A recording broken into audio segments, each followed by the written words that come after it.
to Big Vile Opinion. Moderators, with my permission, any negativity in the chat should be hidden from this channel. This channel is a negativity-free channel, drama-free channel, and we are here to push the message out. We will not be distracted. So with my permission, any negativity in the chat should be hidden from this channel. Welcome to Big Vile Opinion Platform. And I just really want people to know, I appreciate anybody that's helping me. I appreciate anybody that's helping me.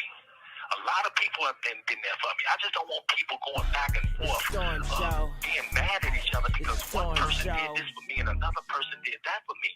That's what the devil wants. He wants to cause confusion. That's what these people want. They want to cause confusion. And confusion ain't gonna do nothing but keep me in here. But the real thing here, lifetime, as far as quick on lifetime, as far as lifetime is concerned, there are real people, real women out here really being abused, really missing. They're really missing. They're really chained up in basements. I've been in here 4 years. I haven't seen one person that was ever chained up in a basement come forth for anything. But I tell you one thing, before Lifetime came out, I was minding my business. I was in the studio. I was working with celebrities. I had tours. But when Lifetime came out, all of that went away. Meaning, before Lifetime came out, I had no charges pending against me. Nobody had went to a radio station or had went to, a police station. It took a year to put together Lifetime.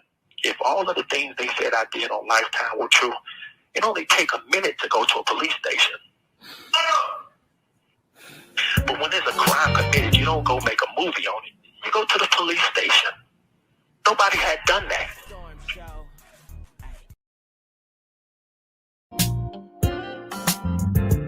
I can feel this club. Yeah. I can feel this drink.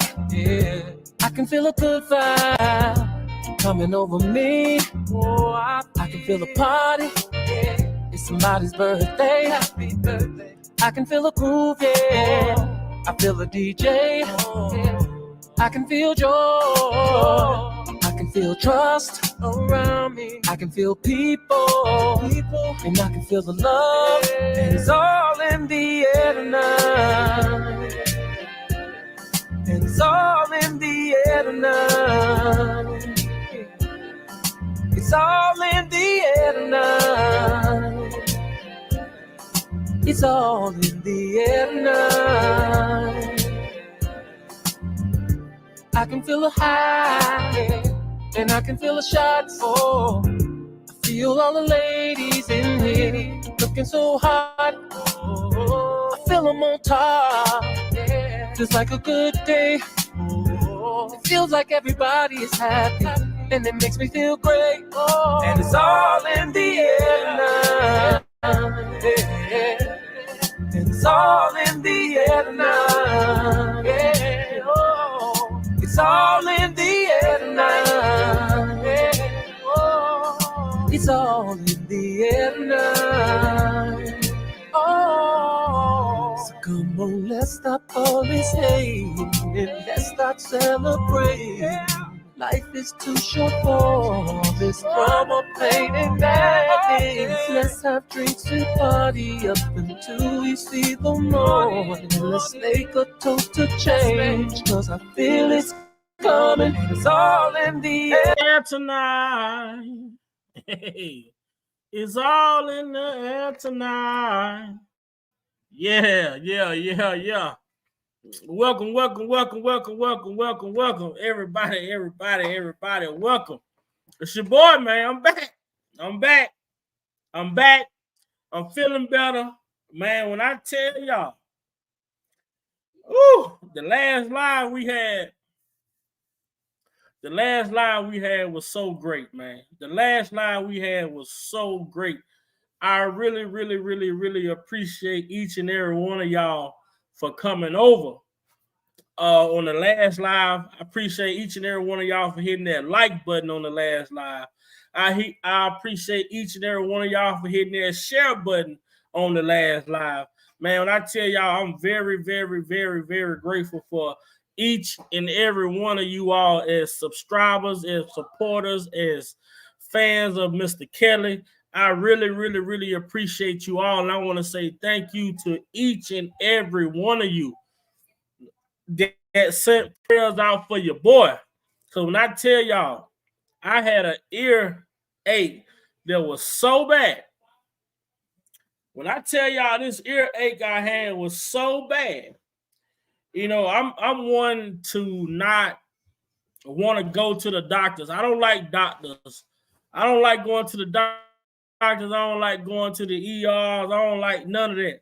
But when I tell y'all that pain got to you, boy, that pain got to you, boy. And when I tell y'all, I couldn't take it no more. I couldn't take it no more. I say I'm gonna give it another hour or so to see if it stopped hurting. But it seemed like the more I waited, the more it started to hurt even more. And it got to that point to when I said, hell no, fuck that. I'm going to the doctor, man. And I'm glad I went, because when I got there, the lady said that my eardrum was inflamed. It was very, very red, and you know, it had some stuff going on inside of my ear with my eardrum. So I'm glad I got up and I'm glad I went, got it checked out. You know, I'm from the South, man. You know, my grandma no longer here. If my grandma was still living, I would have called my grandma and be like, hey, grandma, this is what I got going on. My ear hurting. It feels like this, aka whatever. You tell my grandma would have said, boy, go in there. You got some of this in the cabinet. You got some of that in the cabinet. Or if you ain't got to, go to the store and get this and that. Mix it together. Drop it in your ear. Put some cotton in it. It'll be over with. But now grandma no longer here, so I don't have those good at-home remedies no more to treat certain things. You know what I'm saying? Being from the South, your grandparents got a remedy for everything. You know what I'm saying? So with that being said, we're going to get this show going. And I want to give a shout out. Let's give some shout outs, y'all, before we get started. Let's give some shout outs to EJ. What's going on? What's going on, EJ? A-Child, what's going on? Connie Moore, what's going on? Stephanie, what's going on? Renee, what's going on? Julia, Patrick, what's going on? What's going on? Lisa, what's going on? Brenda, what's going on? Man, hey, look, man, I can't do it without y'all. I wouldn't be able to do it without y'all. Larry, what's going on? Jericho, what's going on? I would not be able to do it without y'all. I wouldn't be able to do it without y'all. And I appreciate you all so much. And I thank each and every one of you all that donated Friday, because I was able to give me some Cayman Jacks, but then I wasn't even able to enjoy them. That's the crazy part, because my ears started hurting. I guess when I went outside, after I got out the live or whatever, and I went outside and came back in, man, my ear just started to hurt so bad for some apparent reason. But that's that, y'all. That's that. Sharice, what's going on? Let's what's going on, man? When I tell y'all, man, y'all showed out. When I say y'all showed out, I'm gonna show y'all how y'all showed out, man. Your boy, you know what? If hold on. Y'all showed out for your boy, man. I'm telling y'all, man, this is the type of love, and this how I know. This how I know y'all. This is how I know y'all really mess with me, man. This is how I know y'all really mess with me. Y'all showed out, man. Y'all showed out. Let me go to it. Let me go to it here. Y'all showed out, man, for your boy. And this is why I had to come back. This is why I had to come back. You know, I was missing y'all. But y'all showed out for your boy.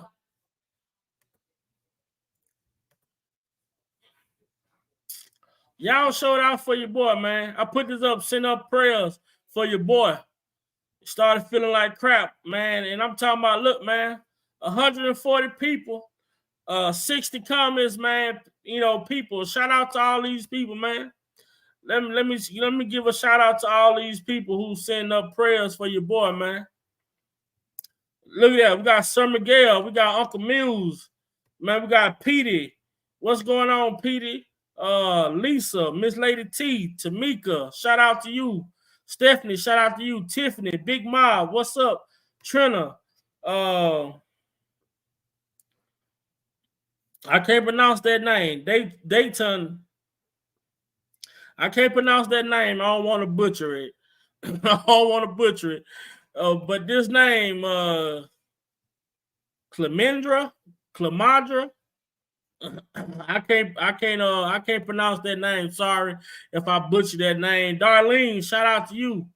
Tay, shout out to you. Donovan, Skylight, shout out to Skylight. Sophia, Beyond Bless, Kimberly, A Child, Lexington, Andre, JMS 478. Shout out, lovely. We got Love Unconditional. Hold on, man. So many people, man. Lovely Shauna, shout out to you. Whitney Bryan, shout out to you. Sinful Sin, shout out to you. DD SA Phoenix, shout out to you. YDK with Lily, shout out to you. D Michelle, shout out to you. Gemini Dunn, shout out to you. Demetrius Elliott, not Demetrius Smith.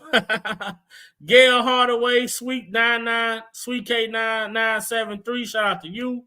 Felicia, shout out to you. Daddy Lolo, shout out to you. Love Unconditional, shout out to you. Blessed, shout out to you. Dee, shout out to you. Patricia, Rockingham, shout out to you. Much love always. DT, shout out to you. Hold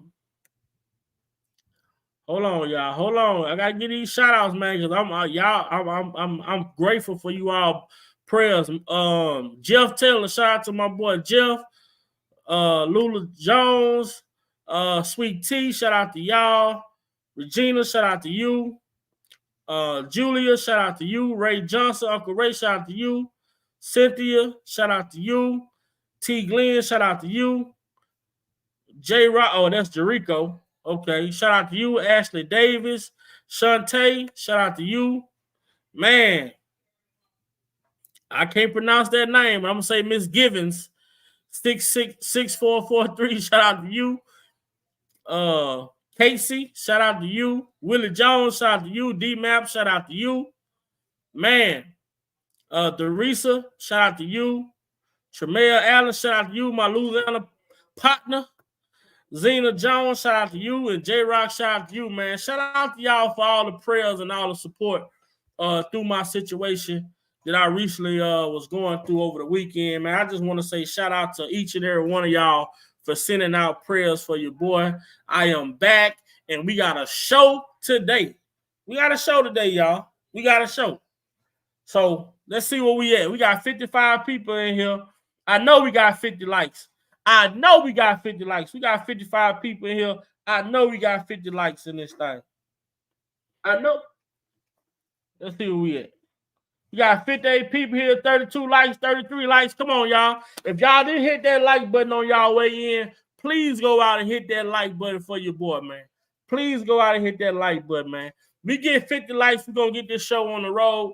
We gonna get this show on the road, man. Shout out to all of y'all, man, for all of the prayers. I'm telling y'all, I really appreciate all of the prayers from all of you. Because when I tell y'all I was in pain, I was in some goddamn pain. And I mean, I'm talking about my ear was hurting like a motherfucker, man. And I appreciate you all, man. I appreciate y'all so much. I'm not sure who all got to enjoy the eclipse today or whatever. You know, that shit was crazy, man. But they say that eclipse was very symbolic. So I'm telling y'all, if y'all don't already, get y'all house in order. Get y'allself right with the Lord. You know, whatever y'all got to do, man, let's start doing. Let's start preparing ourselves to be aligned with Christ and what Christ asked of us to do. You know, we can't wait till the last minute.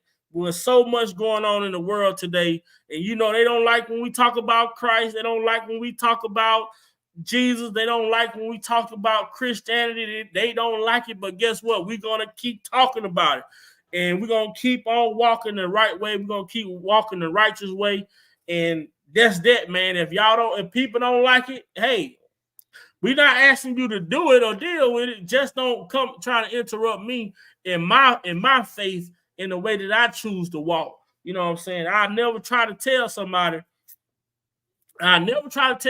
which way to walk. But long as your walk is in the Christ, is Christ-like, then guess what? We on the same page, man. But if y'all haven't already, man, we better start getting yourself right with God. I'm telling you, man, it's too much going on right now today. And I just started reading the Bible recently. In the first chapter I read was Genesis. And a lot of the stuff that they talked about in Genesis, man, when I sit back and I look at what's going on today and what has been going on over the past several years, man, and this, I'm telling you, man, it's revelation, man. It's coming true, y'all. I'm not here to push my religion and what I believe on people, but I'm talking about from what I read and what I've been experiencing. Look, man, get yourself right with God, man.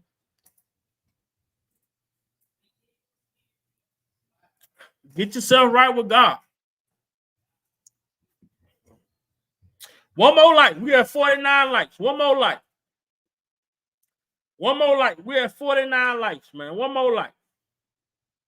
Damn, somebody took their like away. We had 48. Okay, we had 50, man. Somebody came in and took their like away. Let's go. All right, ain't that right, Miss T? Miss T is blunt. Ain't that right? Ain't that right? Ain't that right? And this is what the sky was like. Let's see. What my sky was like to, this is what my sky was like. Let's go. Let's go. Let's go. I'm giving on to me. Y'all, the last video did so good, y'all. I promise y'all, the last video did so good. Yeah, this was my sky. This was a sky picture during the eclipse, for me. Yeah, man, this is something that I got to see. That's a good picture. That's a real good picture. That was a real good picture right there, y'all. But we're finna get this show on the road, man. So we're gonna go back and listen to some of this Gayle King interview. We know this interview was quite old, but we just want to listen to Mr. Kelly and some of the things that Mr. Kelly had to say when Gayle King asked him some questions about if the situation were in reverse. So Gayle King asked Mr. Kelly if the roles were reversed, how would he feel and what would he do if the roles were reversed in the situation? So Gayle King, she asked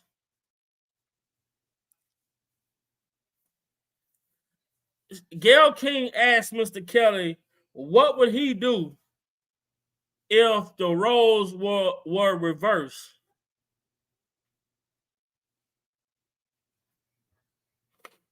Right, Mr. Glenn, I agree. Sharon, what's going on? What's going on? What's going on, Uncle Muse? Thank you, Sharon. Thank you. Yeah, so Gayle King, she asked Mr. Kelly, what would you do if the roles were reversed? What would you do if these roles were reversed? As far as if it was his daughter, how would he feel?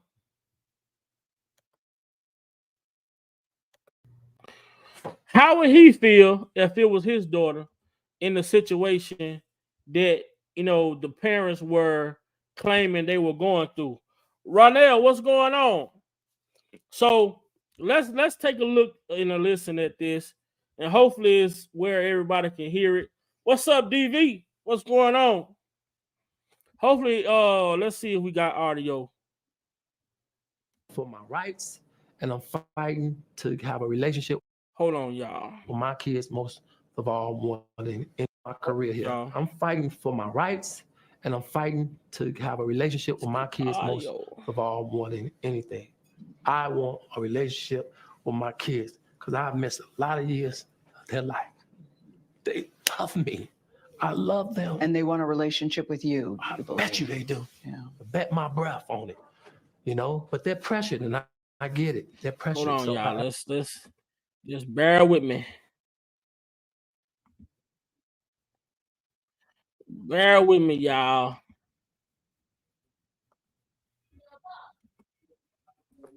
Everything up. Bear with me.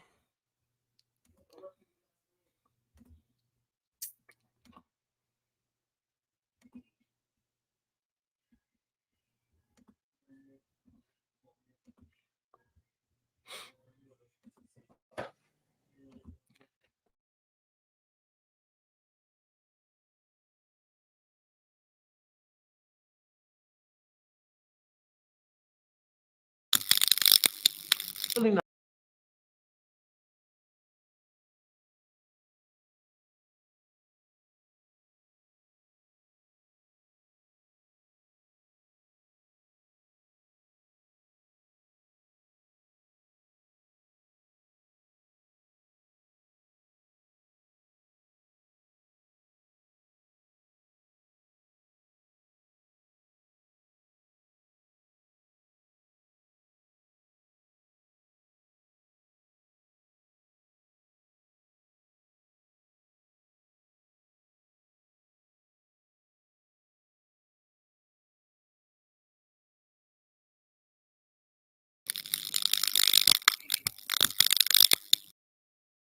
Not really fighting for my career here. I'm fighting for my rights, and I'm fighting to have a relationship with my kids, most of all, more than anything.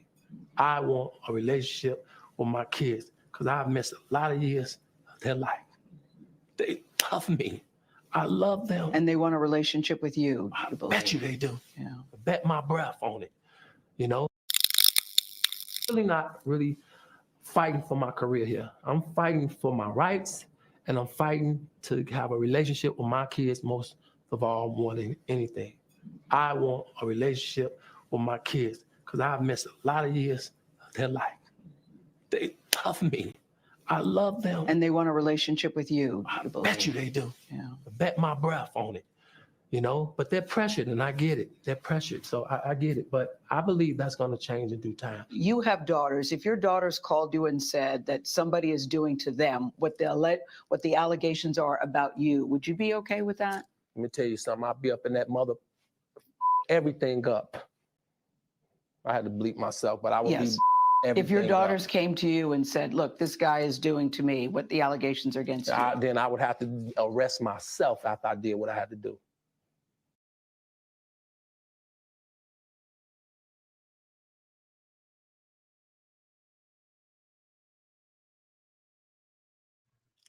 Now, Mr. Kelly said,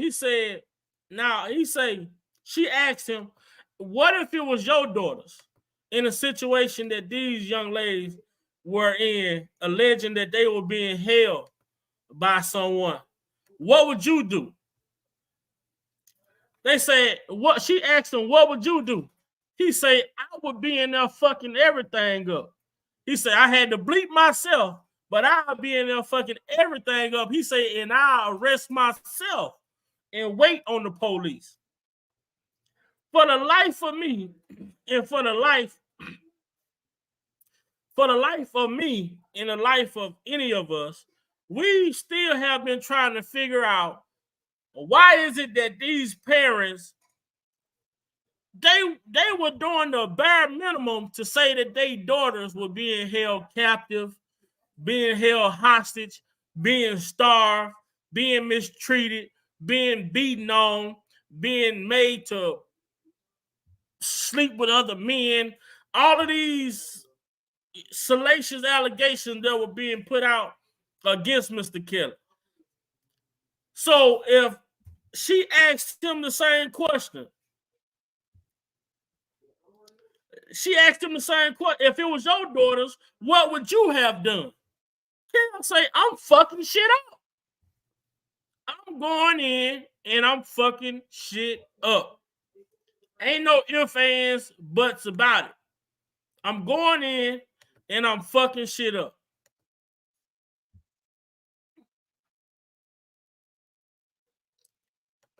That's it.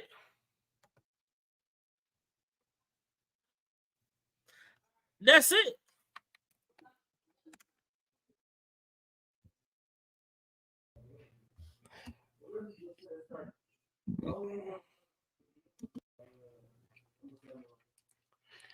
That's the only other option we have. What's going on, little man? Come on, man. I mean, me as a father, right? Me as a father, I have beautiful children. I have beautiful children. I have beautiful daughters. I have beautiful stepdaughters. If they call me and say, Dad, I'm in trouble, X, Y, and Z, or somebody call and say, Big Vi, I saw your daughter with a person and she didn't look like she was safe. Man, ain't nothing, man, it's gonna take a goddamn army to stop me from getting to my door. I ain't finna get to the front door. I ain't finna get to the front doorstep. I mean, I'm gonna explain it like this. I'm not finna be in the car acting all tough, talking about, yeah, motherfucker, when I pull up, I'm gonna fuck you up. Yeah, when I get there, I'm finna beat your ass just to get to the doorstep and ring the doorbell.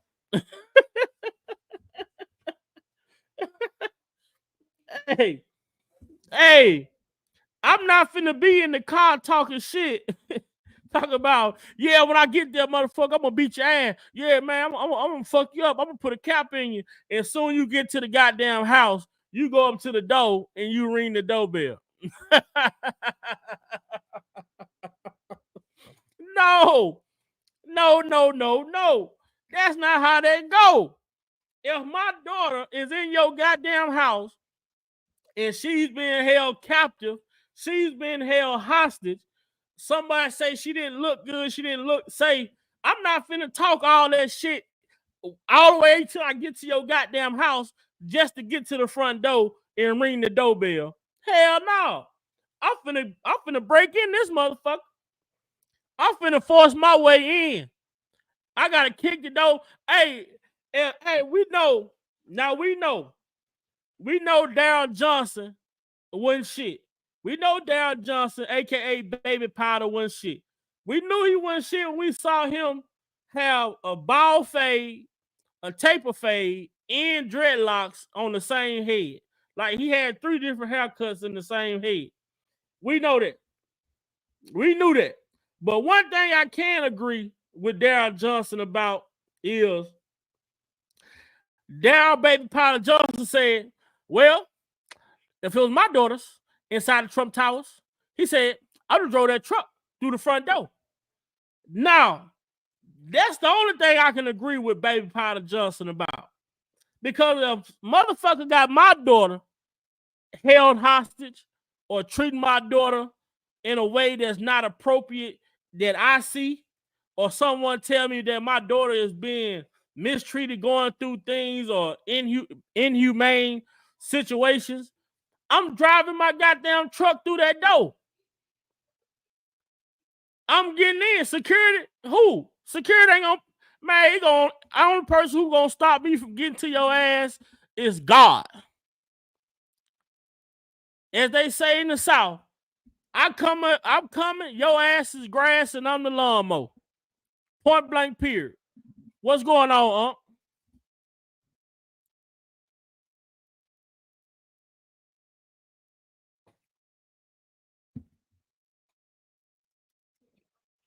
You got these people. But see, that the thing is, Lil Mac, what's going on? But they want us to think that this man And this is why Gayle King asking this man these questions. Because y'all want to try to make this man out to be a monster, a man who has no feelings. Y'all want this man to have no feelings. Y'all want this man to not care about shit. Y'all want him to be this monster that y'all are, that y'all created using that Lifetime docuseries to create. But when you listen to this man talk, when you hear this man speak, when you hear this man talk about his life, his upbringing, the things that he's been through, and this is what I tell a lot of people, right? And this is so important, man. Like a lot of times people who haven't never been through anything, it's kind of hard for them to have feelings when it comes to certain things because they have never experienced the heartbreak. They never experienced the type of emotions. And they have created this stigma that hurt people, and I feel that to be a lie.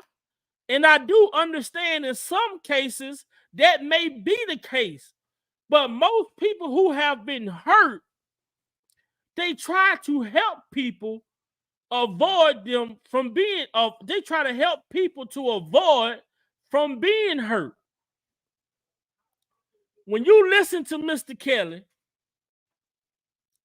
when you listen to the backstory of most of these females that was around Mr. Kelly, they come from abusive backgrounds. They come from abusive upbringings.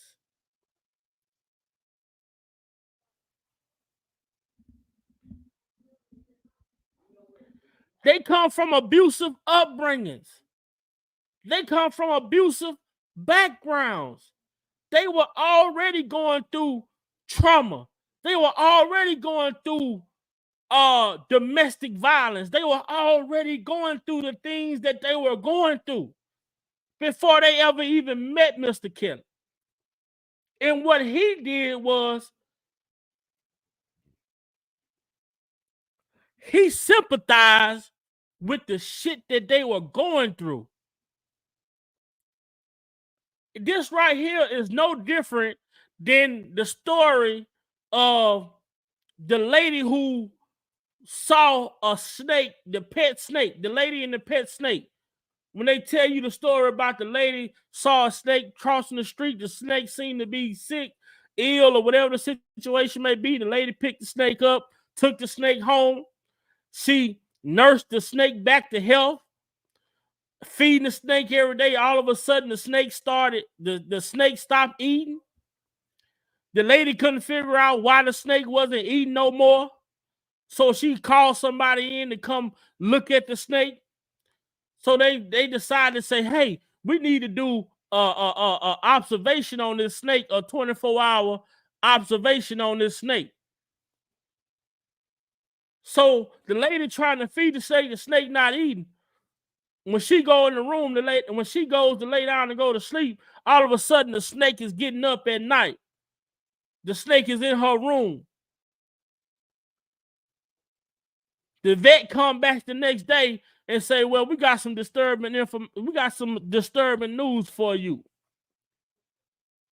I know why your snake stopped eating. I know why your snake is no longer eating. The lady thinking the snake is sick and something was wrong with the snake. The veterinarian told her, well, the snake ain't eating no more because the snake has started to size you up to make you its next meal. Now, she done picked this snake up, nursed this snake back to health, taking care of this snake, thinking that this snake is hurt. The whole time, this snake is sitting here sizing her up to eat her ass up in her own house. This is the problem. Sometimes people, we tend to try to help people, and everybody that we try to help don't deserve our help. Everybody ain't deserving of our help. We have to be mindful and we have to use discernment, because some people that you try to help will be the same people that take you out. They teach you one of the most critical lessons when you are a swimmer, when you are trying to save someone from drowning. You can't, don't matter how good of a swimmer you are, you can't save someone from drowning who's fighting against you. What's up, Success Mindset? Capricorn, what's going on? Darlene, what's going on? I don't care how good of a swimmer you are. You can't save someone who's fighting against you. That's why they say if you're trying to save someone from drowning, you got to grab her from the back. Because if you grab her from the front, they can cause you to drown and them to drown. Still, they can cause you to drown and they still drown. So just because you are an A+ swimmer, you going out there to save somebody, if that person is fighting against you in a time of need, you aren't no help. So you have to pick and choose when you choose to save people and not save people. So unfortunate for Mr. Kelly, he tried to save too many people. And it's not just females. A lot of his entourage, a lot of the people that was around him were people he was trying to save. You look at half of these people's resumes that he employed. None of these people ever worked in the music industry, ever. Look at some of the people that he employed to be managers, to be accountants, to be tour managers, to be all these people that he hired were just random ass people that he was trying to help. Mostly none of these people had a background in the music industry. But he tried to help people.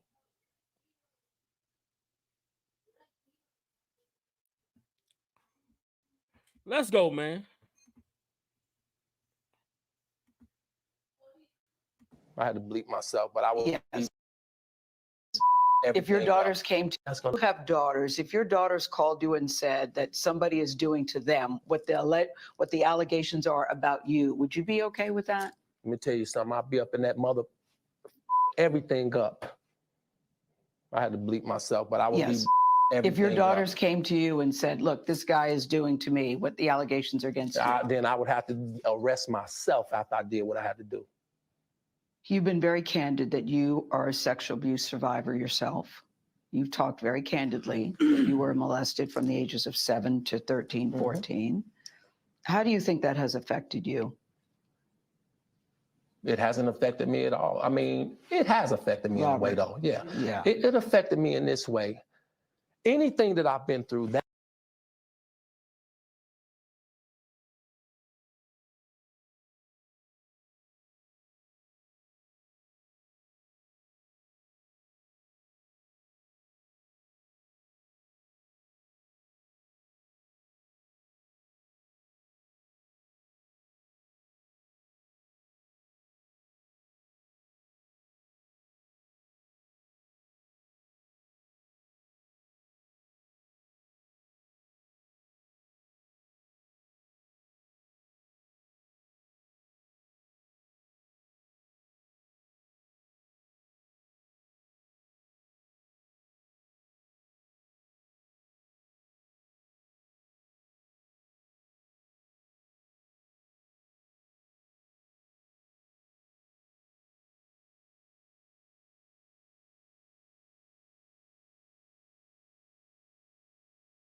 I'm here, nephew. You know I'm at work, so I'll be in and out.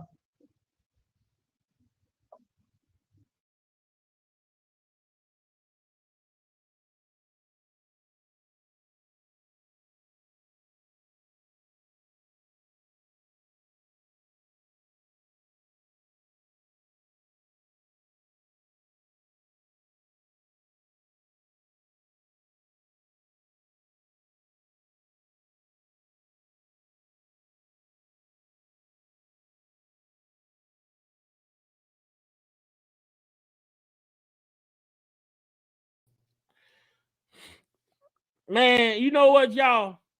It frustrates me the most with Gayle King. What frustrates me the most with Gayle King is that what's going on, Connie?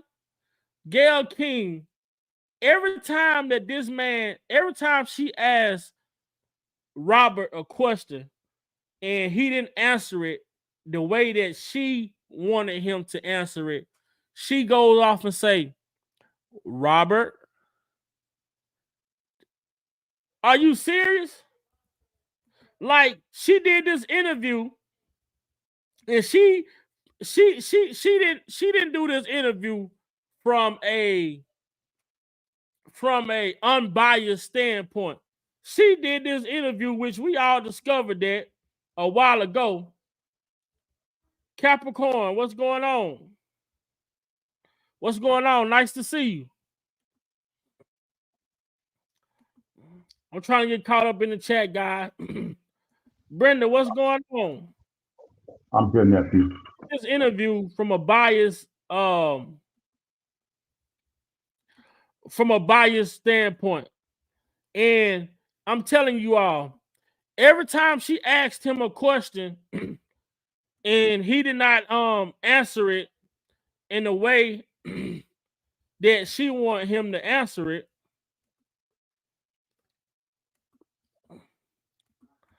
Now watch this, you all. I want y'all to see what I'm saying.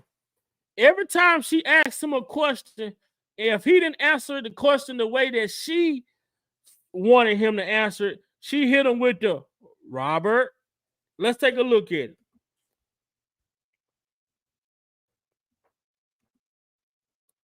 Myself after I did what I had to do. You've been very candid that you are a sexual abuse survivor yourself. You've talked very candidly. You were molested from the ages of 7 to 13, 14. How do you think that has affected you? It hasn't affected me at all. I mean, it has affected me in a way, though. Yeah. It affected me in this way. Anything that I've been through.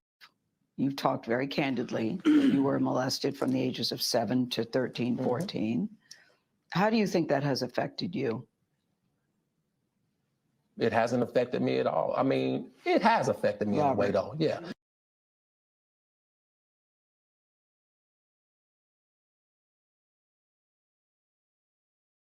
When she asked him the question and he said, well, it hasn't affected me. Well, it has. Robert, like, when he don't answer questions, when he didn't answer questions during this interview the way that she wanted him to answer them or what she thought he should say, that's when she hit him with the Robert. Like, come on, are you fucking serious? Like, this woman did this interview from a biased standpoint. So the point of her asking questions wasn't for him to speak the way he felt. It was for him to speak the way she wanted him to speak. Correct. Each and every time she asked him a question and he answered it to his way, of answering it, she hit him with the Robert. Are you fucking serious? Shout out to my bro Jeff Taylor, man. I seen new name JC. Shout out to JC from St. Louis. Shout out, man. I see a couple names in the chat I haven't seen before. I want to welcome each and every one of you all that's coming over on this live for the first time. I want to welcome each and one of you all who's been in the bushes but finally coming into the chat for the first time. Shout out to y'all. Make sure y'all hit that like button. It's important that we get these live streams up to 100 likes so that YouTube can push the video out for everyone to see. This is going to be a great live for everybody today. There's a lot of information that I'm going to pump out to you all today. First, we're going to do this video, and then we're going to go and look at my video that I uploaded yesterday, and we're going to listen to Chaos talk about his beginning, his story into his music industry, that he was premiering. He was playing his he was getting ready to play his Black Panties album in the studio for a listening party, and he just was talking to all of the guests that was in the party before he got ready to play his album premiere. So we're gonna get to that. What up with the Provoked Thoughts? What's going on, family? How y'all doing today, man? Man, listening to that dog head Gayle King, man. Hey, man, you know I saw that, and you know I have to hop in because you know I have surgically dissected this interview. You know that. Everybody know that. So let go. I ain't worried about it. I don't even care where we at. I don't care where we at. I got this. Let's go. Let's go. Yeah. It affected me in this. That has affected you. It hasn't affected me at all. I mean, it has affected me in a way, though. Yeah. Yeah. It affected me in this way. And the reason why I'm gonna stop right here, I want to say this before I let this go. I know my bro already did it. And the reason why he answered it by saying it hadn't affected him is because he can't be vulnerable because of the way that she approaching him. Mm-hmm. He can't be vulnerable in his answers based off of the way that she's approaching him. So when he said it hadn't affected me, that's almost like that's a defense mechanism, because I already see how you coming at me when I answer certain questions. You get what I'm saying?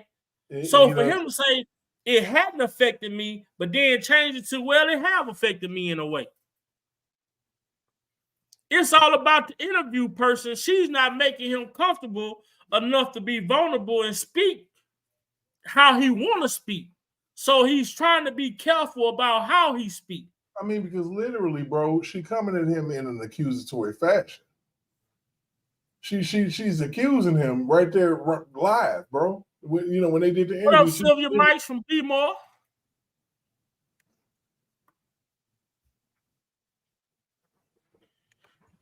Hey, Darlene, what's up? What up, Stephanie? Thanks, Ann Thomas, for the super sticker, man. Most definitely. Appreciate it.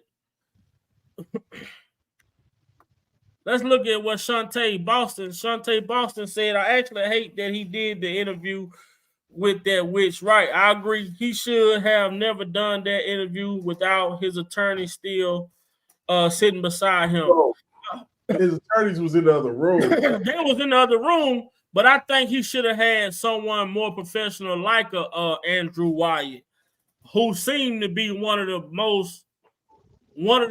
best PR person. There's other people out there, but I think Andrew Wyatt could have had him. I mean, he would have put Gayle in her goddamn place when it came to certain things, But we know when we saw that fucking dude standing up there with 3 haircuts, Darren Johnson. I knew it was a setup. I'm like, whose man is this? I'm like, get the man's, man. Whose man is this? Like, bro, what the hell? Why is he wiping on it? Get your hands off Gales, nigga. You don't know that, man. Yeah. You bullshit, nigga. You was a plant, bro. I knew he was a plant, boy, from the gate. Then we see him with Michael Avenatti. From the gate. You know what I'm saying? And the clincher was when he actually got locked up. And he was doing that interview and they was out there acting and shit. You know what I'm saying? Doing their best Young and the Restless, holding back a female holding Tim Savage back with 2 fingers.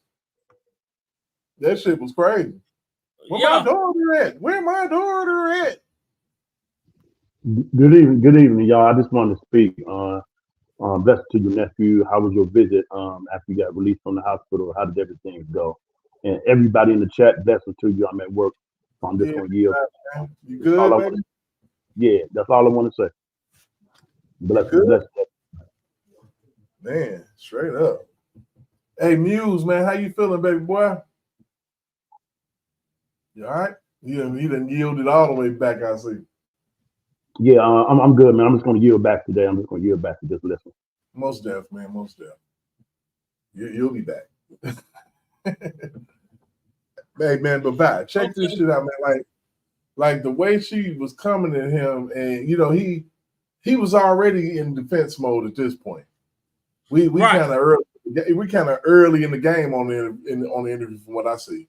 Yeah, we early in the game. So she put him on defense at this point. Like, you literally making me you making me out to try to make me out to be a monster in front of these people. And then, to say all these women is lying and all this foolishness, man. Keep it moving, man, if you can. Mm-hmm. If you can. Let's go. Anything that I've been through, that or any struggles I've had in my past has affected my music. It has, Has it affected your behavior? Absolutely not.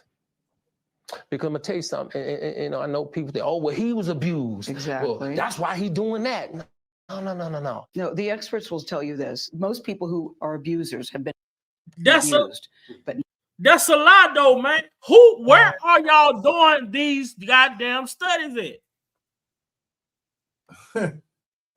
Where y'all doing these studies I don't know at? about all of that, man. It has. I'm gonna play it all the way to that point right there, and I'm gonna stop it. We're gonna get in it. She's a Has gate. it affected your behavior? Absolutely not. Because I'm gonna tell you something. I know people think, oh, well, he was abused. Exactly. Well, that's why he's doing that. No. No, the experts will tell you this. Most people who are abusers have been abused, but not all people that have been abused go out and abuse others. Okay. And so that's why I asked. So why wasn't that point right there more important than the other point that she had to throw in there? Not all people who have been abused go out and abuse other people. So why can't he fit that narrative versus fitting the narrative of most people that's been abused will abuse other people? That's simple. That wasn't the narrative. That wasn't what she was You get trying what I'm saying? That wasn't what she was trying to kick back. She was trying to kick back the fact that you fall in line with a person that's been abused. That's the only reason, you know what I'm saying? That's the only reason why she even spoke on it. That's it. What's up, Teresa? Shit crazy, man. This woman right here, boy, a wicked boy. Horrible interviewer, man. Terrible. Only Queen, thank you. What's up with it? She came in this interview already, not wanting to hear what the hell the man had to say.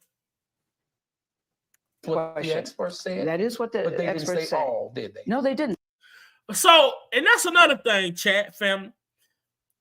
They want to take what the experts said when it comes down to someone being abusing someone else. But why can't y'all take the fucking expert words when they said that this man is not a pedophile?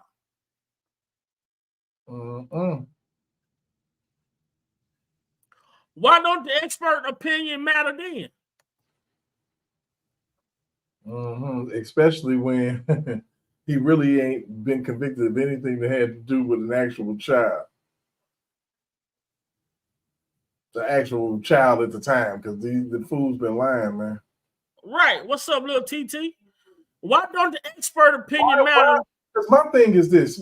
Why would you be carrying around an old-ass tape from years ago if all you do is make tapes? And it wasn't all that spectacular. I mean, that shit you couldn't even see on Who Want a Tape that you can't even see. I mean, it wasn't even all that spectacular. Shit. I mean, so why would you be holding on to a tape in a bag for years, bro?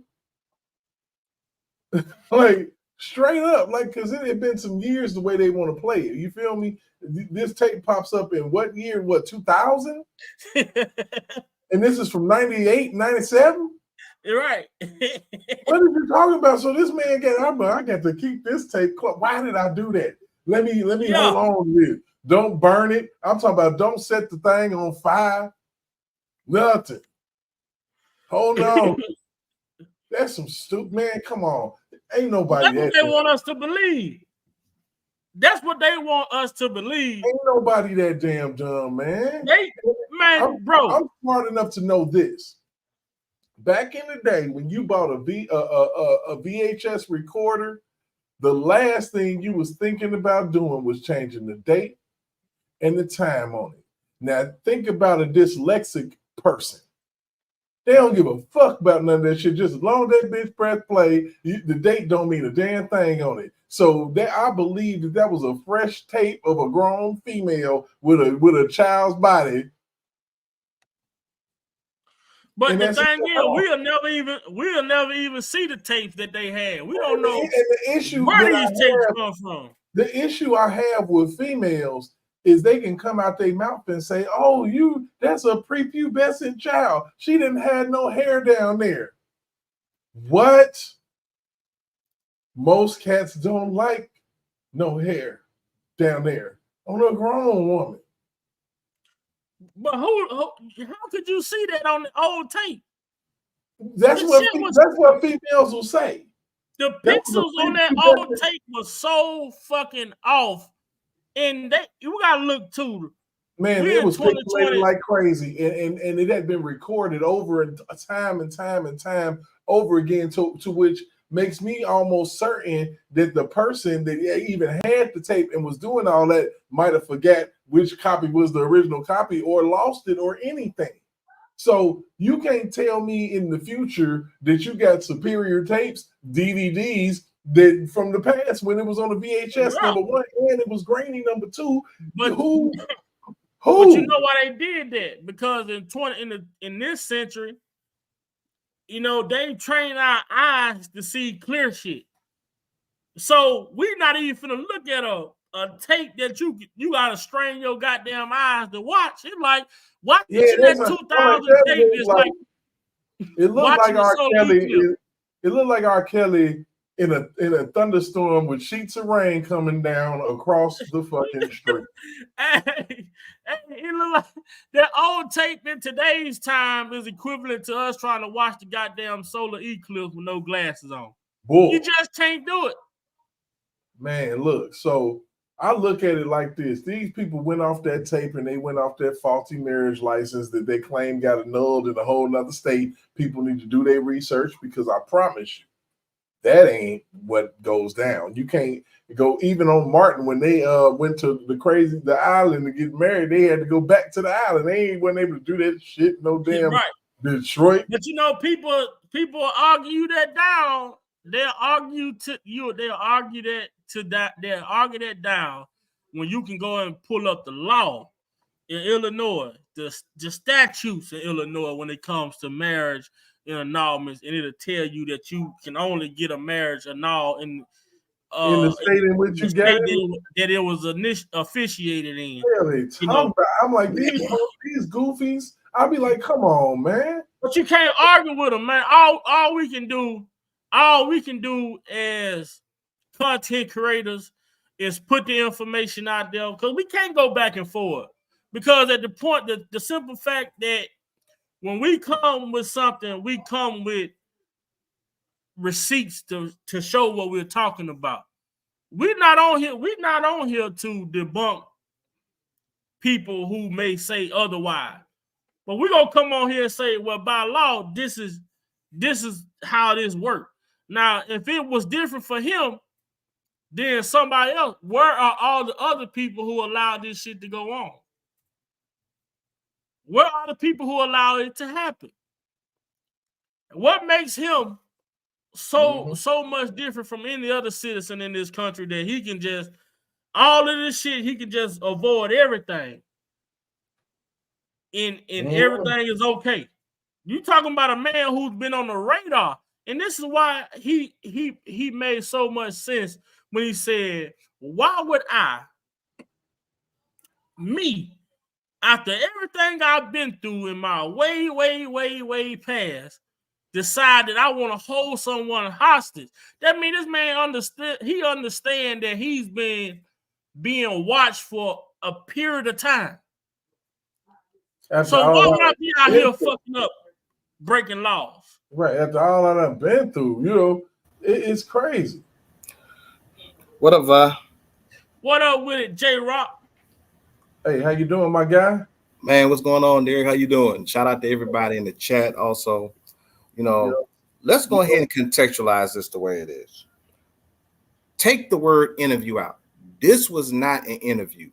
This was an interrogation. This is an interrogation disguised in the guise of an interview. That's what this was. Thank you, J-Rock. Thank you. Blessings to you, my brother. He was being deposed right there in front of you. Exactly. Right there in front of you. That's what this was. He was literally sitting in the court of public opinion. Well, they saying, well, we know he ain't gonna talk to no police, so well, let's set it up like an interview, and you just asked him the question that the police would ask. He was sitting in she was playing the police officer here. Straight up, you put a cop hat on her. Where was you at? Look at the light shining on her. Where was you at on the night of September the 5th? And hit her with, and she hit Kels with the bill due. Now you said that you went. You know you done fucked up, right? You know you done fucked up. She hit him with that. That's but what y'all listen. Look at this though. I got a little. I'm finna keep going with this video, but I want to throw this little intermission in here I put together for y'all, man. Y'all finna laugh at this, man. This dude is doing almost killed a funny law officer, driving through people's backyard, knocking down mailboxes, got a broad in the car, took across the state line, got the man out. I don't think he's got a permission. And that's kidnapping. How's that for high kids? And that I have been in high-speed pursuit of for 700 miles. He is wanted for a man act, kidnapping, and the attempted murder of over 20 brother officers.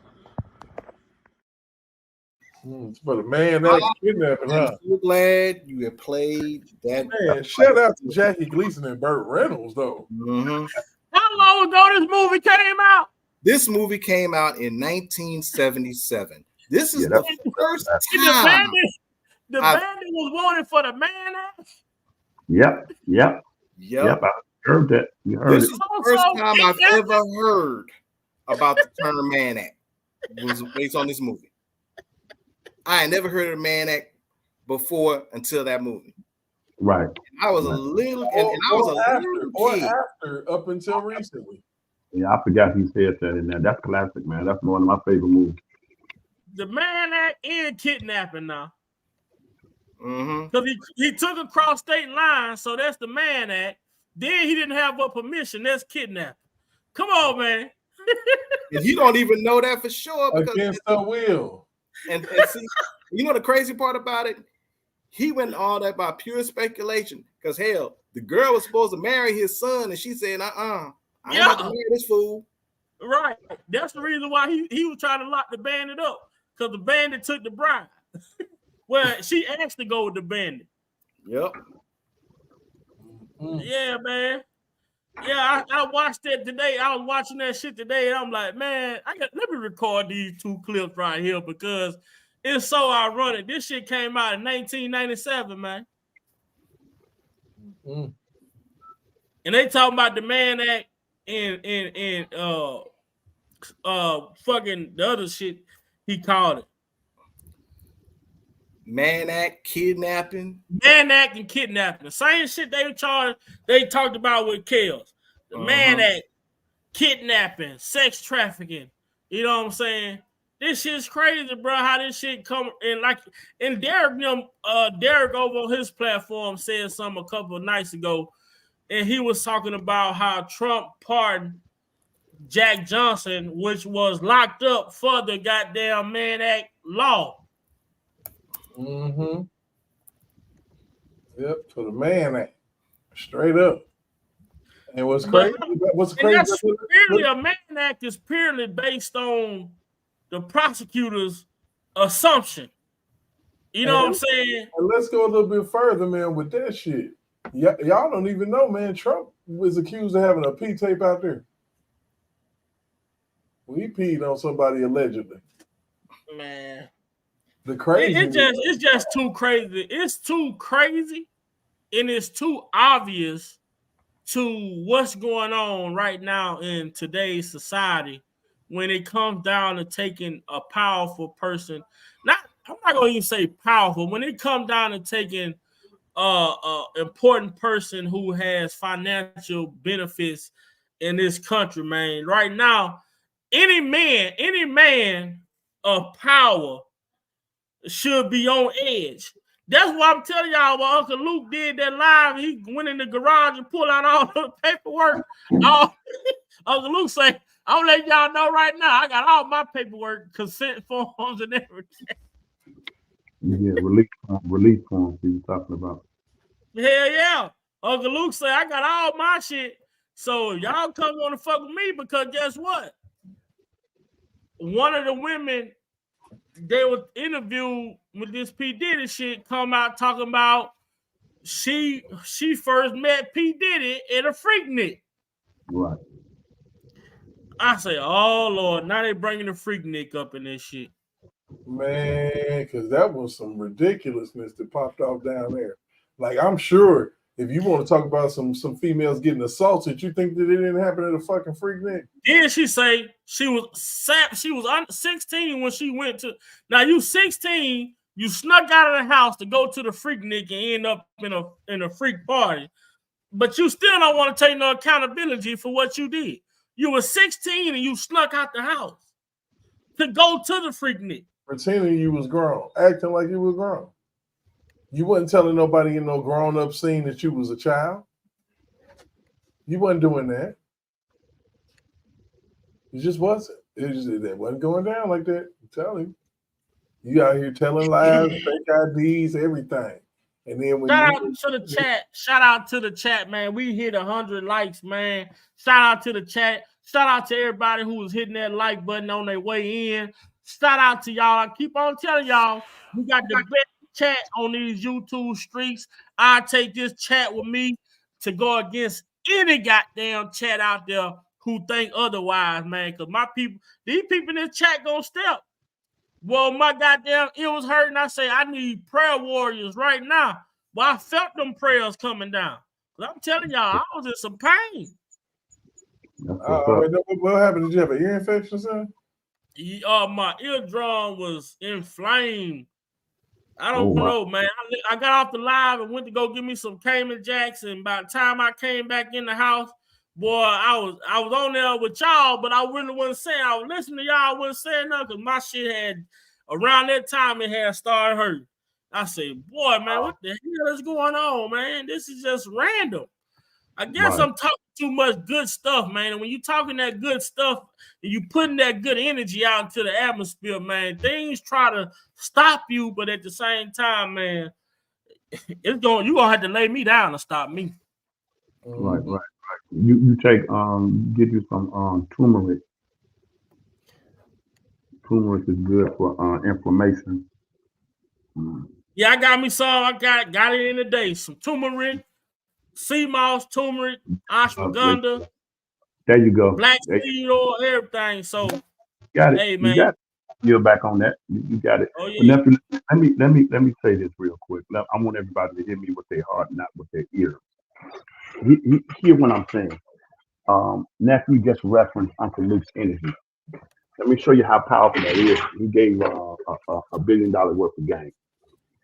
If you really want to understand in the spiritual aspect, for all of those that believe in biblical teaching, and I'm just let that breathe in respect to those who don't.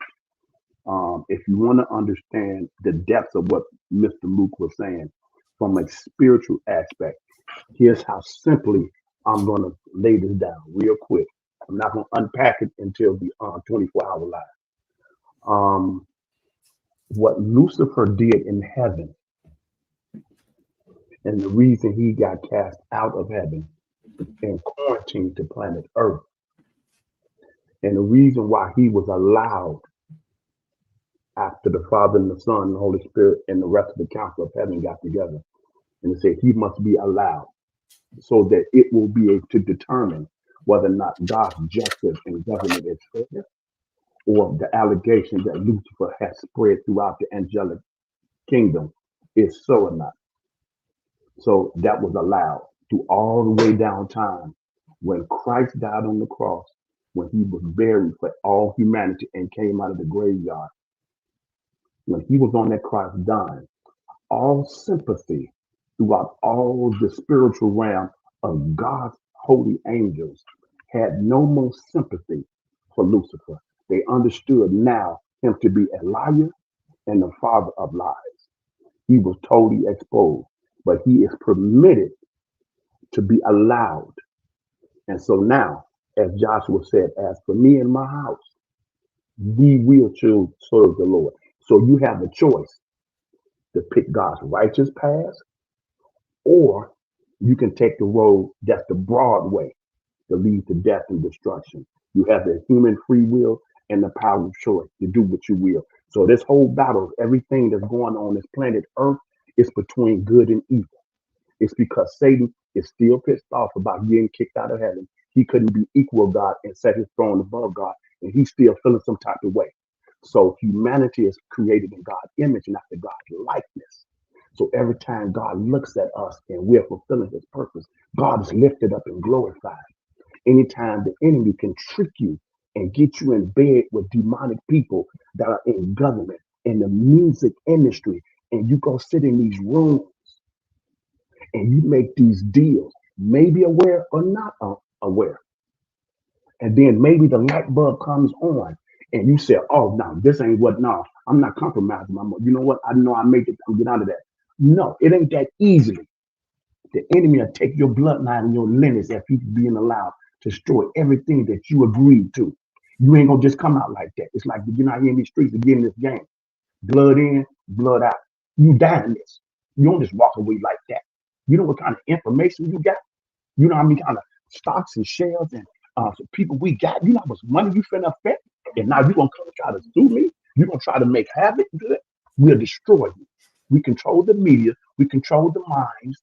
We done did the psychoanalysts on social media, on the internet. We know how the human brain, we spend billions and millions of dollars understanding the human mind.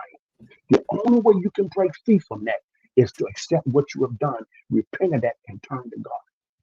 That's the only way you break free from that. But there are some repercussions and consequences for that decision. So if you're in bed with these particular people, and they got people in journalism, they got people in the news media, you an enemy, you a threat to them.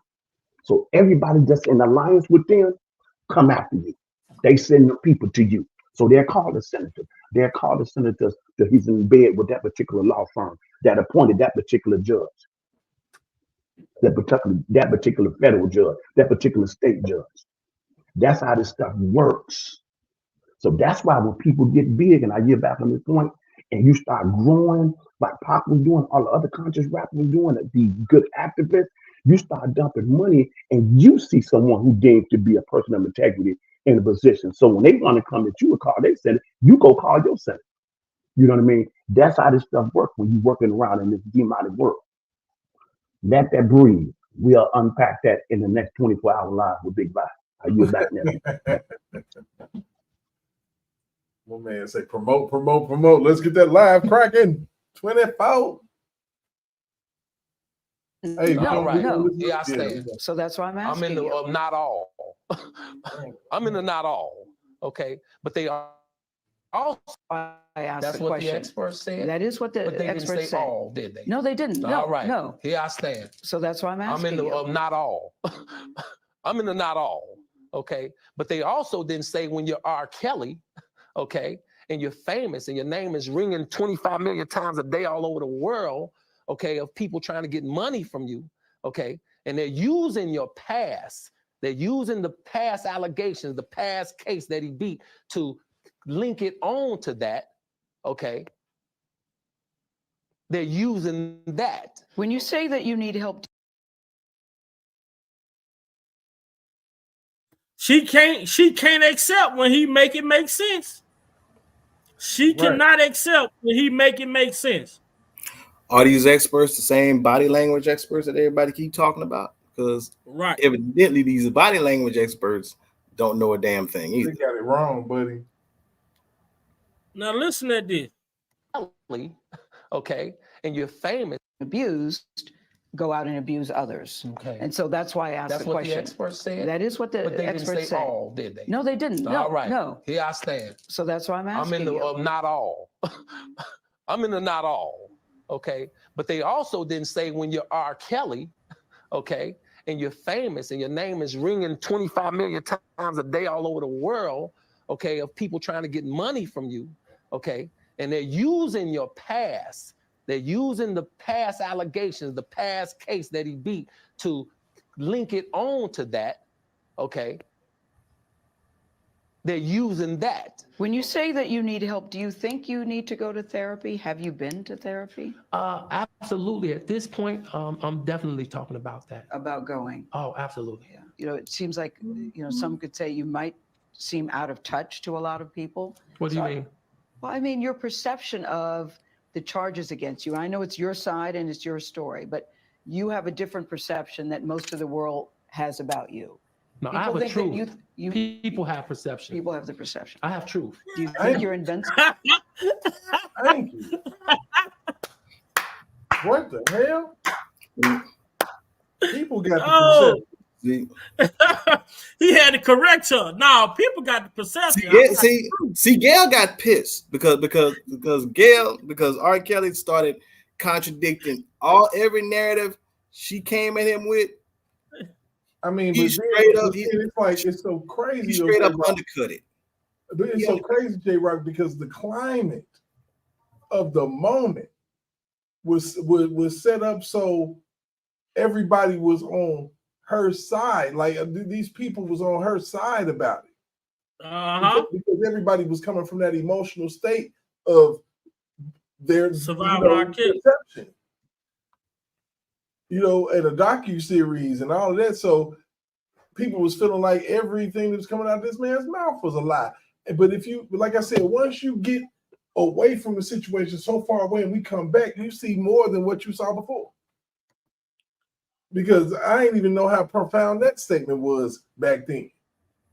Right. That was some deep shit he just said. Hell yeah.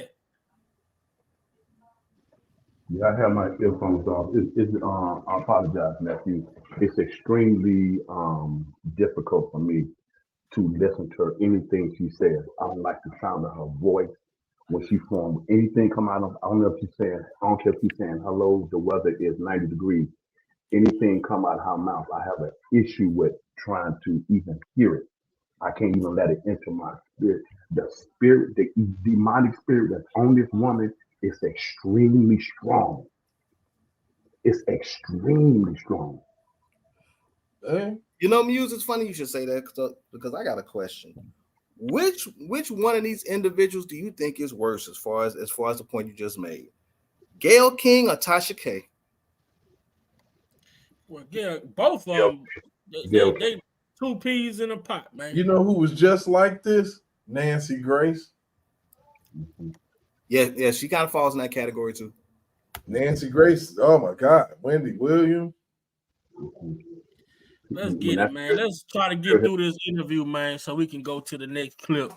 But yeah, he said a profound, he and that's what I feel like she really. A lot of people, a lot of us, we really just missed out on something. Like Derek said, some of the key things that he said because we got so pissed off because we saw what she was trying to do to him.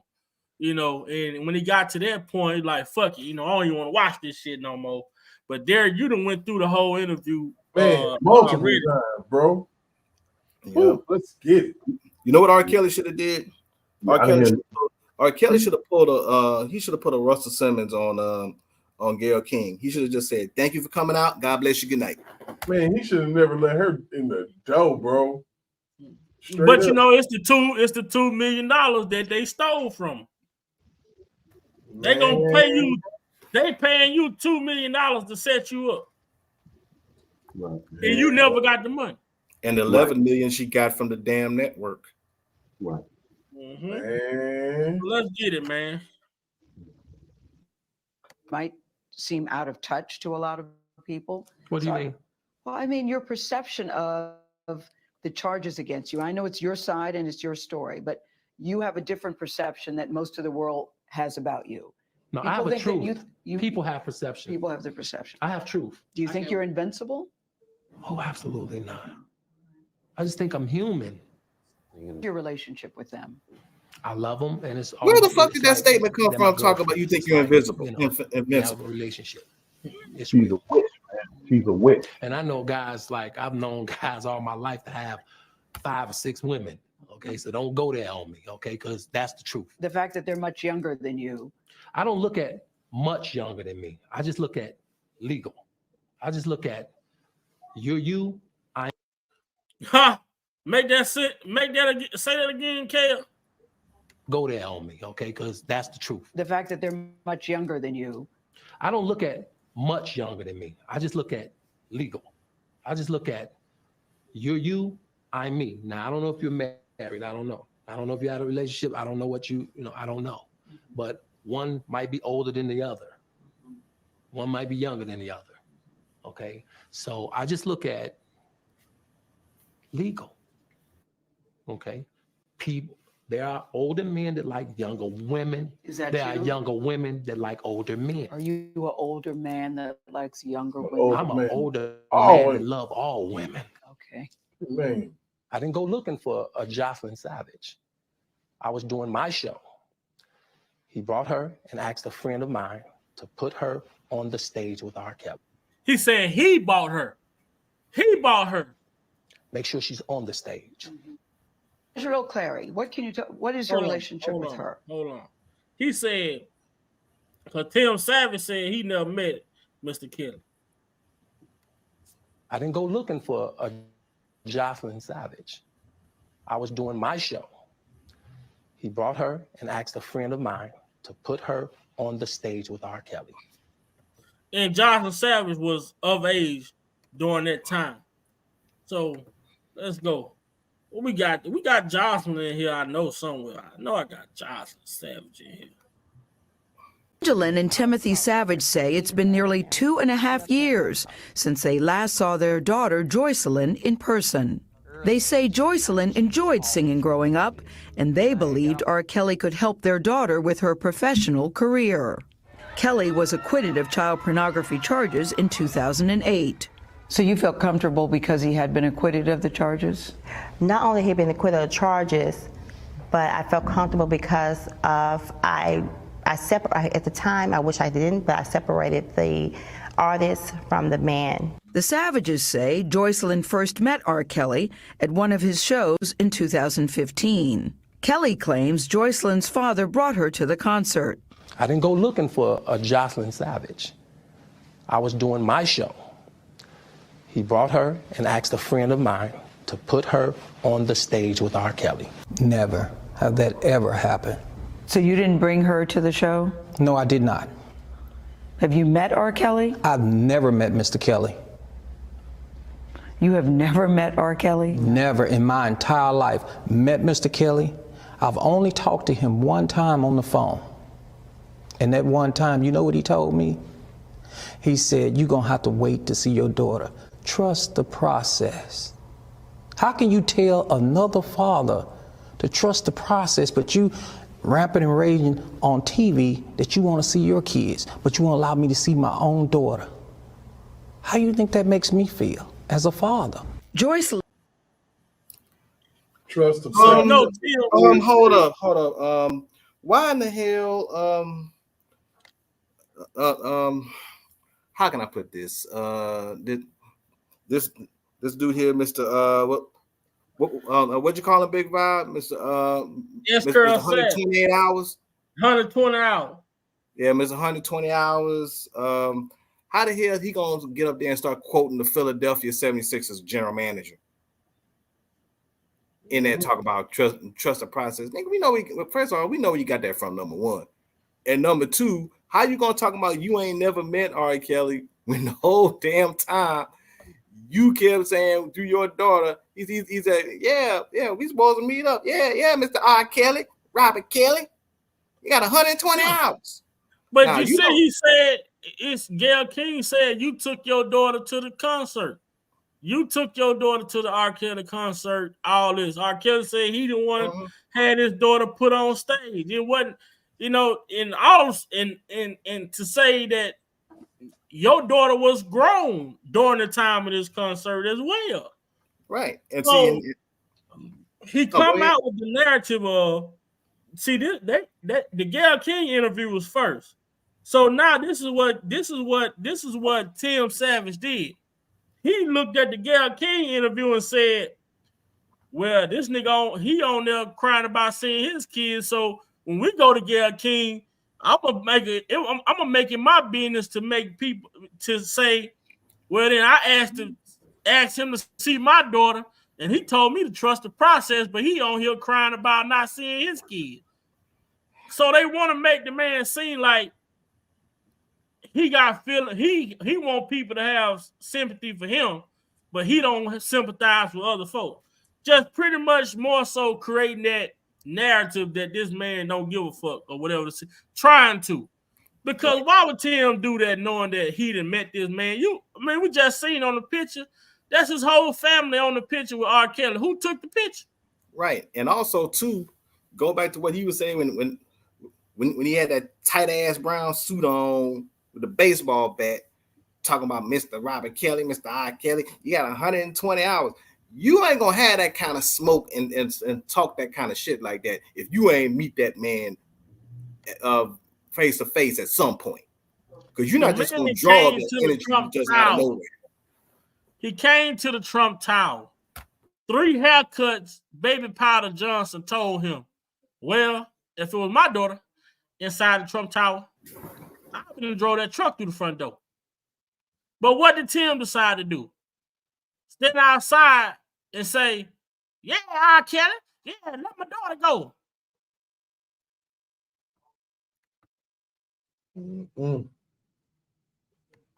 That's crazy. Let's get it, man. Make sure she's on the stage. Real Clary, what is your relationship with her? Right now, I'm seeing her. You were seeing her? Yeah, she's 21. I'm seeing her. She's 21. Yeah. But did you start seeing her at 17? Absolutely not. Did you have sex with her when she was 17? Absolutely. So this interview was did in 2019. Then say, oh, she's 21 at the time of this interview.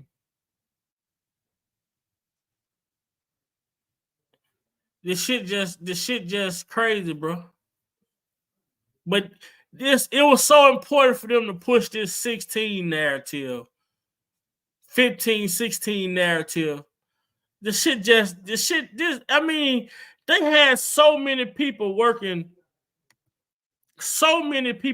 with them to try to destroy this man's character and to promote that this man was dealing with these underage girls. Man say, I deal with legal women. He say, I deal with women, all women that are legal ages. But Gayle King, she's something serious. But now listen, but that damn this Azrael chick was one that I wish Kel would have never crossed paths with. Boy, she was the devil. Absolutely not. Although her parents wanted me to. No, her parents claim they have text messages that. Oh, okay. Let's see. You said the parents. So why wasn't the text message? The parents say they had text messages now, but people want to run around and say the text message is fake. You were seeing her. Yeah, she's 21. I'm seeing her. She's 21. Yeah. But did you start seeing her at 17? Absolutely not. Did you have sex with her when she was 17? Absolutely not. Absolutely not. Although her parents wanted me to. And the thing I'm looking at when I'm looking at this interview also, he's looking straight at Gayle King as he talks. He's not looking away from her, looking over, looking in the sky, on the floor. He's talking directly to her. No, her But parents after- claim they have text messages that show that you had sex with her when she Claim. was 17. Claim. So you're saying you did not have sex with her when she was 17? Absolutely not. You are with two women right now. You love them. They say they love you. What kind of love is it that keeps these young women away from their families? Their families are saying, these. I'm talking right now about Jocelyn Because you and know, I'm Azrael. going to answer your question. What kind of love father? is that? What kind of father? What kind of mother will sell their daughter to a man? Who did Pause that. Pause that. How come it was? See, I like the way he answered that question. I'm gonna answer that for you. What type of love? She said, "What type of love would keep some daughters away from their father?" His response was, "What kind of father? What type of mother would try to sell their daughters to another man?" That's the main reason why they wasn't fooling with them. Because you tried But to you see what CBS did though. You see what CBS did though. They edited the try and sell out of the try. They watch this. Listen what they did. They strategically took the try out to make it seem like he said what type of mother and father would sell their daughter, as in he bought the girl from the parent. Watch this. What kind of mother will sell their daughter to a man? You see how they edited that try out? Do the run that back. You see how they bleeped the try out. It made it seem like he said they sold the daughter to him. Because you know, I'm gonna answer your question. What kind of love father? is that? What kind of father? What kind of mother will sell their daughter to a man? Who did that? You caught it? I see what you're talking about. Wait, hold on. Run it back one more time. They paused that man's face. What kind of father? What kind of mother will sell their daughter to a man? Oh, I saw it. I saw it. Okay, I saw that glitch. They added the try out. Man, it made it seem like he just flat out said they sold the daughter to him. Do it again, bro. I don't think people saw that because I saw that. I'm like, I saw that glitch. I did see it. What kind of love is that? What kind of father? What kind of mother will sell their daughter to a man? Who did that? It's like he came to a complete stop and then boy, CBS a motherfucker, man. This is why I want to see this raw, unedited interview, man. What kind of love father? is that? What kind of father? What kind of mother will sell their daughter to a man? Who did that? Man, watch how Kel turned into a robot. Watch how he almost turned into a robot. Only Queen was asking, could you slow it down some type of way? I can't. It's fresh off of YouTube. I don't have the ability to slow it down. But just watch when he say that to a man. Just watch at the end, toward the end of that, he gonna make like two paws. He gonna like make like a robot movement. Is watch. Just pay close attention to his movement at the end of him saying that. You're gonna see the pause in it. What kind of father? Is that? What kind of father? What kind of mother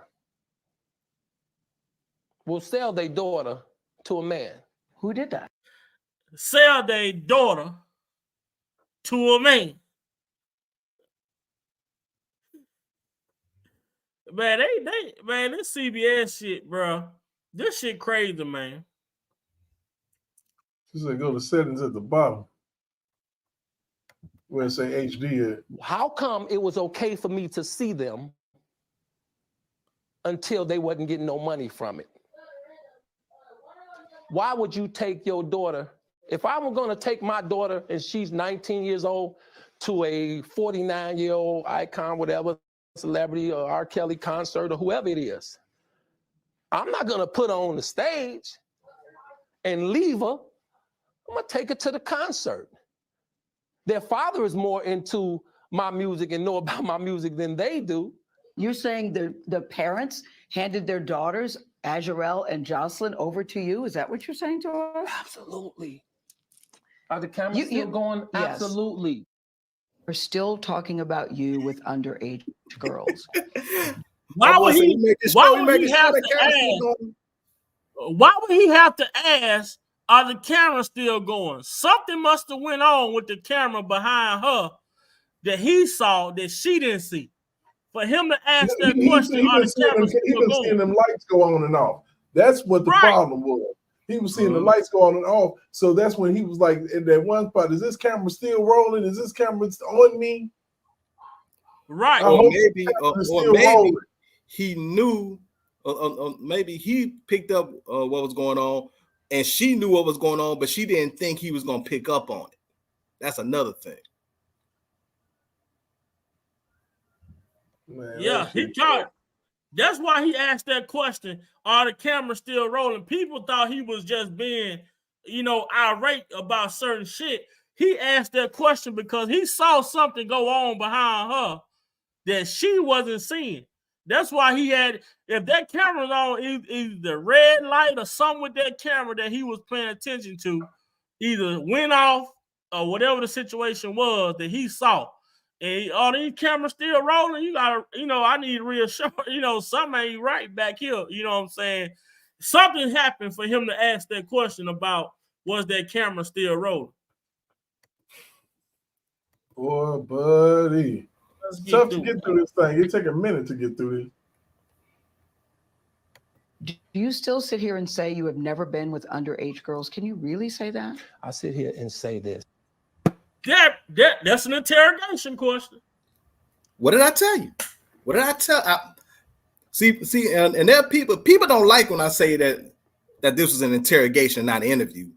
They talk about, well, he went on here, he took the interview. It's not an interrogation. He took the interview. You could take an interview, but they could still twist the shit up and frame it and put it in such a way to put you on a hot seat. And make you look exactly, Jeff. Exactly, brother Jeff. Now, Gayle talking about the parents said they had text messages to prove X, Y, and Z. But why the text messages that came out proved everything that R.Kelly was saying versus everything that the parents were saying? So then they conveniently left the damn text messages out of the whole damn deal. But let's listen to one of the other lines that were told by Jane Doe number 5. She said that Mr. Kelly, she said that first she gonna say that she didn't even know that they were gonna be interviewed by Gayle King. In the first, when she was asked the first time about the Gayle King interview. So now when she come on Gayle King for the second time, she come with the lie. Now, why would R. Kelly prep you and Joy for an interview when he didn't even prep his damn self? Like, I didn't even know that we were going to be doing an interview with Gayle until probably like less than 24 hours, maybe like. I'll stop it right there because I want y'all to hear what she said. She said it was less than 24 hours.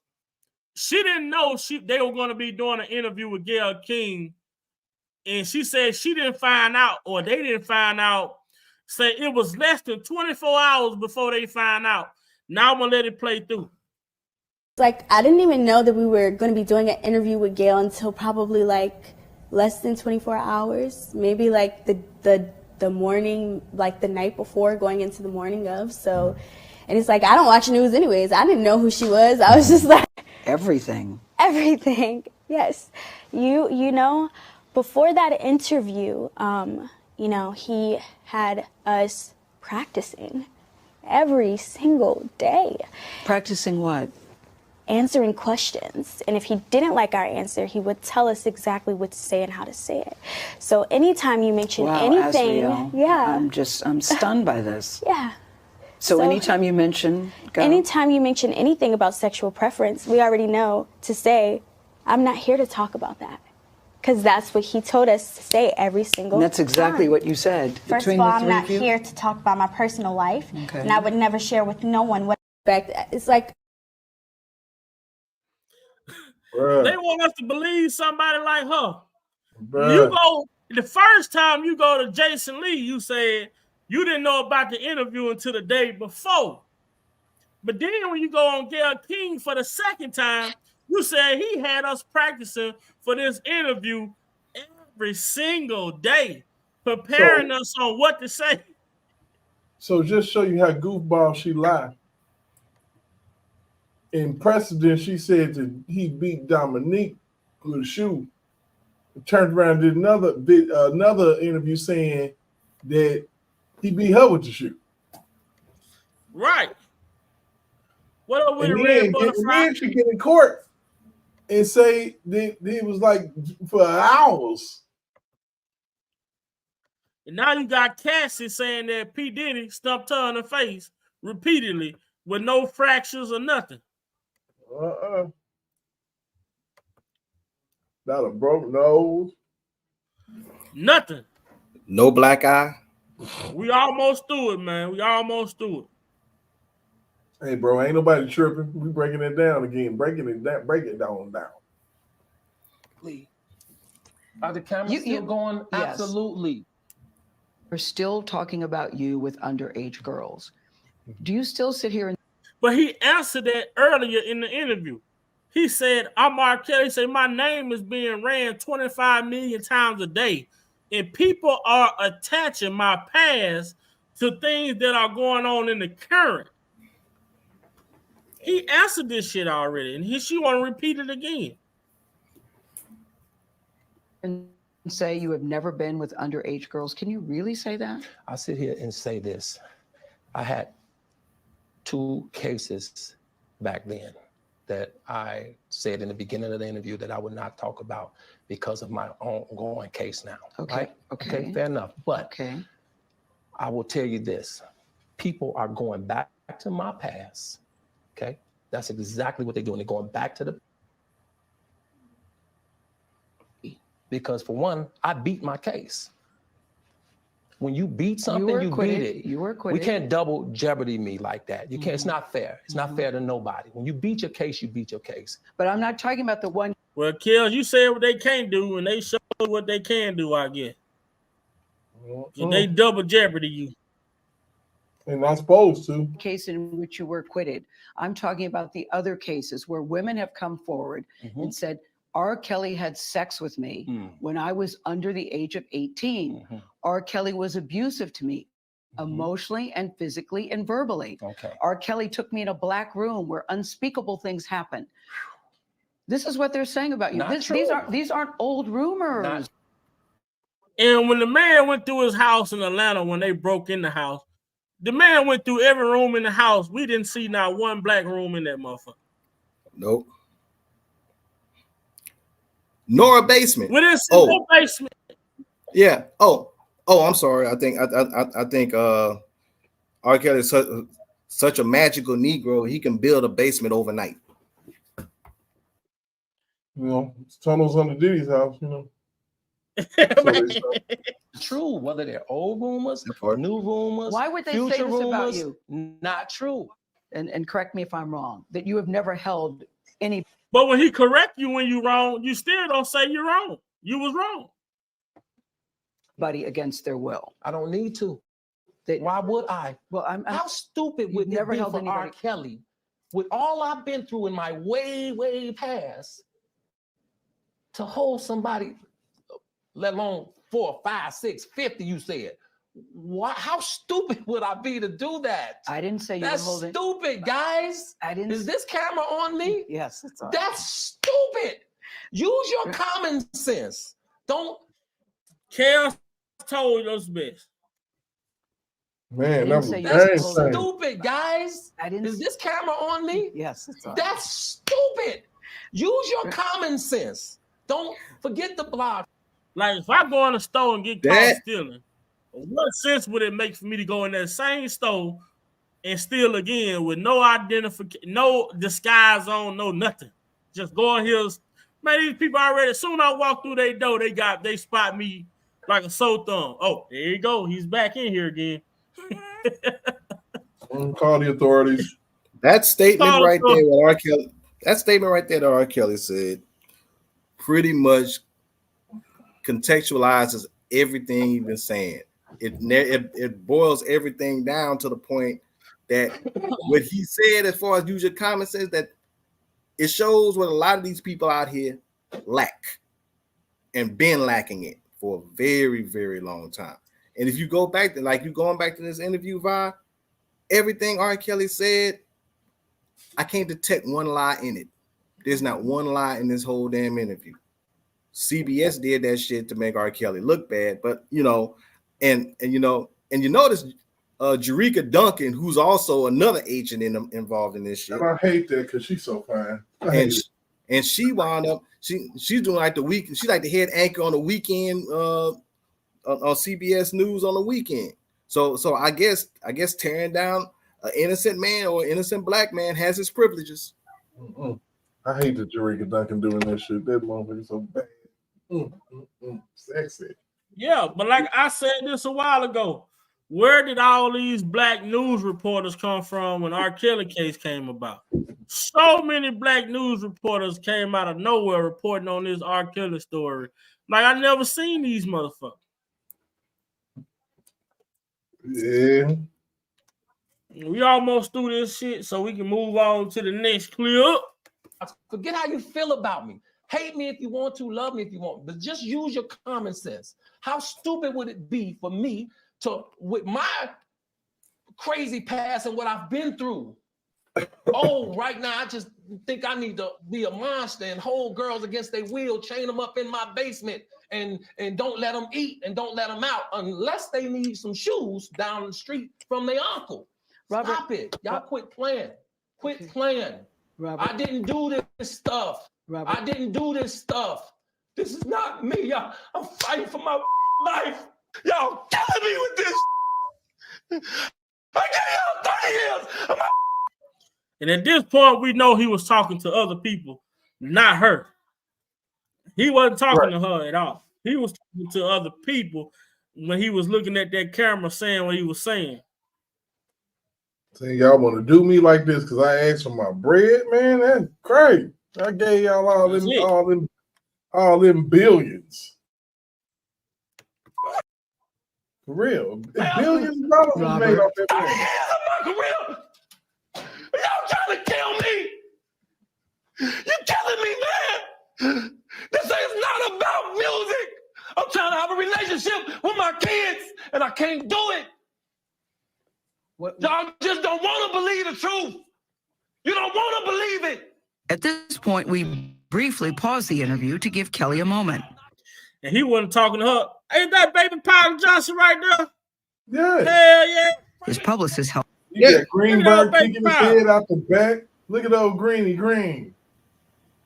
And old baby Powder smiling, looking like baby Powder smiling kind of look like. That's what I always said. You don't want to believe it. At this point, we briefly pause the interview to give Kelly a moment. Yeah, he's smirking like this shit funny. He knew right then, deal done. Signed, sealed, and delivered. I did my part. His publicist helped calm him down. I hope this camera keep going. No, we're going to let the camera keep rolling. You patting on this man like he a fucking puppy or something. This is not, doesn't even make sense. Why would I hold all these women? Their mothers and fathers told me, we're going to destroy your career. But Kelly's emotions remained raw. It's real girls out there missing. It's real young girls out there being abducted. And I did during this time, it was real girls out there being chained up to basements in Chicago that wasn't getting no airtime on the news. Being raped, okay? They really are on chains. They really do have chains on their wrists, and they can't get out. Robert, and they're ending up buried in deep. Robert, we have to have a conversation. Really, I don't want you just ranting at the camera. I came here for them to hear me talk. But How you so we gotta have a conversation, and when the man try to talk from his perspective, you Robert? I need help. What kind of help? This is the kind of help I need. Yes, what kind of help? I need somebody to help me not have a big heart, because my heart is so big.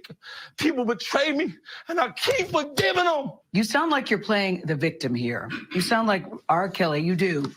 When I listen to you, I'm it just does telling sound the like truth. you're playing. Now it's supposed to be an unbiased interviewer. She just. I mean, she been sold her perspective a long time ago, but she just really made it clear where she was coming from. Have a big heart, because my heart is so big. People betray me, and I keep forgiving them. You sound like you're playing the victim here. You sound like R. Kelly. You do.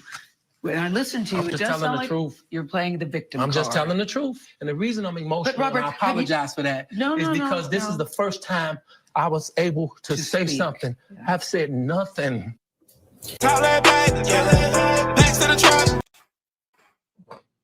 Man, look at it, man. Let me tell you something. That interview right there was trash. That woman needs to be fired, and she needs to be put in jail for conspiracy, because there was no. Now they got on there with Charles Barkley, fat ass. Yeah, that dumb bastard. He been a house nigga his whole fucking life. Straight up. Ain't nobody worried about that dude. It's amazing to me, man, just sitting up watching that shit and listening to it. You know, every time you listen to it, you get something different out of it, man. You can see a man's perspective. That, you know, it's what y'all want to perceive me to be, this monster. All I ever did was do music. I ain't really had no time to do none of that bullshit y'all talking about. Mm-hmm. None of it. Not a drop. But you know what? During the course of that interview, it's real hard for me to watch that thing. It's real hard for me to watch it. And it's not just because of the fuckery that Gayle King pulled. Not, by the way, they also didn't mention the fact that he said that R. Kelly was coughing in the background when the girls were doing the interview with her too. That's the other part. Right. You had two old fucks in the background that probably had emphysema. The hell? Right. But see, also, if that was the case, wouldn't all the audio equipment they had would have picked up the coughing? Right. Hell yeah, man. Shout out. I'm gonna shout out everybody, man. Shout out to all the people who just joined. Shout out to all of y'all. Make sure y'all hit that like button. Make sure y'all hit that share button. And if you haven't already done so, sub to the channel. Turn on that post notification bell so you be notified each and every time that your boy Big Vibes going live. Also, if you like to donate to the channel, you can always do so by Cash App at Big Vibe Opinion, or you can do so by Super Chat or Super Thanks. Shout out to Miss Ann Thomas for the $20 super sticker. Greatly appreciated. Greatly appreciated.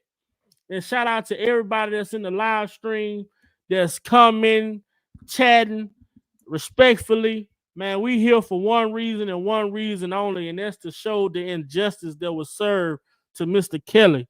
And shout out to my panel guest today, man, Uncle Muse, Provoke Thoughts. If y'all haven't already went over to Provoke Thoughts and sub to his channel, make sure you do so. Shout out to my bro, Mr. Timeline himself.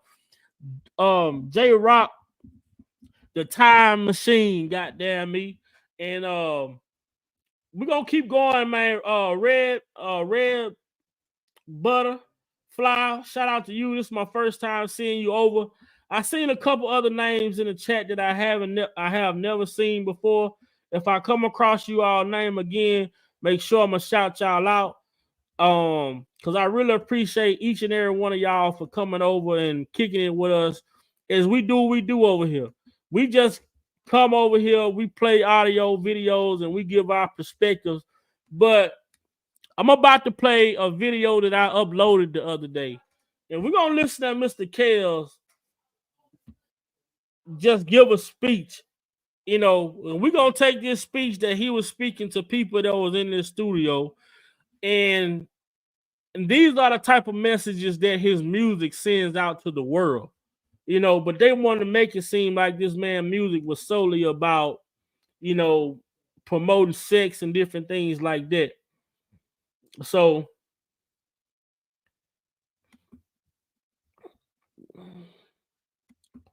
that's it. Let's go. Let's go. Let's go. Oh, shout out to Fresh Jester.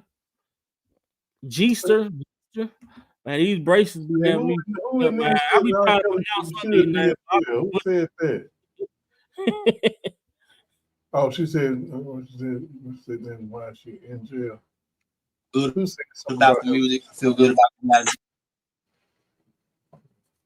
Plan to perform. I'm just showing out right now because I feel good about the music. I feel good about you guys being here. And whenever I see this many people in front of me, my mama say start singing. I'm telling you. So that's what I've been doing since a child. Which leads me to this subject of my story. Like I said in the beginning, man, I'm saying the end. When I was a shorty, I just always wanted to do music. Okay. And that won't, I wanted it so bad, I got it so good. Once I got it so good, I kind of got it so bad because that's the nature of the gift. Some people are talented and some people are gifted. I would like to be known as one of the people that are gifted, meaning because the fact I took my story and what I've been through and I channeled it. You can take tragedy and turn it into triumph. That's when you reach the zenith of a true champion. Don't mean to be too deep, but the shit is real talk. I have taken tragedy and somehow turned it into triumph. I didn't run under a rock. I didn't go over here. I didn't go over there. I stayed focused. And I'm more focused than ever because why? Much like the guy when you catch the football, he runs.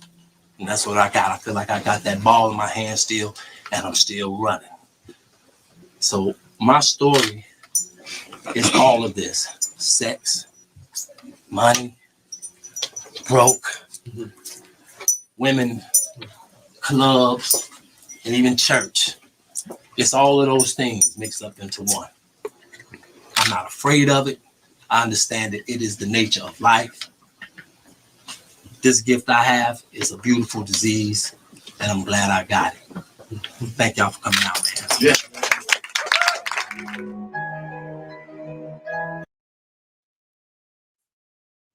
I'm telling you, so that's what I've been doing since a child. Which leads me to this subject of my story. Like I said in the beginning, man, I'm saying the end. When I was a shorty, I just always wanted to do music, okay? And that won't, I wanted it so bad, I got it so good.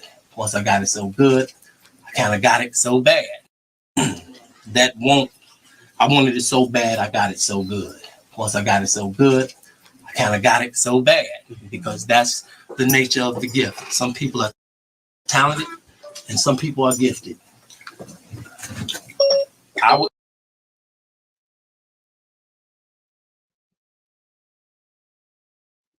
The nature of the gift. Some people are talented and some people are so good. Once I got it, I wanted it so bad, I got it so good. Once I got it so good, I kind of got it so.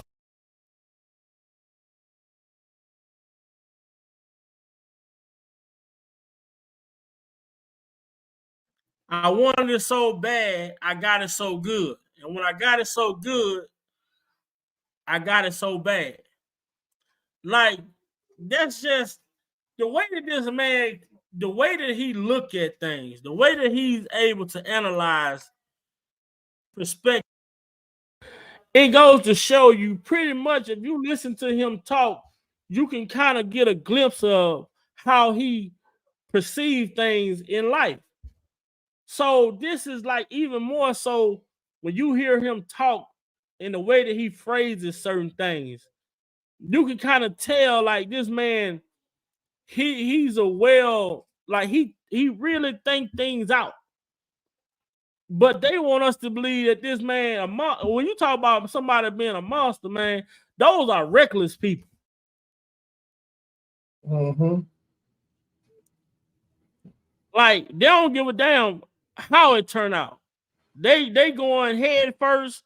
Don't care who in the way, no matter who it affect, whatever the situation may be.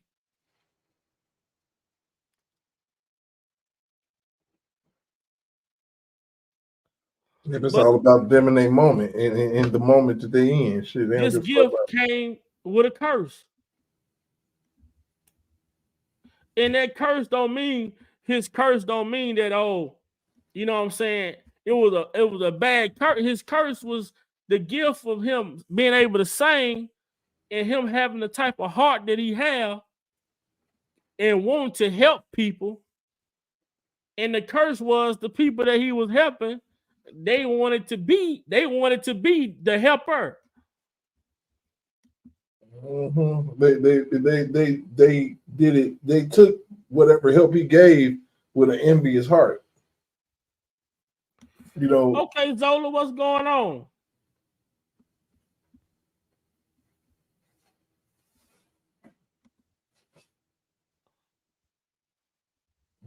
So she popped up out there bushes.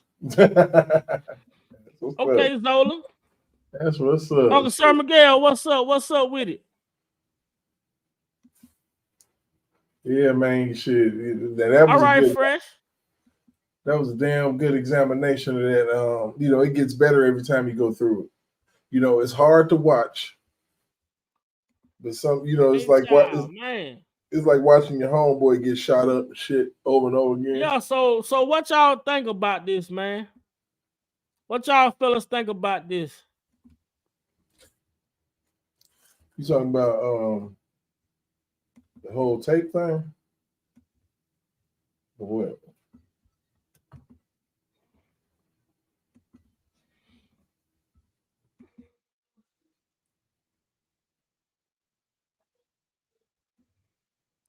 What's up, Shankita? Say, if I don't know if you ever done it, but one day could please just have everyone on your channel to just send prayers and encouragement. Most definitely. That's a good suggestion. And me and Unc was talking a while back and was talking about, you know, just closing each live with a prayer, you know, moving forward.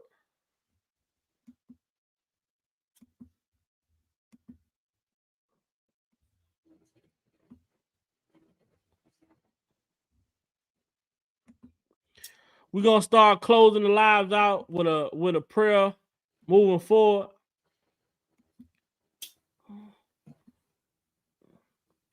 What's up, Sharika? What's up, Lisa?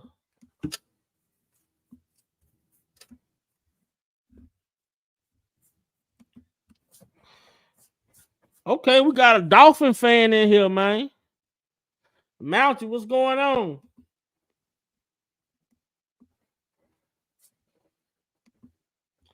What's going on? What up, Stephanie?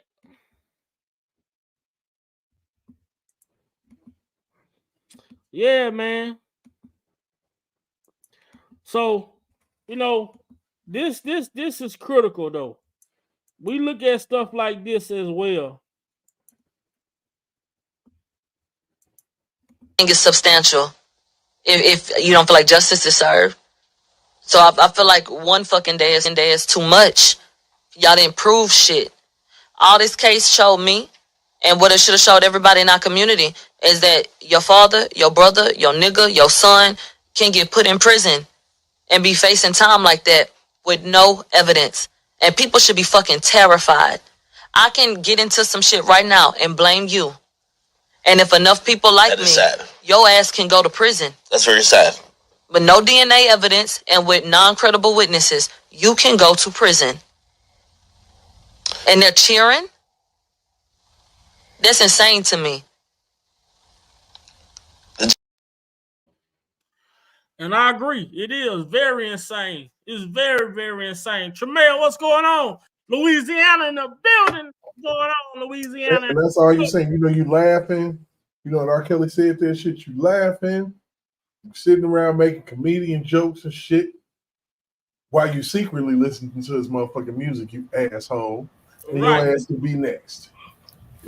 Right, R.kelly is wrongfully incarcerated. I agree.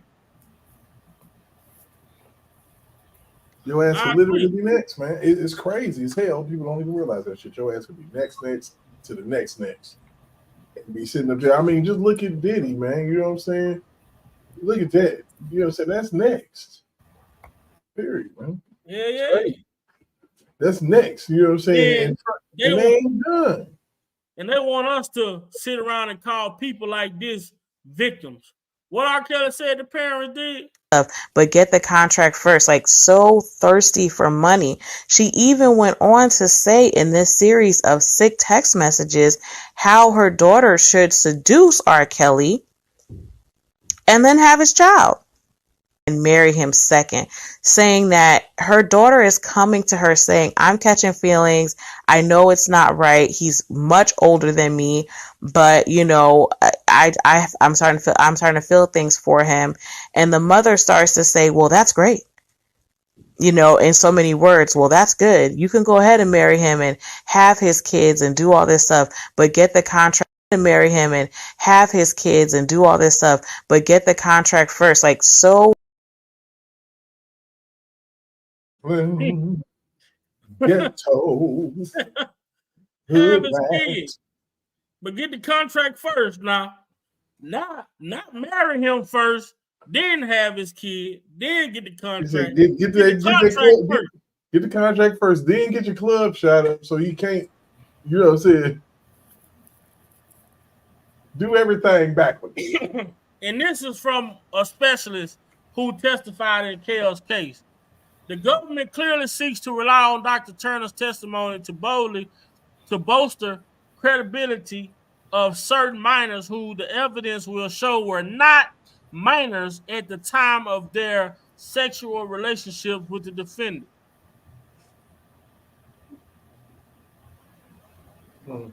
Dr. Turner say these motherfuckers wasn't minors at the time of their sexual relationship. Oh, man. So where are your underage girls at now? I don't know, man. Chilling. The mama.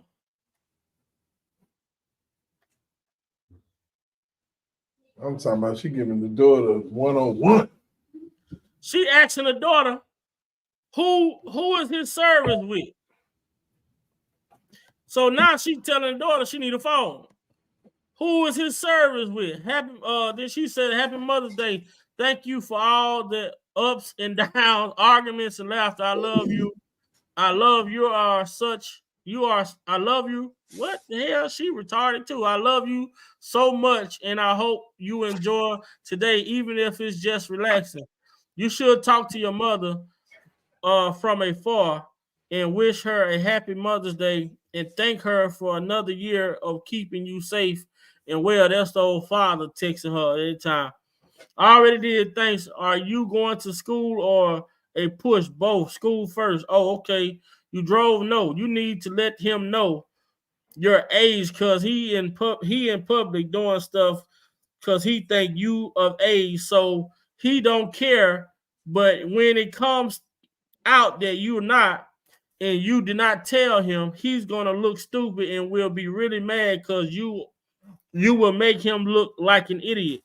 He may not mind your age, but that needs to be his decision. Don't assume.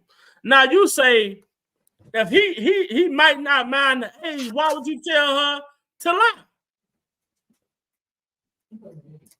That's crazy.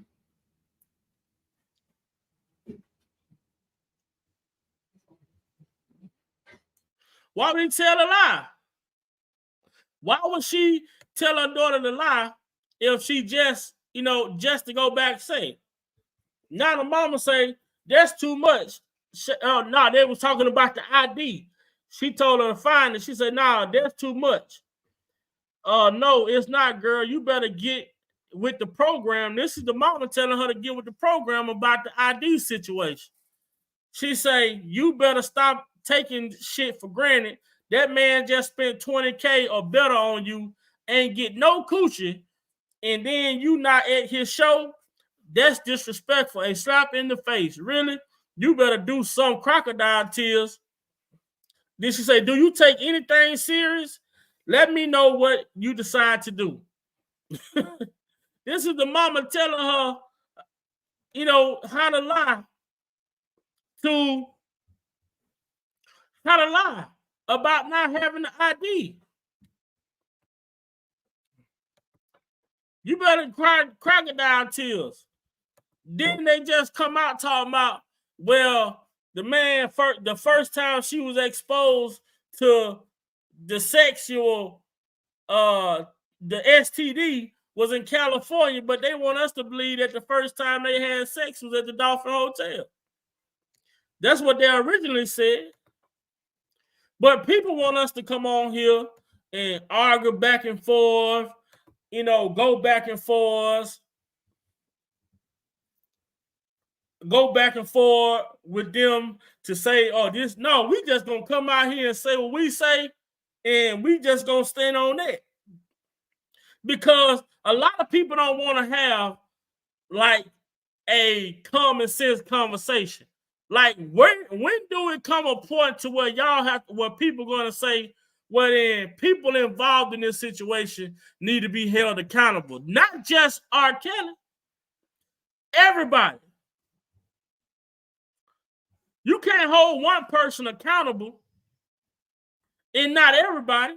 If all of us in a car, if we in a car going to do a bank robbery and only one person get out and the other two people sit in the car, once I come back and get in that car, all of us, even if I don't get back in the car, the fact that I got out the car with them, we all still going to jail for the same thing. So for the shit to go down the way it went down in Mr. Kelly case, and he's the only person being looked at as the bad person, that's a problem.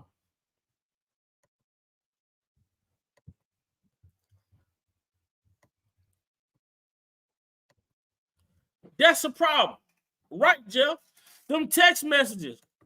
How about this? We talk about the first. Hold on, y'all know Big Vi got some shit for y'all. It's been a minute since we saw this. It's been a minute since we saw this.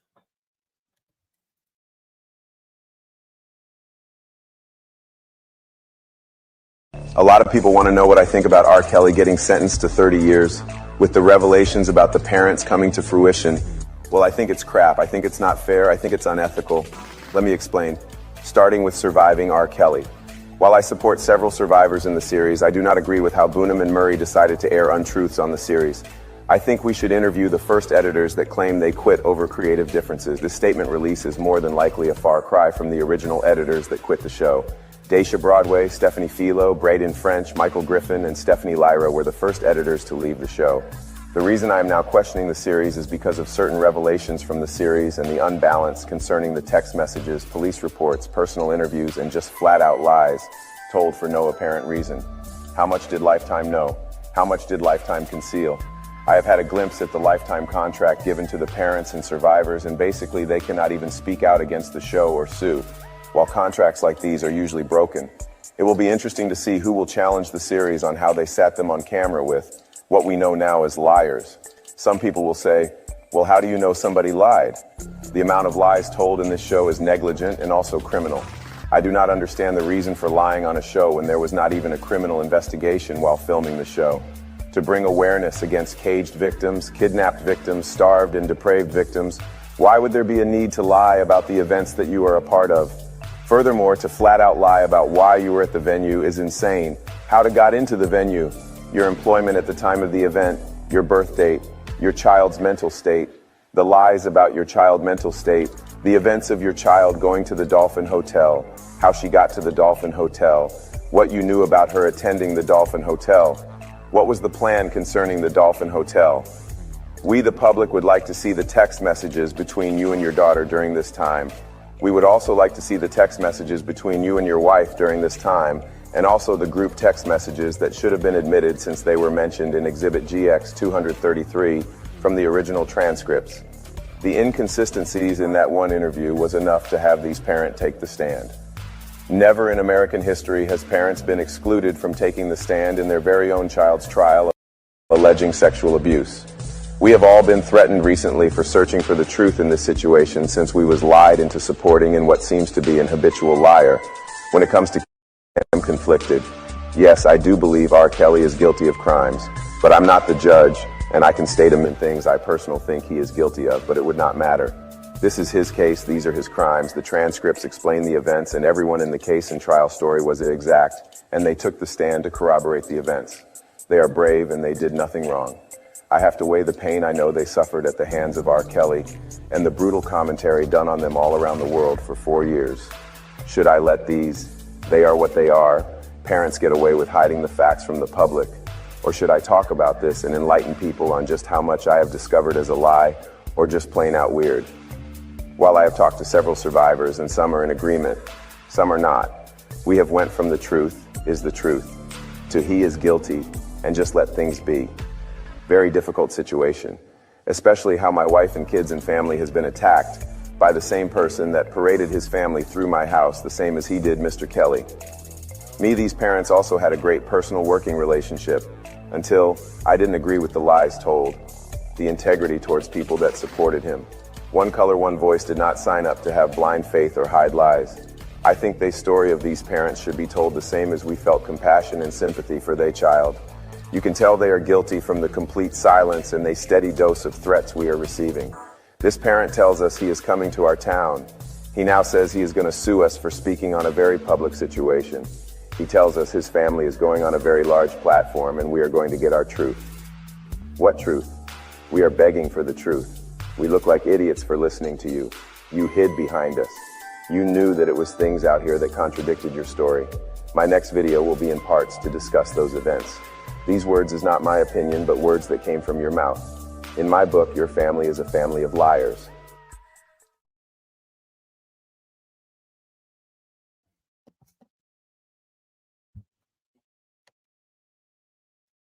Look at old Alice. Look at old Alice. Look at old Alice, man. It do happen. It's part of the game. You know what I mean? Because you got to establish a certain thing. You got to establish some fear in that female in order to get that respect. You must establish that. And she's going to try you to see if you qualified to get that respect from her. So it's going to bring some fear. And what I'm saying is, violent, you know what I mean, and it's something that don't have to.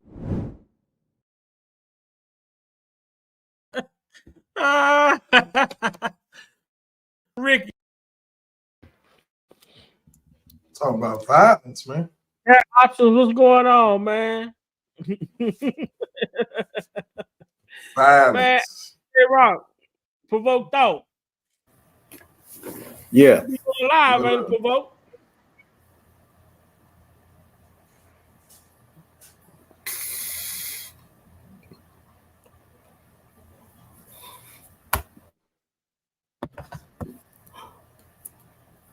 Right.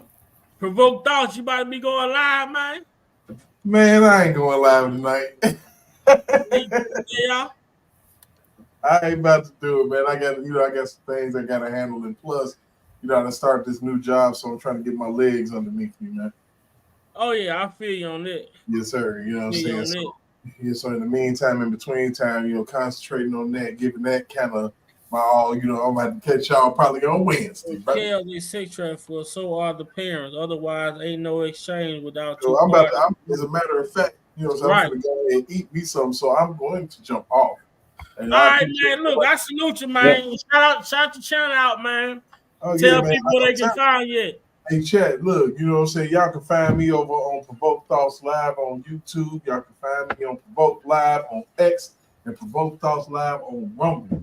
Make sure you go somewhere and like me, share me, and subscribe to me. I got some real good content for you. I don't play no games, man. We have fun over there. We talk about a whole lot of things. You know what I'm saying? We got me, my co-host Noobs. We got J Rock, Big Vi. all type of people coming through. So just make sure you come through and check me out. Mm-hmm. All right. Hey, Jeff, Appreciate you having- the link is in the group text, Jeff. Mm-hmm. Hit the group text, Jeff.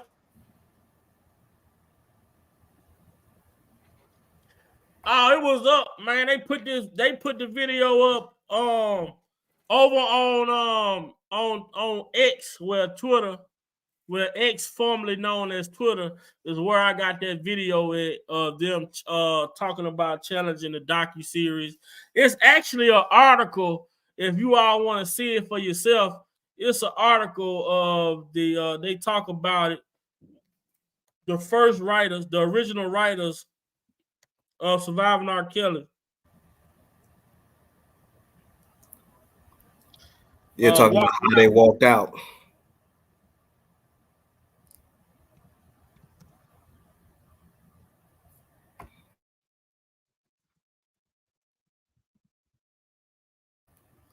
Well, yeah. Well, I think I'm gonna jump on off also because I'm All right, I'm finna wait on Jeff to come on here. Then I'm gonna be getting off in a minute. Yeah, so I'm gonna go ahead and give me something to eat, and then this championship game about to come on. I'm gonna see what's what with that. But I gotta get some food in my stomach. But shoot, I appreciate you, man, on that live. I know I'm glad you played the the interrogation, but well, I mean, every time I look at that, boy, I just get pissed off all over again every time I see it. Shoot, but once again, appreciate you. Shout out to you. And shout out to everybody in the chat, all newcomers, welcome, much love. Man, tell other people about us, man. I say this one thing, I'm gonna keep saying it. The truth is out there if you're willing to look for it. That's it. That's it. That's all. And we gonna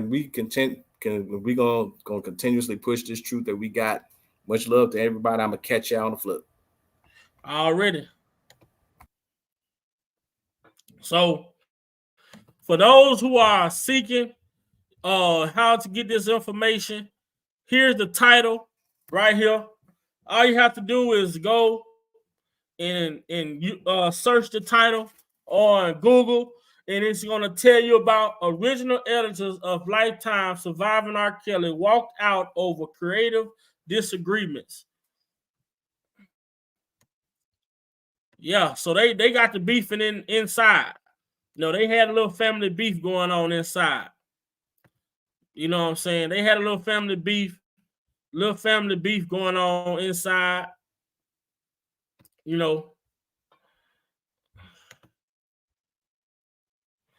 Yeah. So all I gotta do, man, it's some info out there for the people who are willing to look for it. It's some info out there.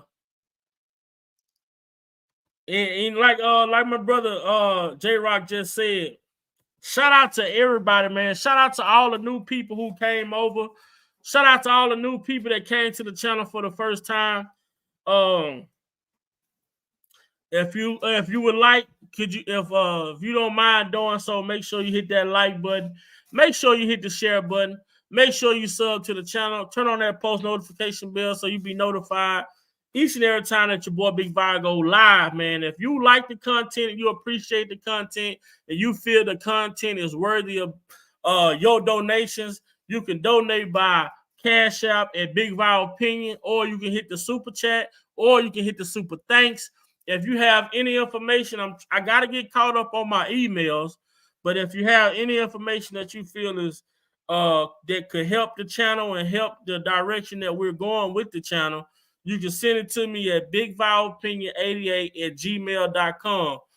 And I really, really appreciate that. So for the people who want to know about the original editors of Lifetime Surviving R.kelly walking out, all you have to do is go and Google search the original editors of Lifetime Surviving R.kelly walked out over creative disagreement. So that's something easy for you all to find, And see, when you lie on people, right?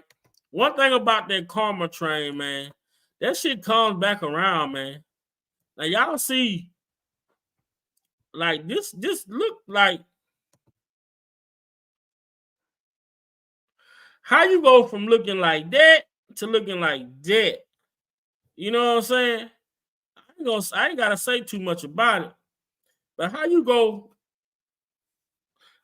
from looking like when you was with R. Kelly during the first Gayle King interview, and this is after the last Gayle King interview. Boy, God don't like ugly. He ain't too fun or pretty. You know what I'm saying? He ain't too fun or pretty, man. I got a real small channel, man, but I try to be consistent with what I do. I try to be consistent with what I bring as far as the information goes. And I really, really, really appreciate you all with with all the support that y'all give and all the support that y'all bring, towards the channel. Hey Jeff, if you wanna say something, Jeff, you can hop on, you know what I'm saying, before I get ready to get out of here.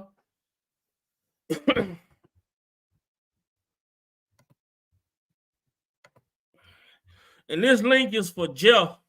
If Jeff, you want to hop on and say something before I get ready to get out of here, come on with it, man. Come on with it. You know what I'm saying? Because I can go days, man. I can go days and days, bro, with this information, man.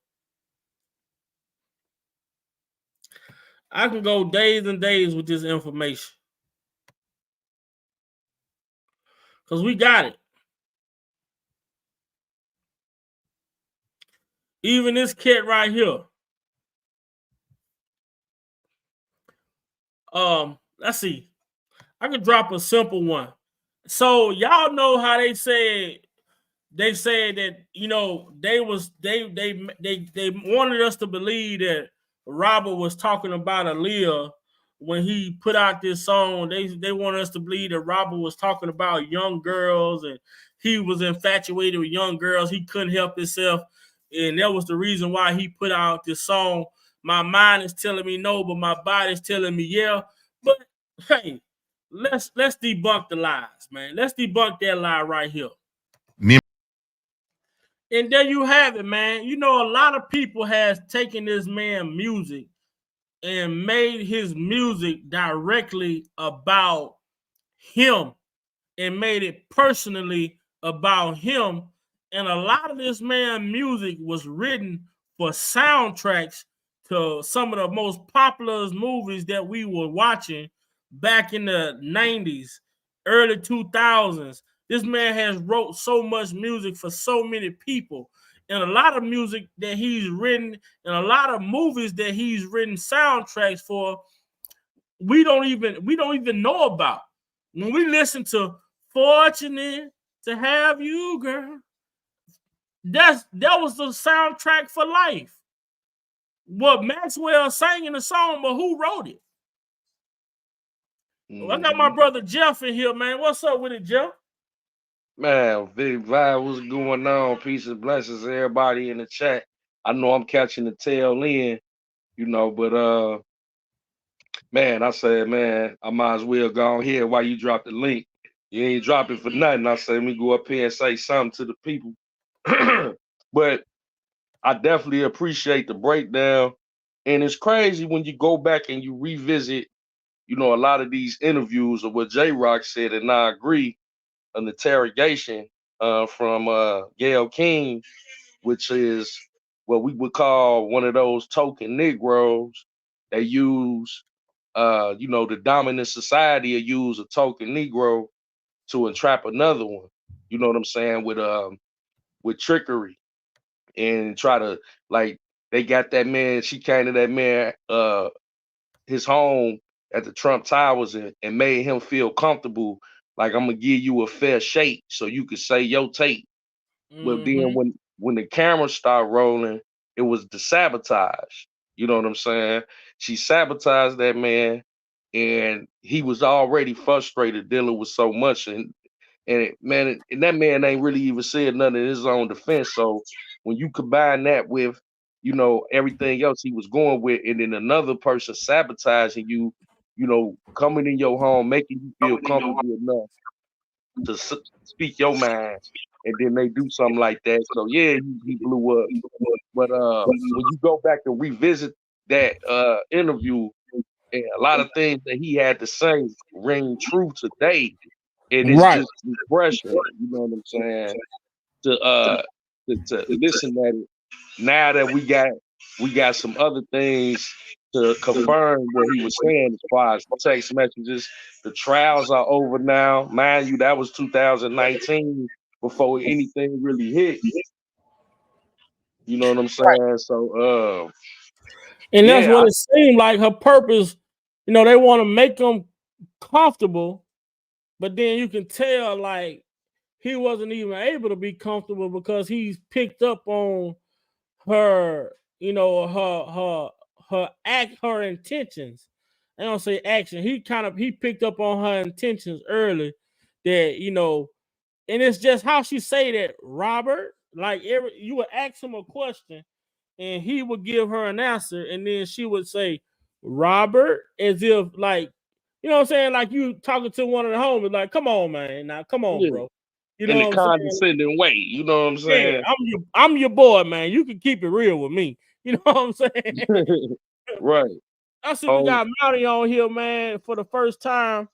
What's going on? Hey, what's going on, gentlemen? Hey, grace and love to y'all. God's blessing to each and every one of y'all. Free cows. Man, You so know, where you shouting out? You from Florida, right? no. I'm originally I'm originally from the Chi, Okay, 63rd and Calumet, okay. 63rd and Calumet. Oh, that's Jeff. So, What is that, Jeff? oh yeah, the South huh? Side. You know. Yeah, South Side. Okay, what's up, man? Yeah. How long you been following the case? Hey, well, I've been following it on and off. I really haven't had the time to really dig into it, but I'm going to tell you this. First, especially this second one. I knew this was and my cousin is a trial attorney. First of all, how can you? All right, please tell me this. How can you RICO one man? The two Still guys make that the two guys that they charged said that he was running the enterprise was found not guilty.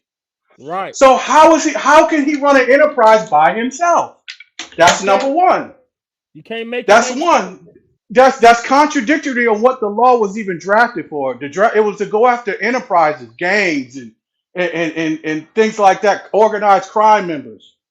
Right. So after they didn't prove nothing, and then see what they did was the FBI, and I tell her like my cousin said, listen, it's a reason why the FBI's got a 90-something% of conviction rate because they use thuggish, barbaric tactics to get witnesses to talk and do what they need them to do. Because the girl, one of the key witnesses that they put on the bench, they were looking high and low for her. If y'all remember, and then when they found her, she didn't even want to be bothered. She said, "I'm good."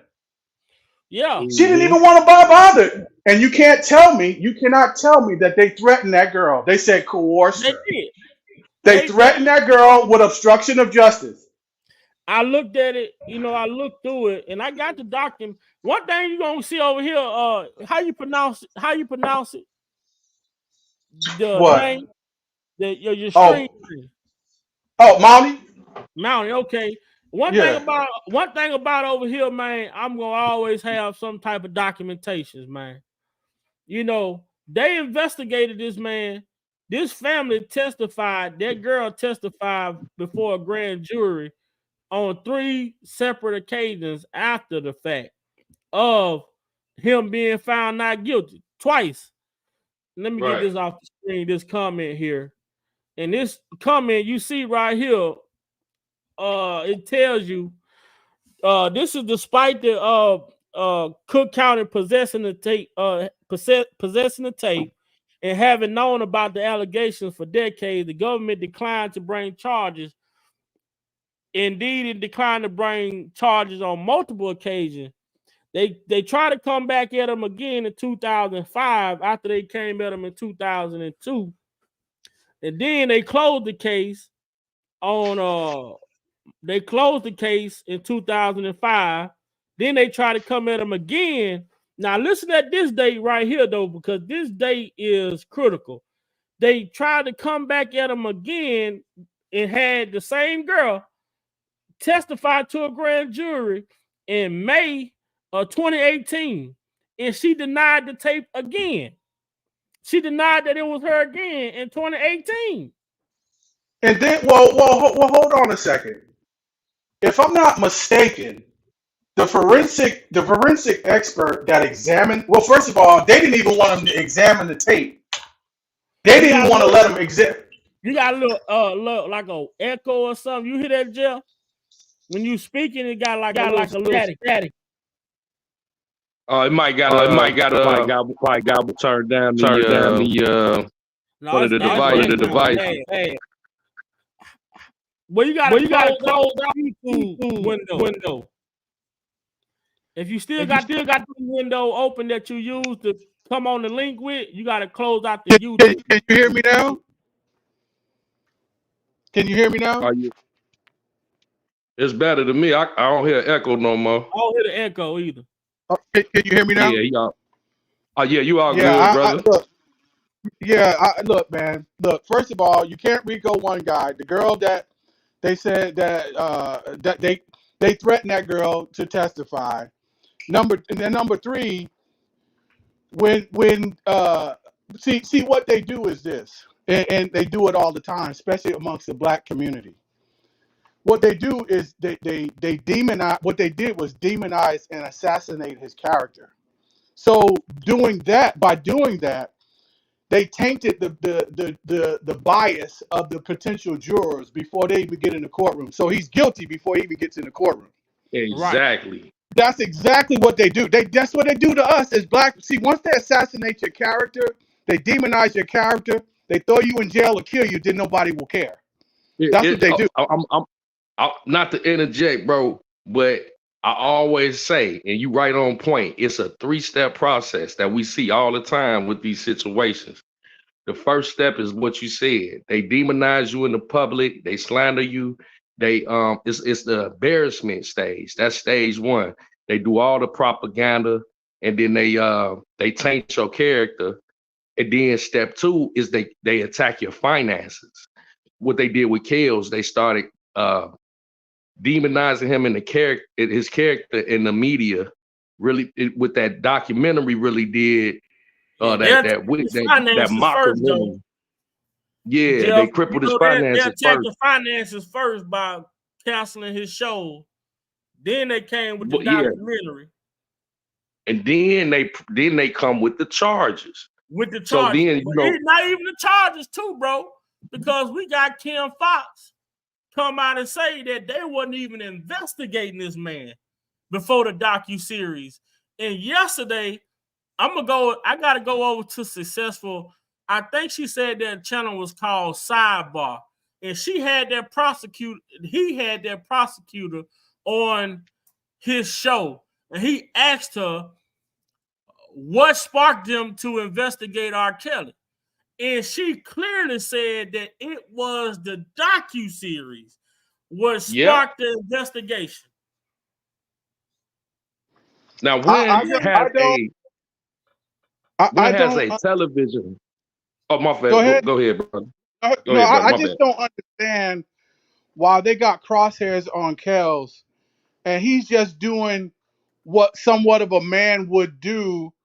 But where's the implication and the accountability of the parents? So you tell me, will you tell me who the real traffickers are? Who are the real traffickers? Where you're lying and telling them they're of age. Not only lying and telling them that they're of age, these females actually have an identification. When you look at shit like this, you see this girl right here she says clearly right here, Jane described the defendant as nervous and anxious, asking her to confirm that she was 18 years old as she presented. Jane testified in trials after the defendant looked through the peephole. He made me go into the restroom immediately and told me to get dressed. As I said, and he said, "Are you 18?" I said, "Yes." And he said, "Don't lie to me." And I said, "Yes." ID defendant open, it's talking about the defendant open the thing. Then it said the police checked Jane's identification to confirm her age before leaving. Defendant was present when police officers checked Jane's identification. So if the police officers in Florida checked her identification, and in the state of Florida, the age of consent is 18, and they checked her identification while he was standing right there and gave it back to her and said, "Okay, have a nice day," is either these officers was with the parents, or they wasn't, or they wasn't, or she was 18 years old. They either had to be a part of the setup, or she was 18 years old. Listen, listen. This is a farce. This case is a witch hunt. Bonjean, she's doing an excellent job. She's gonna get to the bottom of this. They're gonna have to let him. They're gonna have to release him. They're gonna have to. Man. It's too many lies. It's too many lies being. See, I'm gonna tell you something. And this is what I look. R. Kelly is one of the biggest R&B pop artists of our time, besides Michael Jackson. Okay. Agreed. I'm gonna tell you something, and this is not me conspiracy theorizing or nothing else. Listen, his catalog is probably worth $1 billion. Oh, ain't no problem. Oh yeah, well over. So I'm gonna say, listen to me. This, I'm gonna tell you this. I guarantee you, at what point in time or another, Kel's probably asked for his catalog. He asked for his publishing. Yeah, he did. He did. And see, this is where all this shit coming from. See, now let's go after him, because now we can't afford to give up his fucking catalog. His dude, that's $1 billion. What's up, Blessed? Yo, This dude is worth as much as Michael Jackson. That was the whole catalyst behind the takedown. When he went to that bank and realized what was going on with his finances, and he went to the books and say, "Hey, we need to open these books." I don't know if you caught my. I'm not sure it was my last live, but if you go through my lives, you will see one that said Dr. Umar talks about R. Kelly, and Dr. Umar breaks it down and tell you exactly how it is when it comes to R. Kelly, Whitney Houston, Michael Jackson, Prince, what these record labels did and how they moved. You worth more dead than alive. Exactly. Hey, Vibe, we're gonna have to take them back. We're gonna have to take them back down through there. You know what I'm saying? Shout out to Senator Sane. Sane. He broke it down as far as Kells asking for his masters. Oh yeah. You know what I'm saying? You got now this is the breakdown. And his close friend Will Eady spoke on this. Basically, when Kells found out that he was owed his master's back, because see, you got 30 years after you sign your contract initially. Now, Kells said, "I've been in the game 30 years," in that Gayle King interview. Now, if you go back and you look at it, when Kells went to inquire about his masters, he was afforded that right. Whatever contract he signed in the beginning of his career was voided. Oh, yeah. Now they got a window of opportunity to not give you those masters, and his catalog is worth $1 billion plus now. So the only way that you cannot receive those masters, the benefits to those masters, is if you are in jail or if you are dead. Yeah. And you have a certain amount of time. You got a 5-year window from that 30 year. From that 30th year, you got a 5-year window to put in the paperwork and you have to put in the paperwork. You can't send your lawyer none of that Mm-hmm. to get that back. And I think I have that video.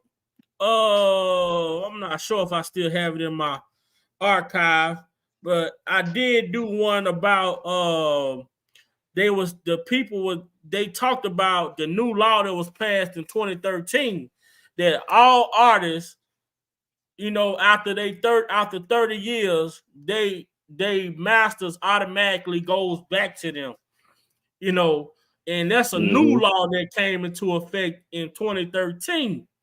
So soon Kel's 30th year hit in 2018. That's What they it. do?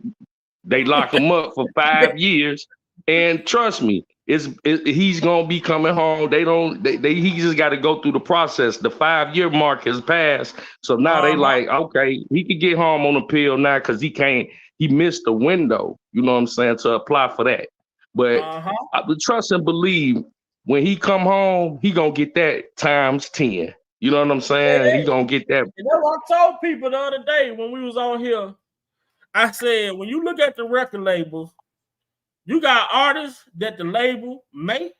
And when I say a label make artists, that means the label go out and get music for a particular artist. And they had this artist, sang over this, sang this. Like Kel was writing songs for other people. So all the songs that Kel wrote for other people is pretty much not saying like a Michael Jackson or Whitney Houston, but a lot of shit he did for B2K and all these other people, that's the label doing. The label is making these people relevant. So once the label come from behind these people, you no longer hear from them no more. But when you are R. Kelly or Michael Jackson, they make the label what it is. And the label know that. Damn, if we let R. Kelly go, he finna go out here and generate all this money for himself. We need to keep him tied in. Mm-hmm. R. Yeah. Kelly It's was the the only same. person. That was what Master P did when he gave with the No Limit shit. He had to create the new No Limit records and let the label keep the old No Limit shit that they first started. He got the money and he said, "I'm gone," and went and did his own thing. Mm-hmm. But they didn't expect They him to want. be successful as he was.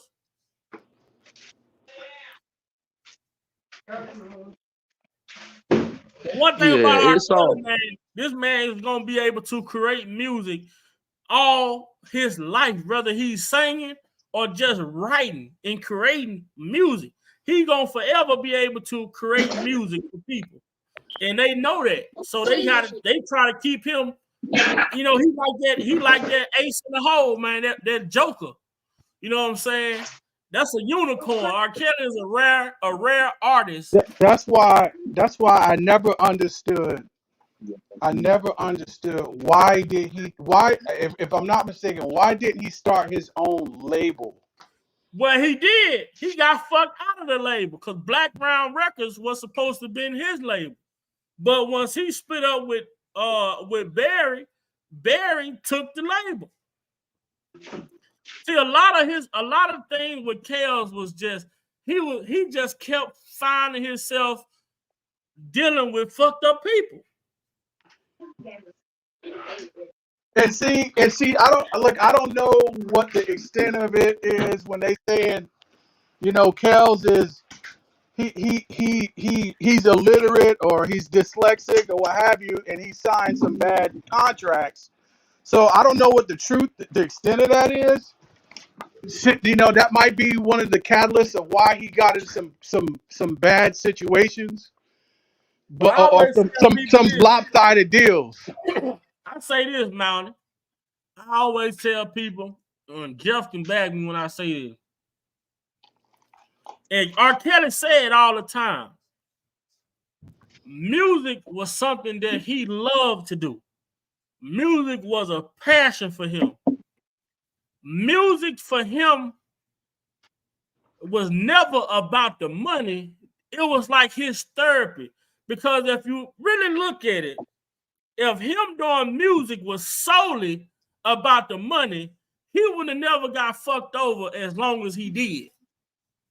Yeah. Exactly. If it His was music, solely about the money, it's, his music really took off once his mother passed away. He made Dedicated. oh man, dedicated my shit.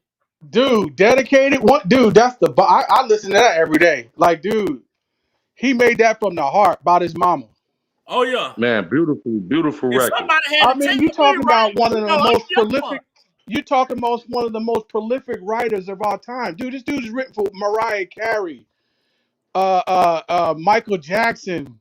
I mean, Tony Braxton. I mean, Whitney Houston, Celine Dion. for real, like, dude, hit Tony after hit after Braxton. hit. I'm telling Yeah, you. that's why when people was talking about we gonna mute R. Kelly, that's impossible.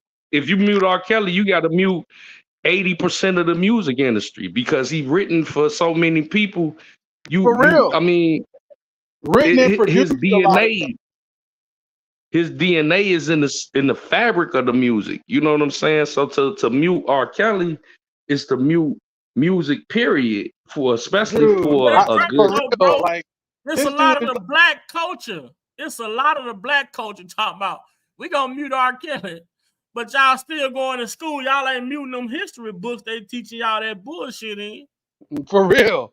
For real. I Wanna mean, I mute the believe I Can Fly is how many black graduation, high school and grammar school and college for graduates, real. walked Absolutely. across the stage to I Believe I Can Absolutely. Fly. You know what I'm saying? I mean, that song that he wrote for Whitney Houston, I Look to You, dude, that's beautiful. I just played that the other day. You missed a good one then. I Look to You, dude, that's a beautiful song. Man, the And why song would is you, beautiful, but when you watched him perform that shit at her funeral, like, you want man, to tell me that this man is a monster, bro? Where is why the would you body want language to, experts? why would you want to mute somebody that gave so much to your culture? You know what I'm saying? It's our people. But again, like I was telling you earlier, that narrative is driven from a dark place. That's what they're trying. That's what they do. They try to what it is. They just trying to destroy this man. They're trying to destroy this Yeah. man. He's a good-hearted man, and they're trying. Dude, evil is trying to destroy But good. you know how long they've been setting the stage for this? They was hoping that it would have went down during the first trial, but it didn't go that way. But they continued on with these settlements, and this is something I'm not sure if you saw this, Jeff.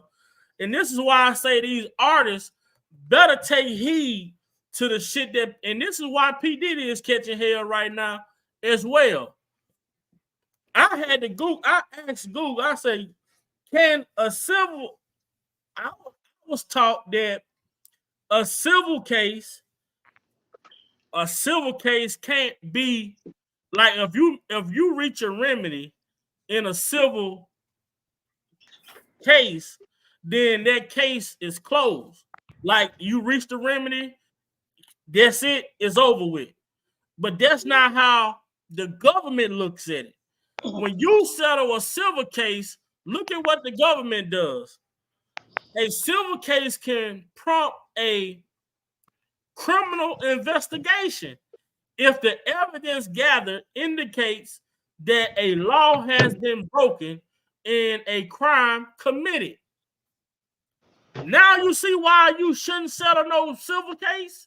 You got to take that shit to court.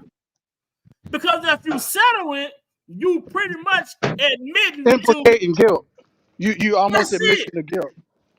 That's an admission of guilt, and they come with they take those civil cases and they pass it over to the criminal, and the criminal people they go through it and say, "Well, this sounds like a criminal activity. Well, let's go investigate this." So now they using civil cases to spark criminal investigations. This is why I'm telling you, Diddy has been catching hell ever since he paid Cassie that $30 million. Yep. And Yo, see, it's the same Diddy, form. It's a but Diddy, formula. but Diddy, listen, all I know Kells and his music has uplifted, has restored, has mended relationships. Diddy, this motherfucker has, dude, this nigga has destroyed lives. This dude has destroyed lives. He's dude, he's corrupt. I mean, the shit that he was having that girl do. I'm surprised she's even married. But you know, my whole thing with the Diddy situation, you know, I told the fellas over here, I want to reserve judgment because a lot of times, you know, we have to really see things for what it is. And when we say this country, they say we had a freedom of certain things that we choose to do and don't do. My whole thing about it is, even if I meet a female today and I tell a female, hey, I like things a certain way. Or even if I don't tell this female I like things a certain way, and she comes and she does something and I get mad about how she did it, X, Y, and Z. Well, this female still have the right to say, well, I want to keep fucking with you, or I'm done fucking with you because I don't like the shit. You know what I'm saying? I don't like the way this is going. And I feel like even in the Chaos case, where do the accountability for these women who want to live this celebrity lifestyle coming into these situations with nothing to offer but PUSSY? And it's no knock against the women. I'm not indulging none of the behavior that these people are alleging. But at the same time, that's just like us as a man. If we apply, I'm a truck driver. I apply for jobs every day. And some of these jobs be saying, well, you don't got to touch freight. You don't have to do this. You won't have to do nothing but bag up to a dock, unhook, hook up to it. And then when you get to the job, man, you got to go in the inside, load your own truck, all type of shit that is going on. So at that point, I got to make a choice.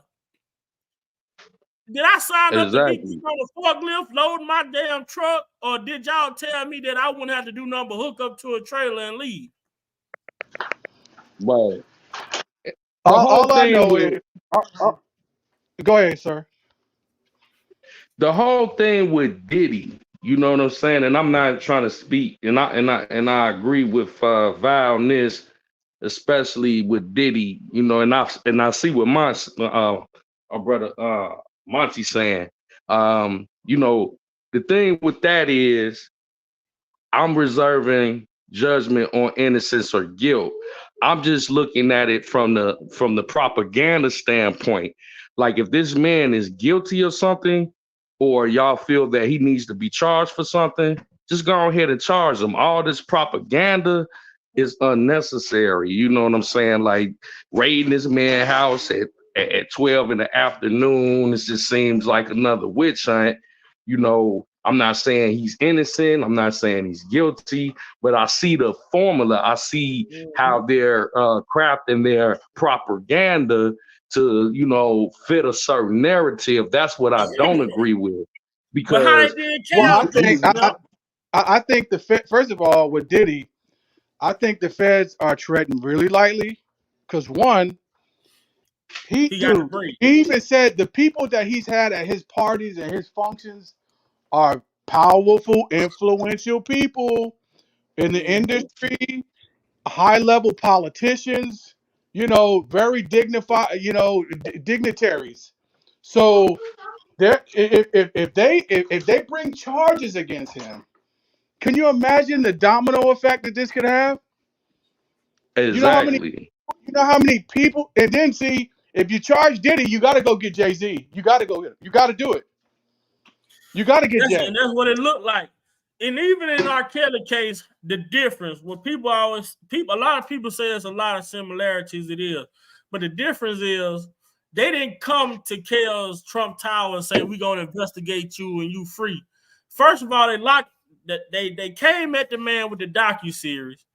And then in order to lock him up, they came at him with some back child support shit. Then the man burned out on the back child support. Then y'all come and arrest him because a motherfucker by the name of Michael Avenatti reaches out to Kim Fox and tells Kim Fox that you need to guarantee me that R. Kelly is going to be off the streets in order for my accusers to come forward. Now they come with an arrest warrant and lock R. Kelly up. Still, no evidence, no investigation going on. All of a sudden, when R. Kelly is locked up, now we're going to go and raid the storages. But the whole thing is, how did they know where these storages were at? Now they putting the squeeze on people that's around R. Kelly, which they doing with P. Diddy, when they implicating his son and all these other people.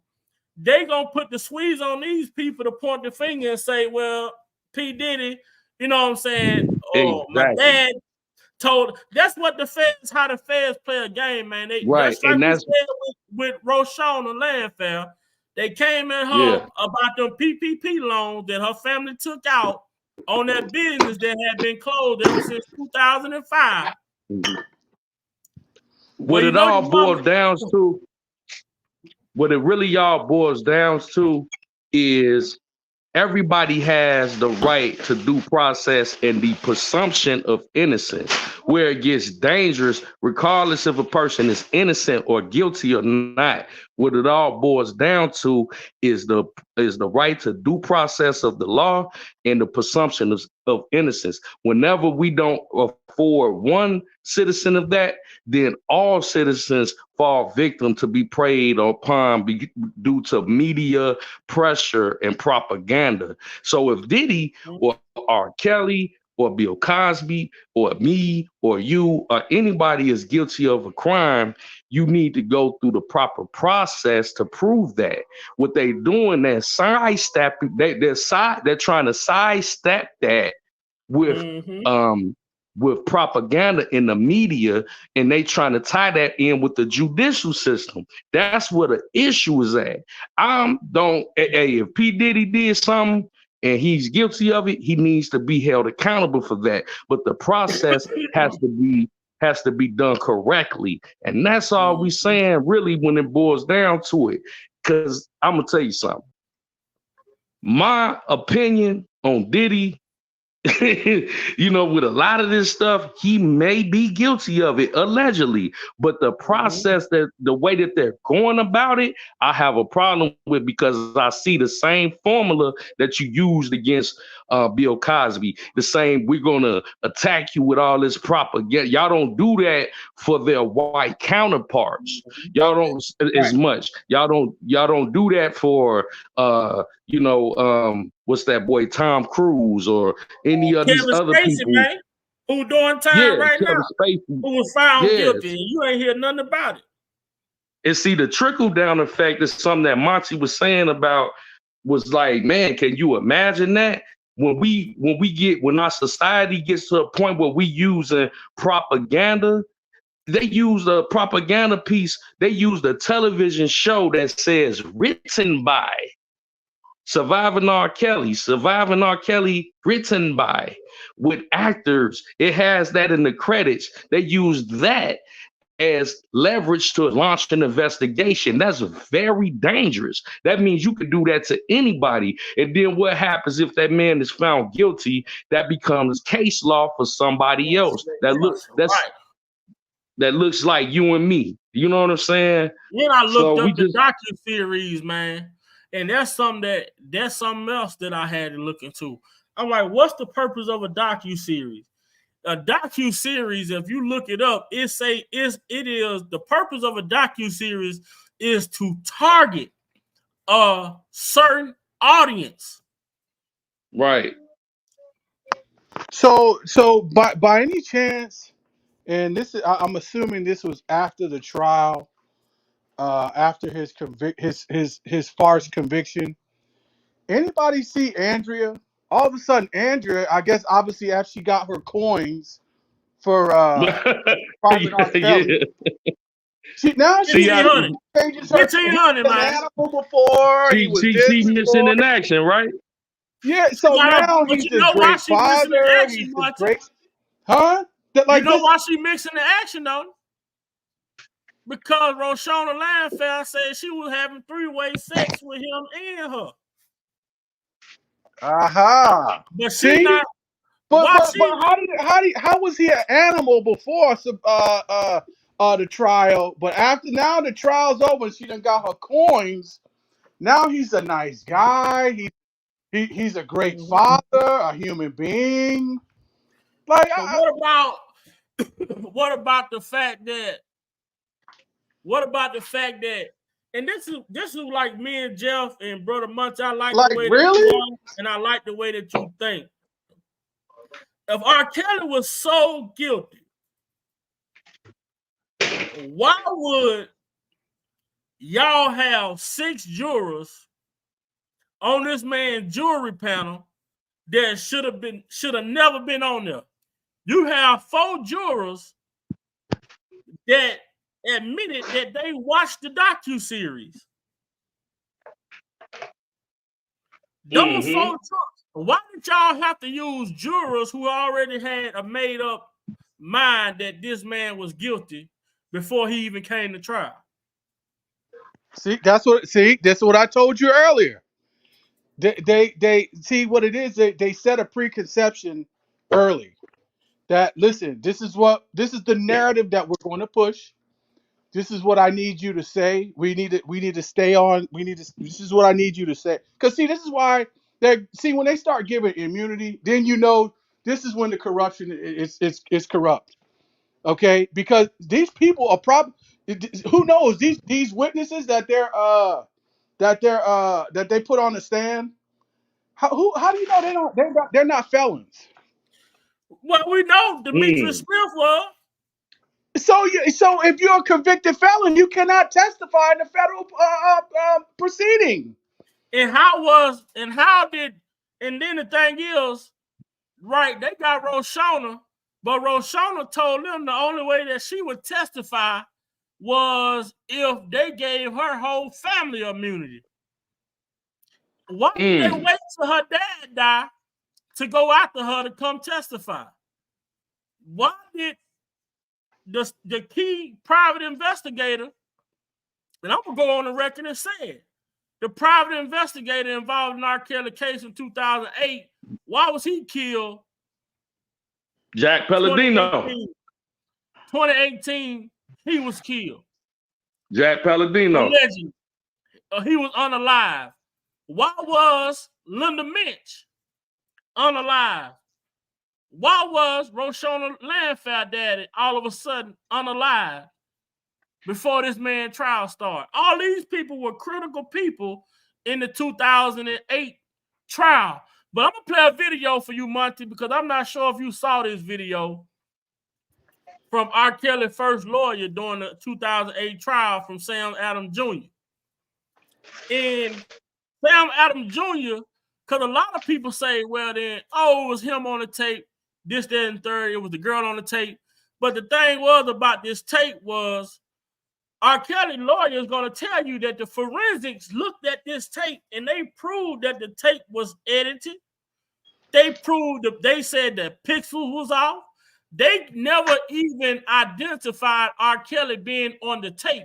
So how in the hell did the girl identify herself on the tape? Exactly. So I'm gonna roll this video for you before we get ready to get up out of here, and we're gonna shoot the shit for a little bit, and then we're gonna get up out of here. Hold on, let me put the screen right quick. My brother Jeff and this thing with me, man, gave me a little bit of yes, sir. more, man. You know what I'm saying? Hey, you playing the right one, bro. Has the chutzpah to call in a 34-year-old, basically unknown lawyer to come to his defense and take a look at it and represent him. And because lawyers do, it's as if they're standing there, but they're talking through us. And to put that kind of faith in me on a world stage, I was honored to do it. And then when I got in it and took a look at it and talked to the witnesses and saw the tape and then saw and truly believed that the state could not prove beyond a reasonable doubt the charges and knew it, I think I had an obligation as a member of the bar to take that case. And what the third grade marshal say, you do the best you can with what you got.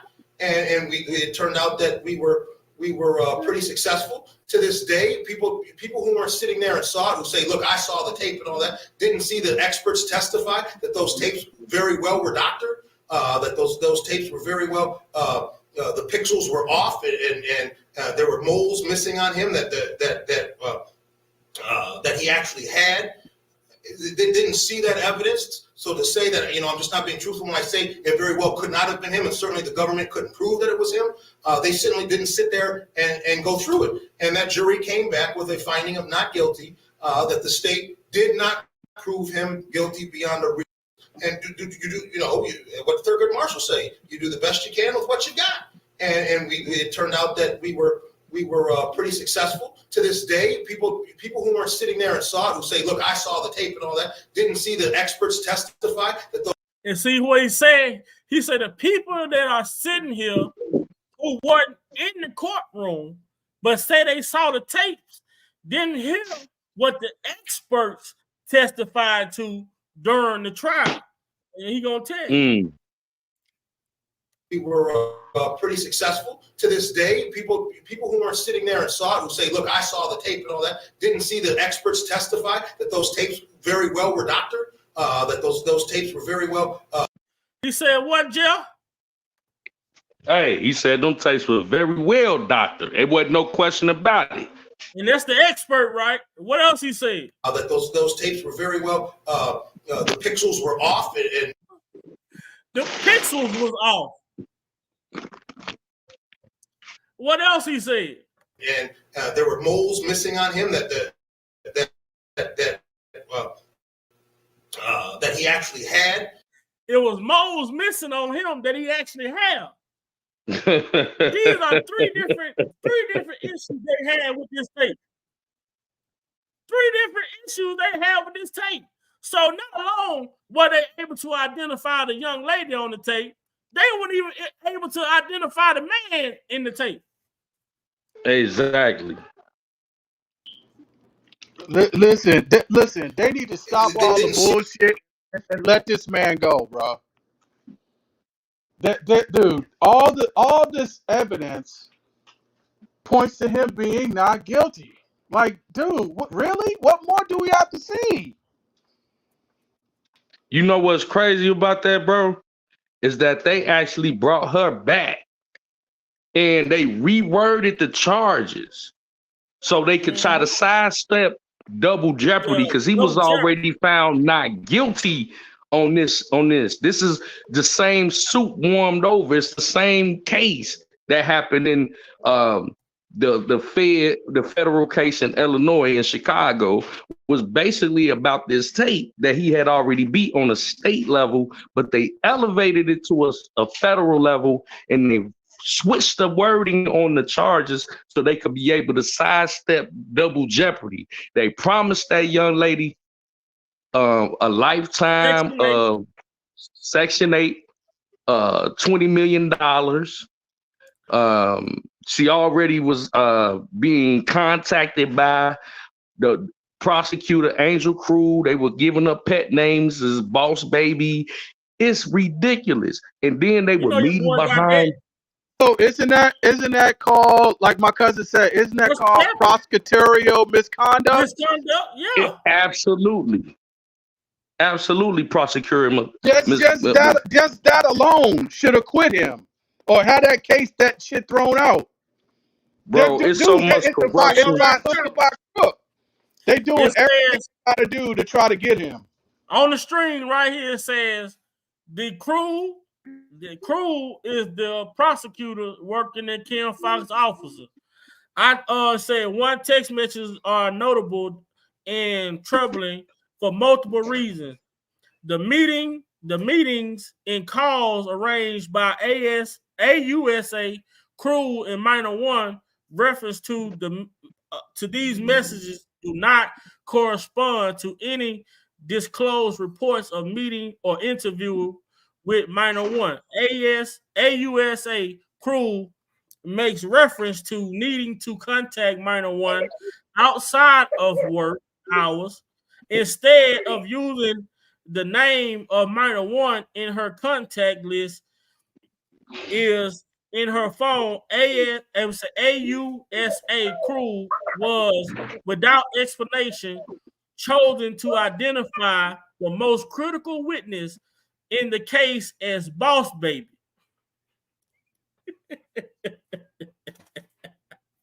This is a prosecutor identified the most critical witness in the case as Boss Baby. Boss Baby. Hey, and then on top of that, to add insult to injury, didn't Angel Crew have a email called Yeah, the burner Piper or email. something like that? She made up. She said that Homeland Security suggested that she create an email and name it Piper 312. Then consequently, go ahead, I'm sir. gonna let Monty go. I'm gonna let you go after this. After I say this to add to that with the email thing, with the Piper thing.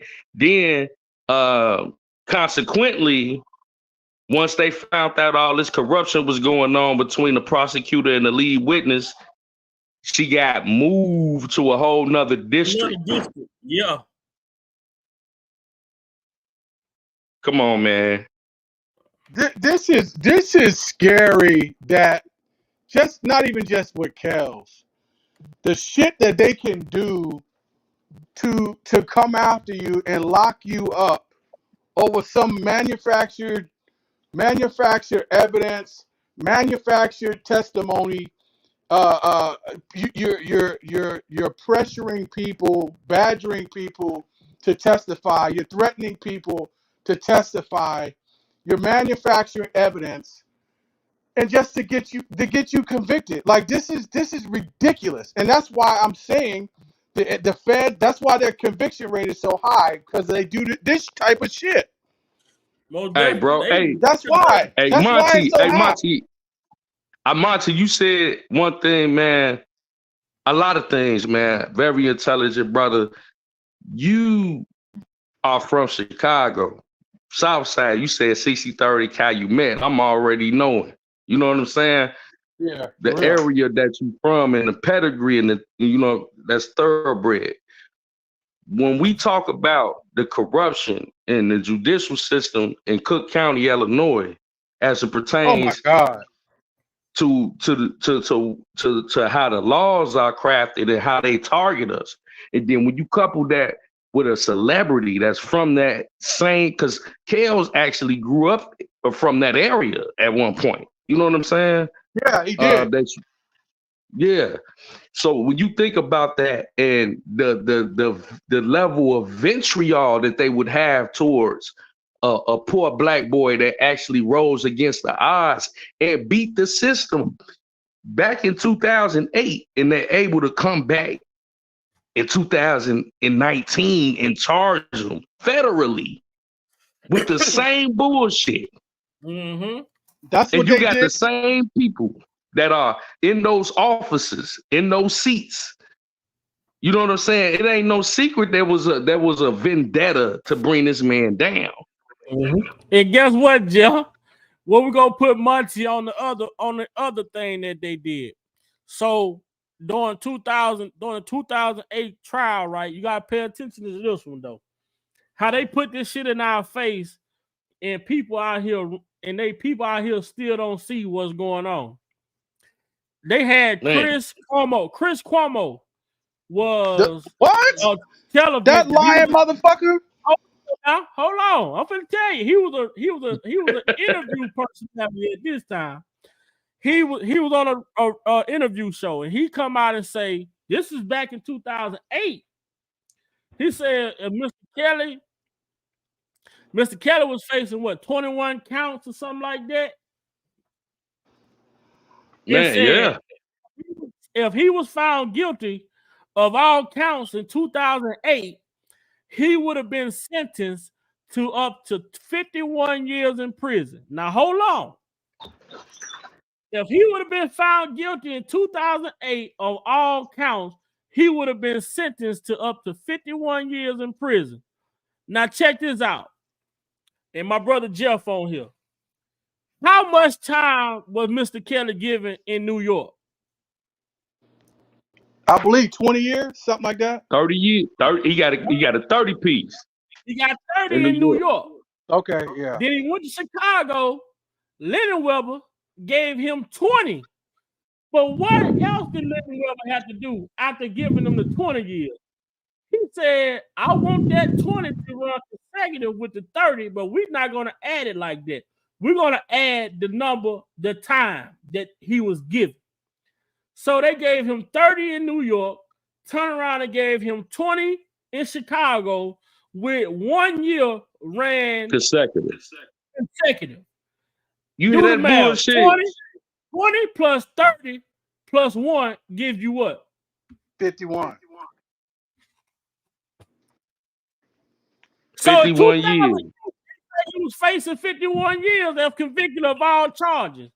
Now you come back, we in 2023, the man get convicted in Chicago and in New York, and he was sentenced to 51. Well, he got a total of 51 years, but he was sentenced to 31 years, pretty much. But if you do it, if you don't run that time concurrent, he'll be doing 51 years in prison. That ain't no coincidence, bro. Ain't no coincidence. You can't pay me to believe that's a coincidence. They put this shit out there and they put it in our face, and they know a lot of us is one thing they always look at our people, and they look at our people and say, we know they're not gonna read this shit. We know they not gonna be paying attention. We know they're gonna run with whatever's hot. They're gonna run with whatever's popular. They not gonna goddamn do no research. They gonna listen to the TV. Mm-hmm. That's gonna be that. But when we was listening to it and heard this fucking Chris Cuomo say, "What's up, Regina?" Say, "What up, DV?" Say that this man could face up to 51 years of convicted on all charges, and then here we go in 2023. This man is sentenced, 2022 and 2023. The man was sentenced. He had a total of 51 years, but 20 years were to be ran, together with the 30 years, with an additional 1 year. Man, hey, Vi, what you play earlier, Vi? What he say? What he say in that Gayle King interview? Y'all trying to what? I gave y'all 30 years of my career. Years? Yeah. I gave y'all 30 years of my career. Y'all sentenced me to 30 years. These numbers mean something. These numbers mean something. King said I had a number already before you ever came into my courtroom. Yeah. That judge in New York, Ann Donnelly, said that. You want to see something else, Monty? You know your boy over here, man. I know you're going to have to go through some of my old videos. But you look at shit like this. Demetrius Smith. Hold on. This is Demetrius Smith. I know I got it in here somewhere. And he tell us about, he talks about him going to get this goddamn right here. Now, they told us about the marriage. They want us to believe that it was an official wedding with R.Kelly and Aaliyah.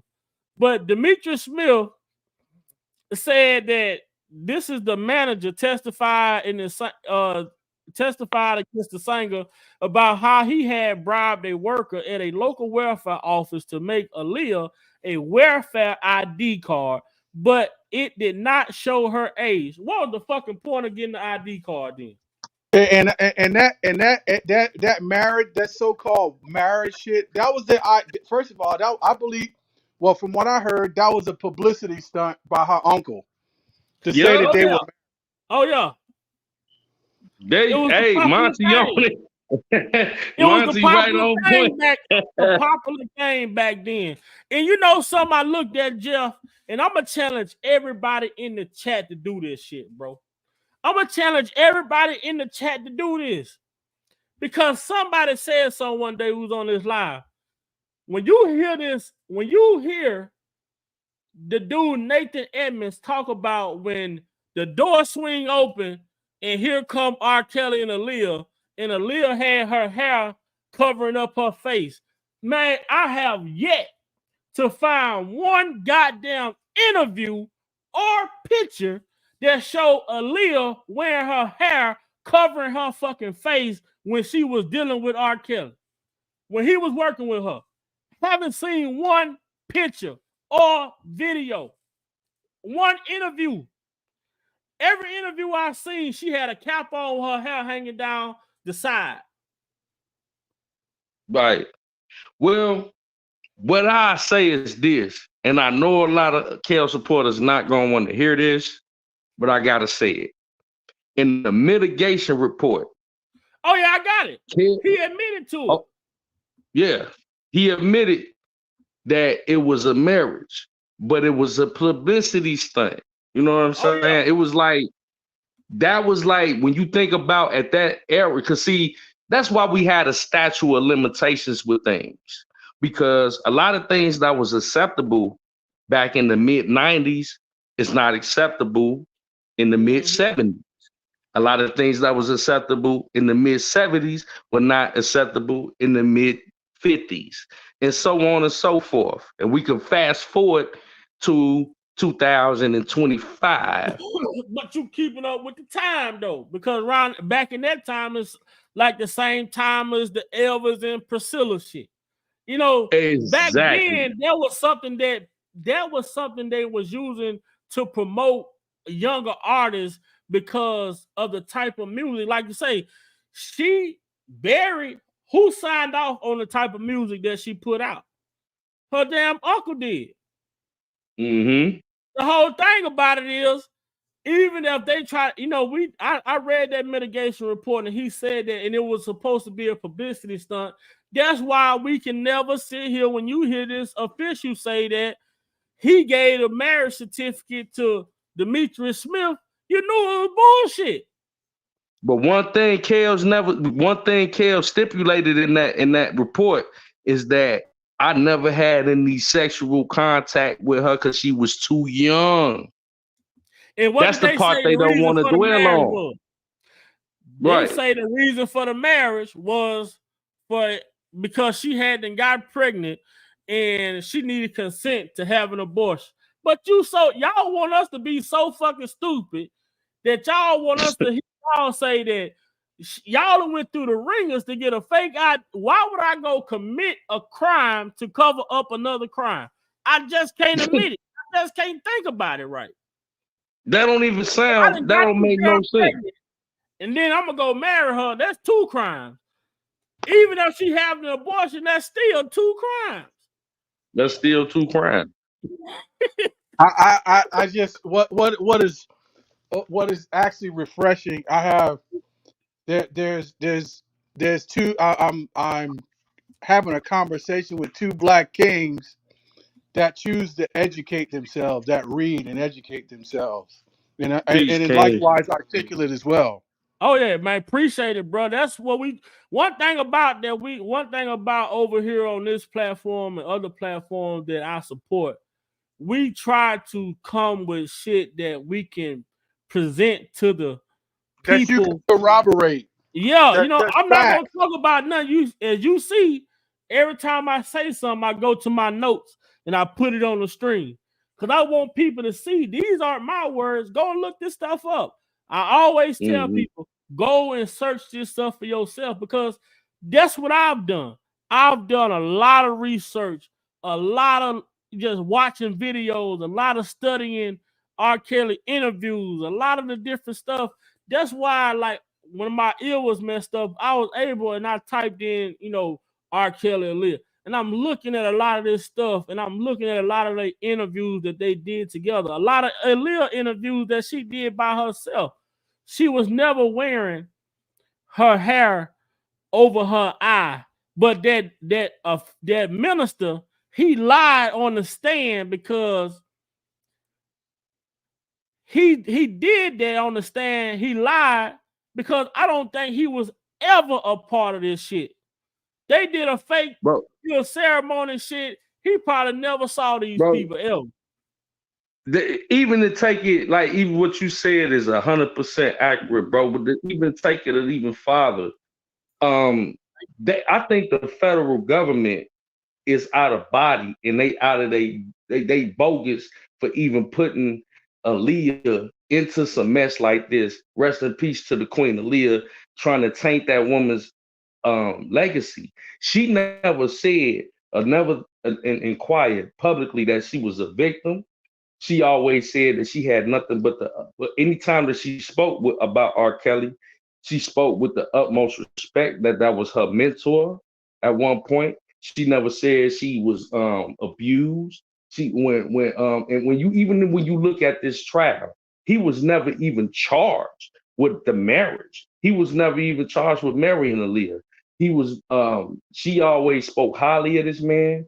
They never had any bad blood, as far as we know, from her lips, from her mother's. When you look at the trial, nobody from her family was involved in the trial. What you just said, Not Jeff? even You her. know, Not even go too far, bro. You know, I want you to go too far before I pop it up on the screen quick. I'll pop it up on the screen quick, man. Let me get the comment off you. Now, this is the grand jury asking questions to the prosecutors in New York. Monty, if you see the screen, or Jeff, you want to read that? It's a little bit small on my phone. I'm on my phone right now. As Crow, let me see. Hold on. Let me see. As Crow presented the case to grand jurors, one of them asked why they weren't charging Kelly with abusing Aaliyah. I don't mean this in a disrespectful way or anything, the juror said. According to the transcript, when you first brought us evidence, you showed us the marriage license with him and Aaliyah. So I was wondering why she wouldn't be part of it if he married her when she was a minor and abused her. Kelly married Aaliyah in 1994, Kroll explained, but the law under which they were charging Kelly enticement to engage in sexual activity didn't exist until 1996. The marriage was quietly annulled and Aaliyah was killed in 2001 in a plane crash. Now, can you make that make sense, Monty? Y'all put this information to a grand jury and still don't charge it. Now, y'all use the RICO to go over the to bypass the statute of limitation, but y'all still ain't charging with marrying her. Don't make sense. Now, y'all charged him with giving the girl what the young lady said, that she had hypnotic and all that shit. That was back in the 90s, early 90s. So why y'all wouldn't charge him for sexual assault against Aaliyah if y'all said it happened? The grand jury was confused about why we ain't charging them.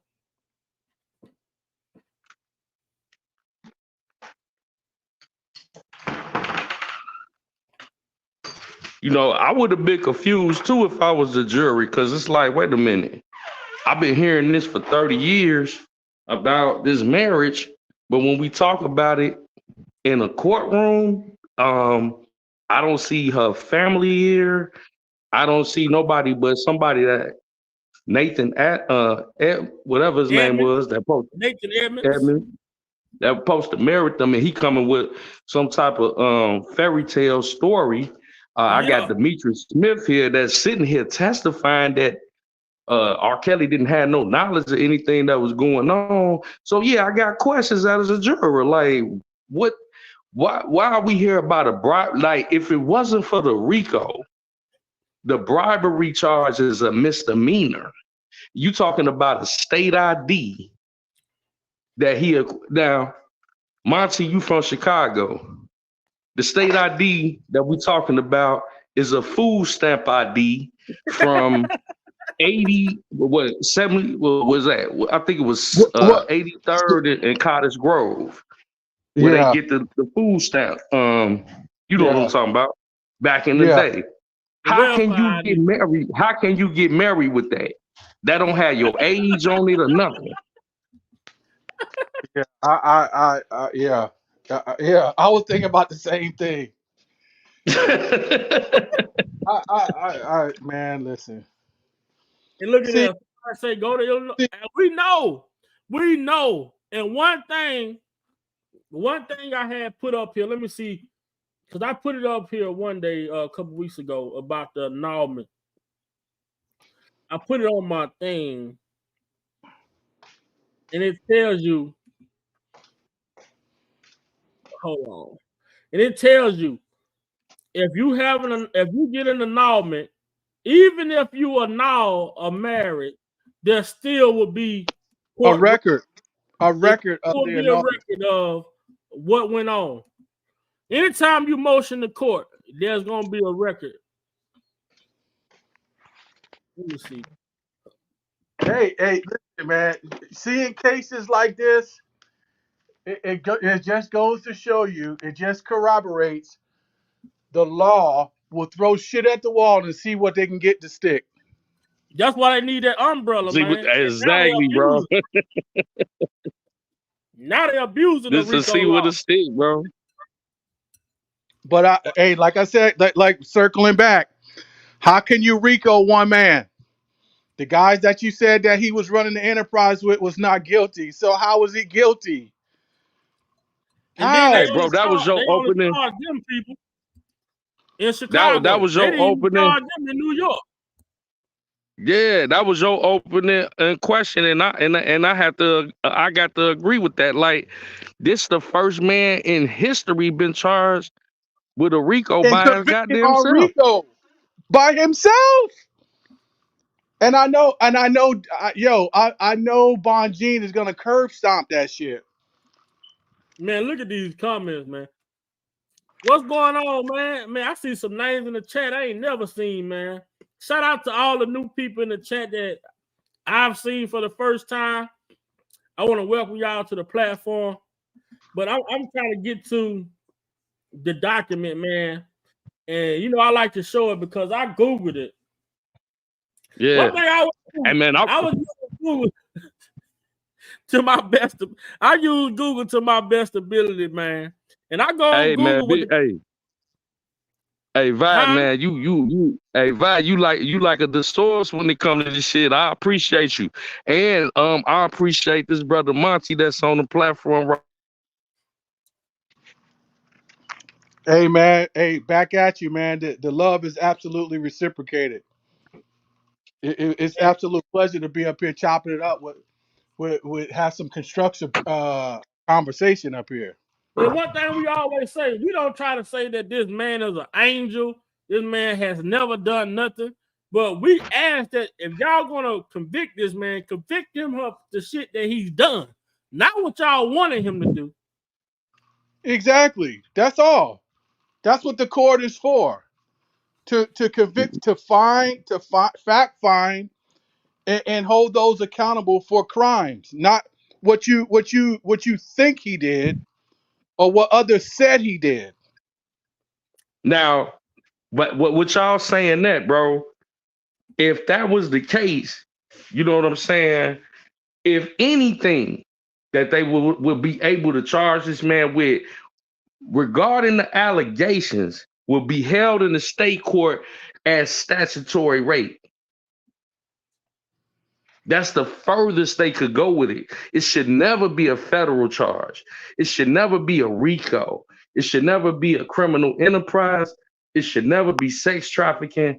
The most that y'all, and I think that you would lose if the case was fair with even with a statutory rape case. Now, statutory rape in the state of Illinois holds between 3 to 7 years, especially when you're talking about somebody that's 17 or 16 years old. We're not talking about 10-year-olds. We're talking about somebody that, already is, on the other side of puberty that y'all want to say that he had some type of relations with, but outside of that, the allegations do not match the charges. They have And you check overcharges, this out. man. And you check this out. Usually in cases like this, they have especially in the defense, in cases like this, they bring in people for character witnesses. Things that seem to see that the preponderance of him of doing something like this. Now I do recall some time ago, I'm hearing, and I'll say her name, Kelly Price, because somebody pressed her about the R. Kelly situation. She was like, listen, R. Kelly was nothing. He was everything but professional. He was a nice guy. He helped me out, this, that, and the third. And he doesn't strike me to be any of what they're claiming for him to be. And he's definitely never done nothing like that around me. So why don't they have any other people in the industry or other artists to come and speak on his behalf? You got to ask yourself that. See, they don't want Kelly Price talking like that. They don't want her like they don't. That's a great observation, because that's when if you notice back in 2019, everybody that Erykah Badu tried to come out and speak on his behalf. A few artists came out and they attacked him. Remember the lady that bonded him out the first time with the child support? What's her name? Oh yeah. Valencia Love. And I went to her restaurant, Tavern Love on the Blue in Blue Island, Illinois. Lovely lady. She got a nice establishment. This is a small, intimate setting. She's the one that actually bonded Kels out with the child support thing at first. Now, when she bonded him out, they attacked her. She's not a celebrity or nobody like that. She's just a businesswoman in Chicago that was a friend that bonded him out. And then they attacked her restaurant. They attacked her daycare. They tried to destroy her life just for sticking up for a friend. You know what I'm saying? So See, these that's celebrities. the part. And I think it's funny that you said that. And I think there was, I'm sure there were probably other entertainers, musicians that would have loved to speak up for him. But see, the powers that be, the Illuminati, the powers that be, the people behind the veil, know if they speak up, their careers are on the line. You see what I'm saying? Exactly. Their careers are on the line. And that's sad, bro. That's that dark area of that industry. They get you so in a box to where they get so much control over your career to where if you speak up, you get out of line, this could happen to you. Or your career is over. They isolate you. And that's the sad part, you know. And that's how they play us against us. That's why you got somebody like a Gayle King that can infiltrate this man and have him thinking that, you know, it's all good. But at the whole time, she got an agenda from the powers that be to sabotage him. You know what I'm saying? Because they use our own against our own. So I found I had to go to one of my old lives. And when I asked Google about the annulment, about annulling a marriage, it said it will be seen as invalid once the annulment is granted by the court. An annulment will still leave a paper trail as court filings are public records. And right there, it say there is no divorce or annulment except through a court system. However, the court keeps its records forever. Forever. So if they wanted us to believe that Mr. Kelly really married this lady in a real marriage, they could easily go to the court system, get the docket number, and show us the annulment. I bet she won't tell me nothing stupid. I guarantee you she won't give me no lip. She won't give me no lip. Muncie over there getting on somebody. But y'all see it though. Y'all seen it for y'allself. Man, hey, bro. In order for me to believe that it was a real official marriage, attempt to marriage, they're gonna have to present to me the court the filing numbers for the annulment.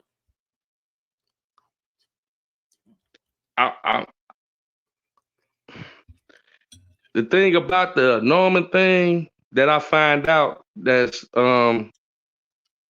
because in the state of Illinois, what I find is that the state of Illinois doesn't do annulments. They do something similar to annulments. I forgot the name of it.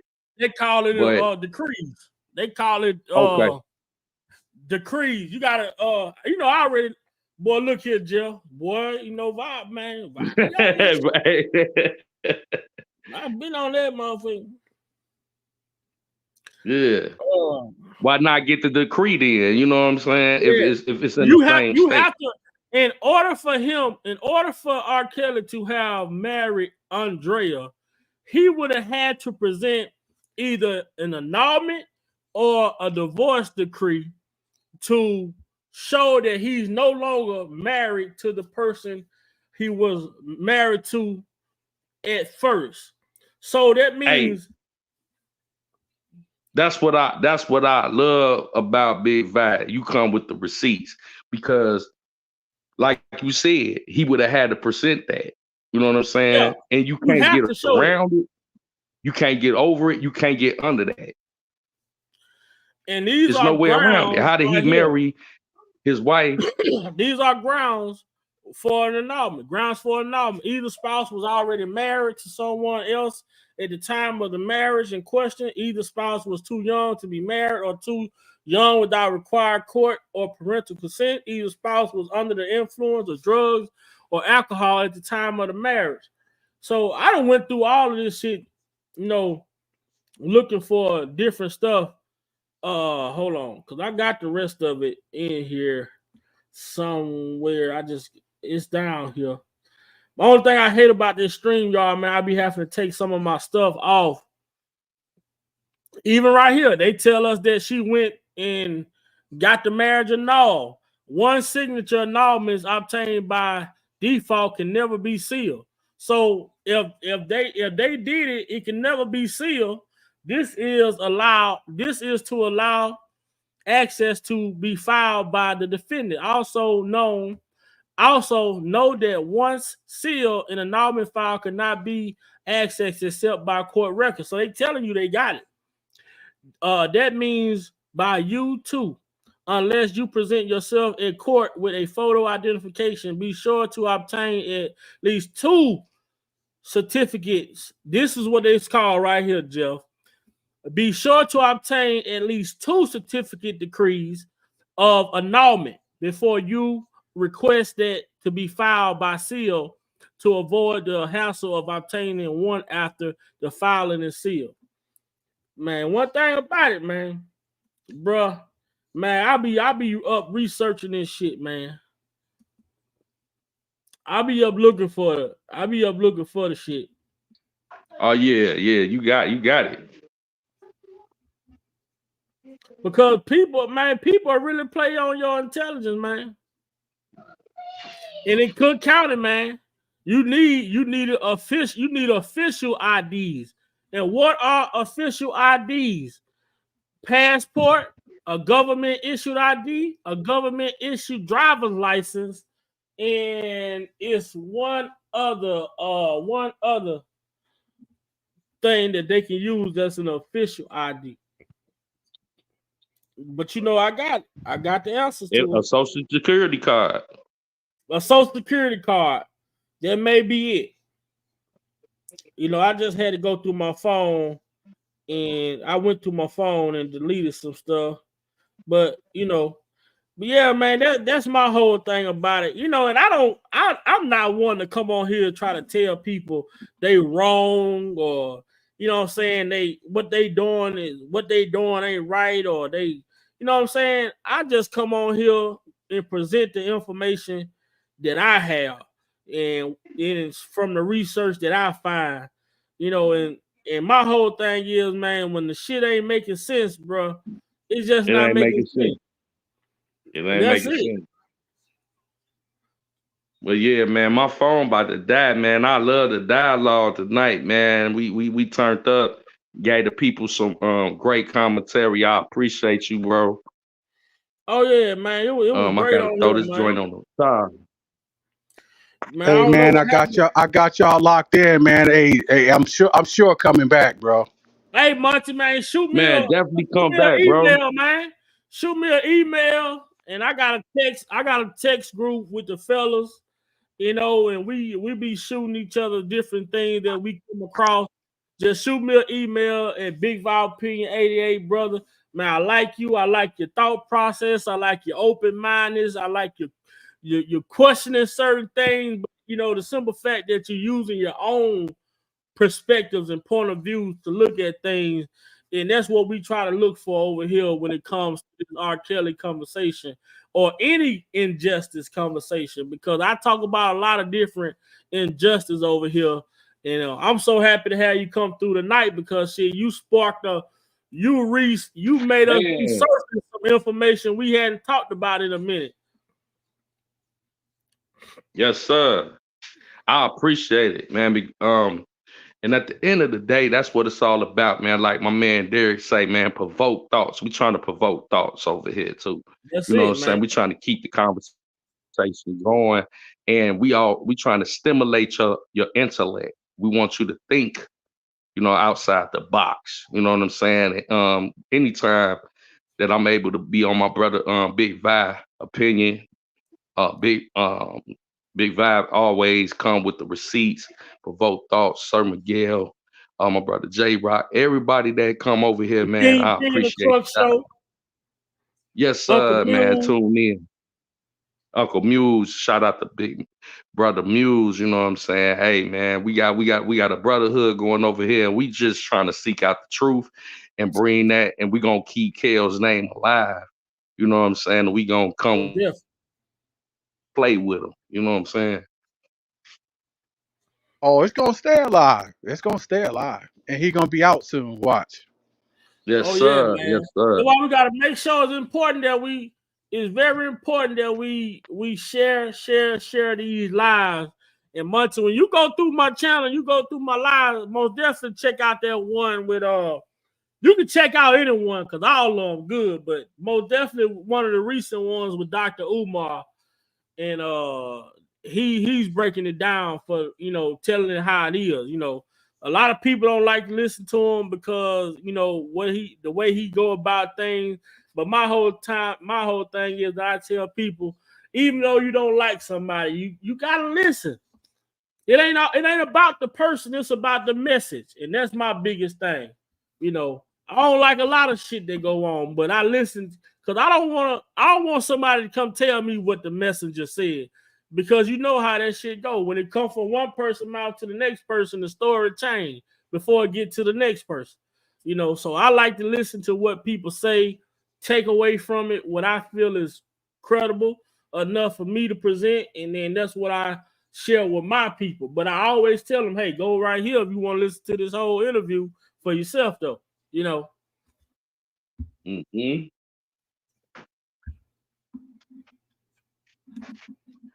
So I appreciate y'all, man. Let's see where we at. Let me see where we at, man. Oh, let me see. Man, I need like 3 more subscribers, man. We need like 3 more subs, man. So if y'all ain't sub, if your uncle ain't sub, if your auntie, the ones that don't know how to work their phone, they good, go get their phone and go sub the Big Val Opinion on YouTube for me. Man, turn on that post notification bell so that they be notified each and every time that your boy Big Val going live, Hey, man. man. We got it. We got it popping over here, man. That's where you need to be, man, to get the information. Most definitely. Most definitely, man. Most definitely. So, Monty, man, we most definitely want to put you inside the family, bro, inside the group, and Man. and you'll get to see a lot of the stuff that we share, a lot of stuff that we talk about, and most of that stuff is what we present to the platform we come on and do live shows. So make sure Hey you hit man, my email, man. Somebody drop my email in the chat for Monty, man, so he can copy that thing. yeah, And man, we welcome you with open arms, brother. You know what I'm saying? and that's any brother who has his own mind and think for himself, man. You welcome. But now if you're against Kale, I don't fuck with you, bro. I don't give a damn how smooth you is. I gotta keep it real now. I can't tell y'all a lie. Like, you know what I'm saying? If you with the bullshit, I can't fuck with you, man. That ain't my movement, man. Yes, Go sir. there with the other side, them other guys. And we team Kales over here, man. I appreciate everybody in the the chat is so Lit. man. The Chat lit, lit, bro. man. They be holding it down, man. I love the What chat do over I here. always say, man? We've been on here for 4 hours. Hey, also Monty. And I like that you got your little thing because we do something over here called a 24-hour live lock-in, bro. And if you ain't never experienced no shit like that, man, you don't want to miss it. We come on for 24 hours and we talk about injustice, chaos. We have adult talk, all type. But I'm telling you, man, these 24-hour lives we do on this platform, man, I can't tell you about it, man. I gotta make sure I get one in for you to see for yourself, man. It's like R.kelly have the buffet album. We have the 24-hour buffet of information. Yes, sir.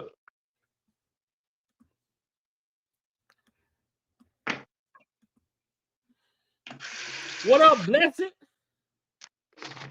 Blessed. Hey, man, shout out to Blessed, man. Solid Man. brother, man. Oh, yeah, I'm waiting on my puppy, man. Blessed sent me his puppy. I can't wait till you have some pups, boy. I'm most definitely give me one of them pups, man. Goddamn DV. DB, man. hey, shout out DB. Shout out to the only queen. Shout out to, I seen Shantae Boss in the building. Shout out to A Child. Shout out to everybody in the chat. You already know. Much love. We do this, man, for y'all, man. We keeping the commentary going so we have a fresh mind when it comes to this case and we can speak about it intelligently, you know what I'm saying, and come with facts. Most definitely, man. And shout out to can they help me out up here earlier when I was talking about the forms of government IDs. A letter, is that what it is? So it's a birth certificate, a government ID, a government driver's license, and a passport are the 4 forms of government IDs. Not no goddamn welfare. Not no welfare ID. None fugazi. We ain't talking about none fugazi. Not no fugazi. You know what I'm saying? ID. This is a real ID.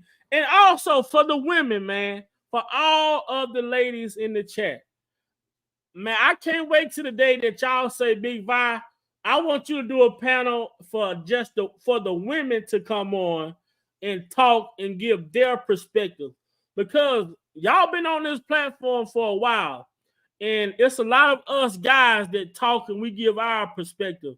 But I would love to have 3 or 4 of you women. I can have up to 10, but at least 3 to 4 of you women come on the panel and just talk about how y'all see this as a woman, from a woman's perspective. And whenever y'all get ready, and whenever y'all get ready, women, for all the ladies, whenever y'all get ready and say, we ready to do it, we ready to do it, man, just shoot me an email, man. Shoot me an email so I can set it up for y'all. And I want y'all to come on here and I want y'all to come on here and do y'all thing. And I want y'all to come on here and talk about some of y'all concerns. What inconsistencies do y'all point out? How do y'all feel about certain situations as women? You know what I'm saying? What is enough for y'all? What is enough for y'all as women? Like, what is too much? What are deal breakers? You know what I'm saying? What are y'all willing to deal with? What are y'all not willing to deal with? And I'm telling y'all, that is going to be a great live, because normally, see, what they expect is for women to come together and it's to be bitch this, hold that, motherfucker, sexy red, shake your ass. They, you know, that's what they think. They don't like us as people of color to be coming and having these intelligent conversations. But guess what? They ain't gotta like it, but they gonna motherfucking respect it. They gonna respect it. And I'm gonna stand behind all mine. I'm gonna stand behind all mine. You feel me? That is what it is, Jeff. Monty. Yes, indeed. Yes, indeed. And that's the whole part about this whole thing. We want to get more people involved. We want to start the movement where we have a community that's supported. Oh, hell no, man. Sierra, man, hit the link. I've been looking for y'all, man. I've been looking for y'all, man. What the fuck? My bro, man, hold on, my bro Dean, man. We've been trying to send Dean some care packages, man. Wait a minute, Dean in here? Dean in here? His girl. His girl? Okay, hit the link. Man, what's up, dog? Man. Hey, man. Hey, shout out to Blessed, man. Hey, man, I love Blessed, man. Shout out to Blessed. Hey, tell Dean, man, we holding them down, man. Hey, keep your head up, my brother. You know what I'm saying? As soon as you touch down, man, we gonna throw you a party, bro. Man, man, please do. I promise. I'm gonna tell y'all something, man. I'm gonna show y'all something, bro. I'm not lying, bro. I've been trying to get in touch with my brother, man. Man, his girl, shout out Sierra, yeah. Shout out Sierra, man. Hey, tell Dean, man, we holding him down. He in our prayers. Hey, I know he in that jam right now, man. But when he get out, we got him. You know, I know he gonna be out soon. You know what I'm saying? Soon enough.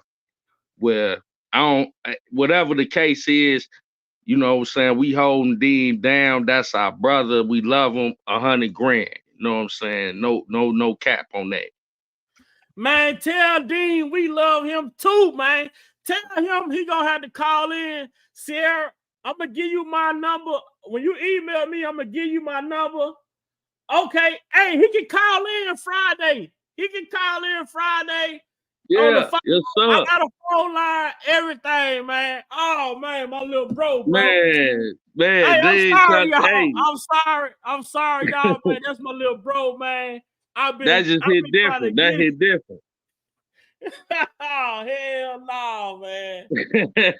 Hey, Vac, can you believe that, bro? Man, man, me and Nisi Moden reached out to so many people, man. So on Facebook, man. Look, I ain't gonna even bullshit y'all, bro. This is me. This just in March, man, because I think maybe his girl got his phone, bro. You see that on there. Hey, Dean, hold your head, man. Keep you, man. Stay solid, stay strong. I already know you're gonna do that, bro. Man, I just sent Dean. I tried to send him some last month. When I put his number in Cash App, it showed me his number. When I put his number in Cash App, his name popped up. I tried to send him some to call me, man. I swear to God, bro. This was just last month, man. This was just last month. Man, we got, man, this shit right here just made my night, bro. Yes, sir. Yes, sir. Man, it just made my Yeah. night, man. Shout out to Dean, man. Man, no, shout out to Dean, bro. Man, Dean. That's crazy. Bruh, I'm so happy that she chimed in, though. Who would have knew, man? Who would have man, knew? Who would have knew? man, bro. Man, I've been messaging different people on goddamn Facebook, different people that's commenting on his shit on his old Facebook page. Man, all type of shit. Man. Hey, Oh yeah, bro. It's that's up. the homie, It's up. man. My It's up bad there. Muncie, bro. My bad Muncie, but Dean, that's one of my little bros. He been rocking with me from, man, he been rocking with me for years over here on my platform. But guess what? He in God's hands right now. He gonna come back, and when he come back, man, he get his own platform, and we gonna get his shit together, and he gonna do his own thing.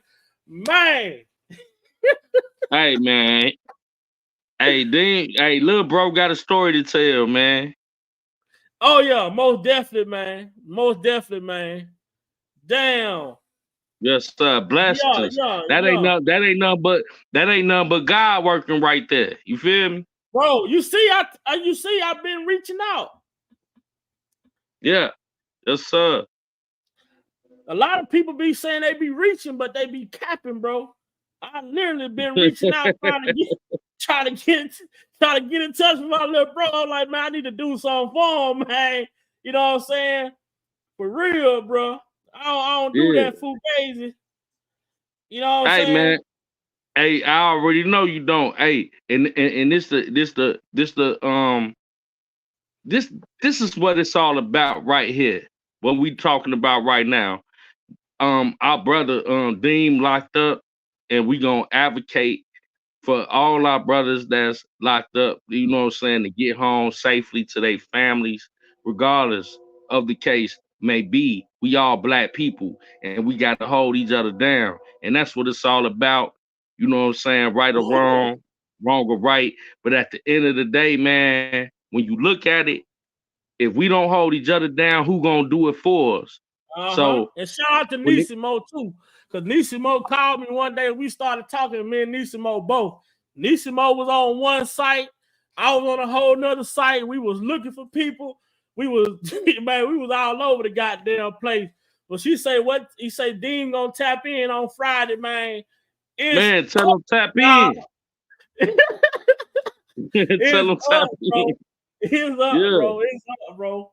This is what this shit is about, man. And you know, normally I've been on here for 4 hours. Normally I would have been off of here, but everything according to God's alignment, man. Because even when I was just about to get off, then you hopped on, Jeff. Then Monty came in, which extended the conversation long enough for her to get over here, and boom, like what the Man, you see how God be working, bro? man, bro. Okay, bless it. Email me, man. Man, Yes, sir. God, Hey, man. hey, man, I'm so happy that damn girl chimed in, let us know that he good and everything. Like, man, I was, man, he was just in my thoughts the other day. Like, damn, what's up with Dean? And then for his girl to chime in, that ain't nothing but God working, man. You know what I'm saying? Bro. And man, bro, that's crazy. That's crazy. See, we talk about Dean, man. Dean goes so far. Kadeem, that's what she call him. Kadeem. I'm like, why she on here calling my boy name like that on the internet? But Dean Bella, man, when we talk about Dean, man, I gotta go back. How far back I gotta go, man, to show Dean, Hey, man. Vibe, man. Dean. Hey, Vibe, man, check this out, man. It's been a family orientated situation over here with the Big Vibe Opinion channel, bro. And your channel has, you know, your channel was like the nucleus, like how Big Black CEO was. You know what I'm saying? Right. and it's And shout bringing out to so Black many CEO people to, because he helped me form the show. hey man, I got to give you your flowers, brother. Like the way that you've been moving and the way that you hold it down, like it's a continuation of that brotherhood, and you've been keeping that brotherhood solid, bro. So I got to give you your flowers for continuing the movement, continuing that brotherhood. We speaking on real shit with Kels, but it also reflect on all our lives. So man, salute to you, bro, for doing what you're doing, and salute to Big Val Opinion, everybody that's in the chat, the whole nine, bro. We rocking like a family over here. And it ain't no phony shit, ain't none of that goofy ass shit, ain't nothing fugazi. It's all official, you feel me? Hell So yeah, salute to man. you, Hell bro. yeah, bro. Yes, sir. I salute to y'all, man. I salute to y'all, brother. But one thing I never done, and one thing about me I never done, I never try to make myself bigger than y'all. You know what I'm saying? When I come on here, I'm sending the link. Come on, man. I'm finna go live. Come on here, man. It's never, when you look at Sir Miguel, when you look at Derek, even you started your thing with Kingpin. But I was always suggesting, man, y'all gotta get y'all platforms up so we can build Yes, y'all sir. platforms up so we all can come together as a family, but we can also do our own thing, individually as well. Man, let me see my brother Deem on here, man. Let me see something. Yes, sir. Yes, sir. And that's what it's all about, man. It's all about family, man. We all black folk at the end of the day. We all, you know what I'm saying?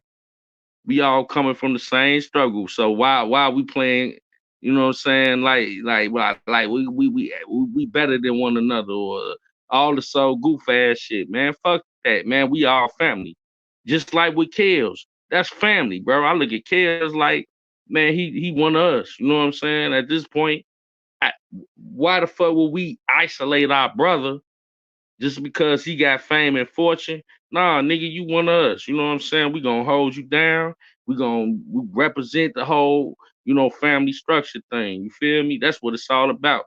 It's all about, you know what I'm saying, the enemy trying to tear us down, trying to tear us away from each other, trying to draw different illusions, like it's some type of separation between us. When at the all actuality, we all got the same common enemy, and the enemy is the dominant society trying to isolate us. Man, fuck that bullshit. I fuck with you the long way. You fuck with me the long way. We family. We gonna rock out. We gonna hold each other down. It takes a community. Right. Hey, here go our little bro on here, man. This is from 11 months ago. And be cool with that shit, because this is me, you on here, Jeff, J Rock, Okay. Derek, Uncle Muse, and goddamn Dean. Obviously, if it's not him that's the vulture, it's some other motherfuckers around him that's a fucking vulture, and I'm not putting my daughter in that bullshit. And that was my thing when I went on the Storm show. I asked him, man, accountability is big. You don't want to accept no accountability for putting your daughter in that position. What you say? But you know, it's another thing. Let's just say my daughter was of age, and then case me, everything didn't go no predatory way. It was consensual. I still wouldn't even put my kid in that position. Why? Because it's gonna give the media to spin their own narrative on my daughter and make my daughter look crazy, or make that man look crazy. But not only that though, Dean. Even if this girl, I'm gonna tell y'all the time. My boy Dean, bro, and that's just man, dog. My life is made, man. Damn, that shit major, man. That shit major. Stand up guys, man. Stand up guys only, bro. Stand Man, up guys stand only, up. man. Man, Monty, man, welcome to the family, bro. You have me and Jeff here, so it's two of us on here together, so we can give you your initiation to the club, man. welcome to the fellas only club, man. And guess what? We got women. You know, we got some women. When we talk about lavish lady, goddamn, the only queen, and we recruiting more. We need more of y'all women. Regina, Love Unconditional. We got Ashley. We got a lot of more women in here. You know, but I'm gonna need for one of y'all women. I need for one of y'all women to get y'all a platform. One of y'all get a platform, and the rest of y'all come on as guests. And we need y'all to have y'all voice heard. It's very important that we get the women voices heard. We as men, you know, we doing our part, but I'm looking for the women to come on, join alongside of us, and make sure that we stronger together, man. And that's my whole point. We stronger together. Absolutely. And the thing about it is, you know, when I started the Kingpin the Crux show with my brother Kingpin, you know, I told him, I said, man, bro, we kings. You know what I'm saying? Your name Kingpin. You already know what it is. You know what I'm saying? Like, and I see DV Wild. He from Chicago. He know what it is. He from the Wild Hunters. And you know, Kingpin is close to that area, like, you know what I'm saying, like the 90s and the 80s, you know what I'm saying, close to like Jeffrey Manor and shit like that. You know what I'm saying? Like I you know, I don't have no shame in my game. I throw areas out there. But whole time, you know what I'm saying, it's all official. But I told him, I say, look, if we gonna get the people, we gotta, as kings, we gotta celebrate the queens. We gotta celebrate the women. You know what I'm saying? We gotta hold it down, and we gonna bring it back and make it full circle. And he under the Islamic Act. You know what I'm saying? We gotta show a love where we salute the queens, we uplift them, we show respect to the women in our life. You know what I'm saying? That show us love. So, you know what I'm saying? Shout out to the only queen. Shout out to you know what I'm saying? Listen, if we don't as a culture do anything, we gotta hold the women down. We gotta hold the women and the children down. Gotta hold the women. What Tupac said, y'all think I don't give a damn about ladies? Y'all think I don't care about black women? He say, if y'all feel like that, I need for y'all to go listen to Brenda's Got a Baby and keep your head up. Absolutely. You know what I'm saying? And I'm big on that. But at the end of the day, you know, you got your different you know, you got your different, you can't do that with everybody. You know what I'm saying? But, you know, what I look at it is like this. When we talking about provoking conversations, and we're talking about judicial, the way that the laws are crafted and how society has changed since when we grew up. The laws have been crafted. That's why they had a statute of limitations. We got a lot of different areas that we got to talk about, but we got to come to a common ground. And the common ground is this: coming to an understanding where, listen, you know, when we talk about somebody like R.Kelly, we got to understand people may look at that like that's a celebrity, but no, that's a person that is a celebrity, but whatever they do to him, they gonna try to do to us, because a celebrity serves as an example and a proxy for the rest of Black society. You know what I'm saying? So it's not just, oh, it's just gonna happen to him and it's gonna go away. Man, no, they gonna try to do whatever they do to him, they gonna try to do to us 10 by 10. They gonna times 10 that shit. You know what I'm saying? Right. So what I told Kingpin was this: we gotta salute the ladies. We gotta make sure that we show love to the Black women in our community. And that way we have a stronger community, because without the women, we don't have no community. You know what I'm saying? Exactly, So man. That and we have to do that. And the women, just as much as we have to back the women have to make sure they back us as well. Because It's all of us together, man. And what society has been able to do over the course of since World War II is divide the black community versus the black community realizing what's really going on and what they are trying to conquer by Absolutely. keeping us separated. They Absolutely. know that if our households were more family oriented, that it would be less criminals going into the system. So their tactic is to keep the household separated so that the children, especially young men, have to grow up finding their own way, and young ladies grow up looking for a man that they never knew.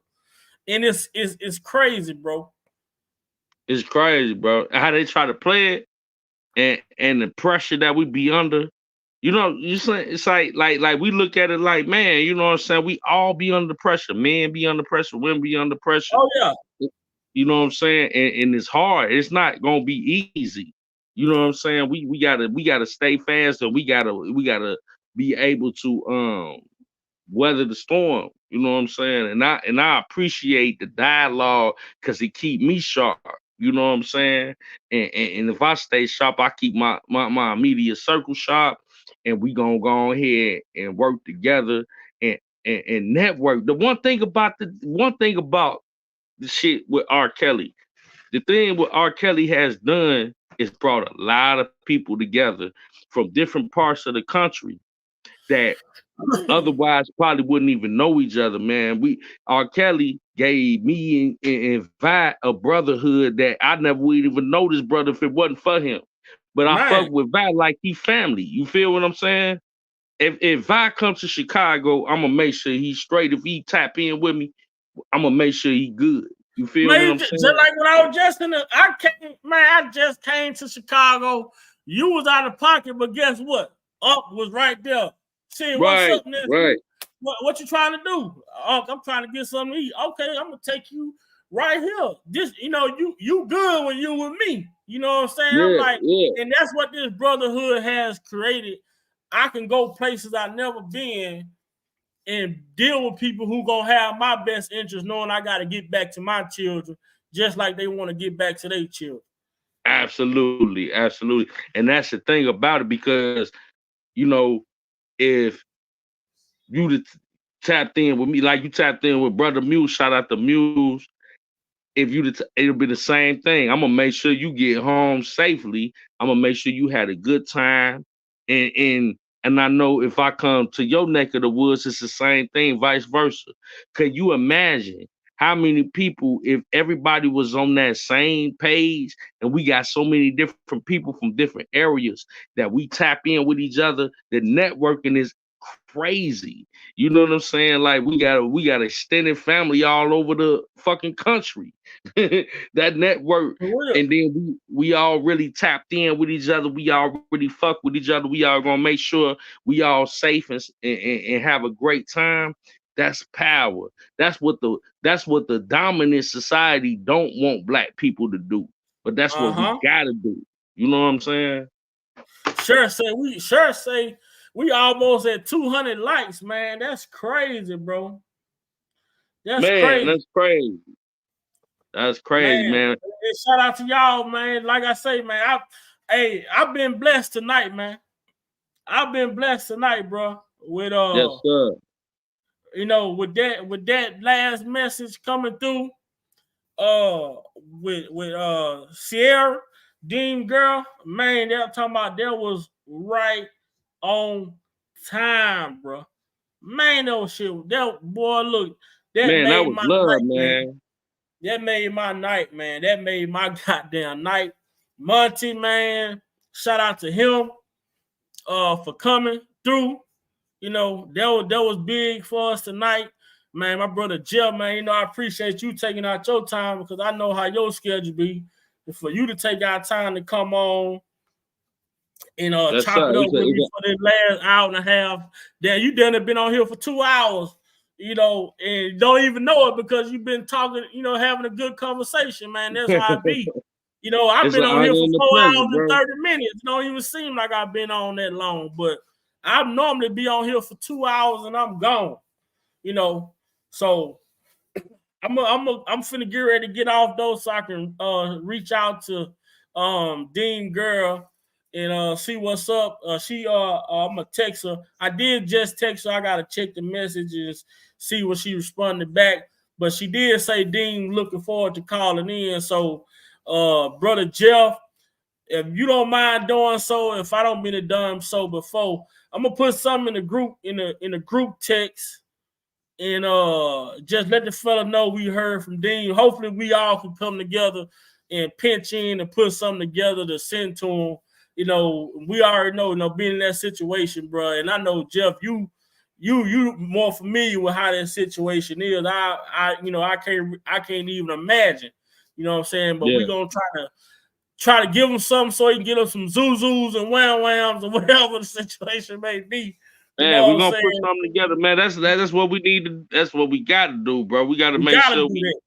Yeah, we got to do so. Let me know, bro. Whatever the move is, I'm with it. Okay. Well, I'm gonna make sure I'm gonna just shoot a text in the chat, with all of the fellas or whatever, and let everybody know, we got a Dean sighting. There's been a sight, and his girl would reach out on the eclipse today. I guess everything is aligning then. Everything aligning, man. Shout out to the eclipse. I feel lucky. I'm finna go to the gas station, buy some scratch all right quick. Yes, sir. Hey, and shout out to my brother. Hey, the brother Monty, man. He came through it. He's still holding it down. Appreciate you, bro. You know what I'm saying? For chiming in, man, and the conversation and what he brought to the conversation was very necessary. Man, I love it, man. You know what I'm saying? So we Monty, Monty been ushered in, man. What they call ordained. He been ordained in. Yes, He sir. a part of the group now, man. So Monty, make sure you shoot me an email. Whenever we get out this live, man, make sure you shoot me an email so we can get your information and put you down, man. So, with that being said, it's been good. It's been great. Now it's getting late. Shout out to my bro Jeff. Shout out to my boy Monty. Shout out to Uncle Mule. Shout out to J Rock. Shout out to Derek, Provoked Thoughts. And shout out to the hypest, most active, the most realest and trillest chat on the goddamn YouTube streets. I say this each and every day. I'll take this chat right here with me, go to war against anybody. But we ain't out here trying to go to war. We out here looking for injustice, man. We seeking justice for the injustice that has been taken over in this country. We can't help everybody, but we gonna help somebody.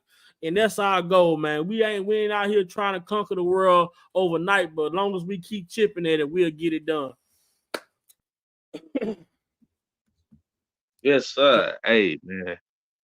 Hey, peace of blessings, everybody, man. Hey, DV, June 1st, you already know what it is. Hey, I'm gonna keep y'all posted on the event. If you in Chicago land, June 1st, come rock with your boy, man. We got something popping real major for the city. Man. Yeah. Hey, I'm trying to put it man. together, bro.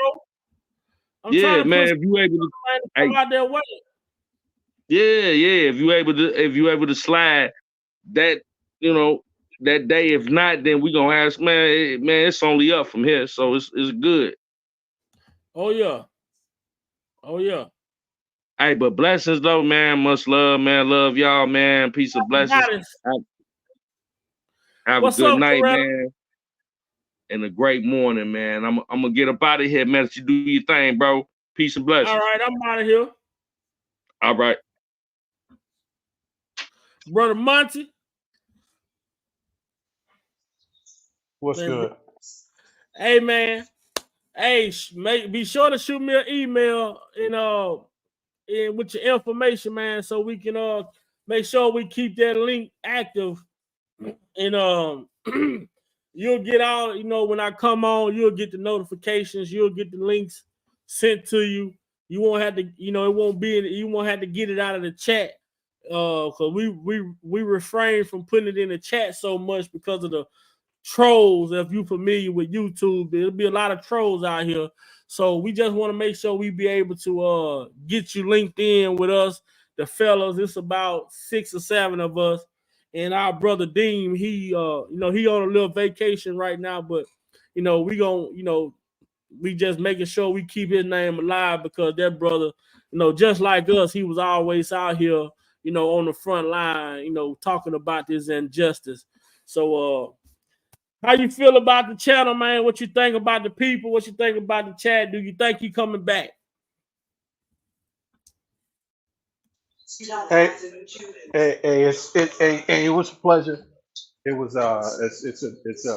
it was actually a pleasure to chop it up with y'all.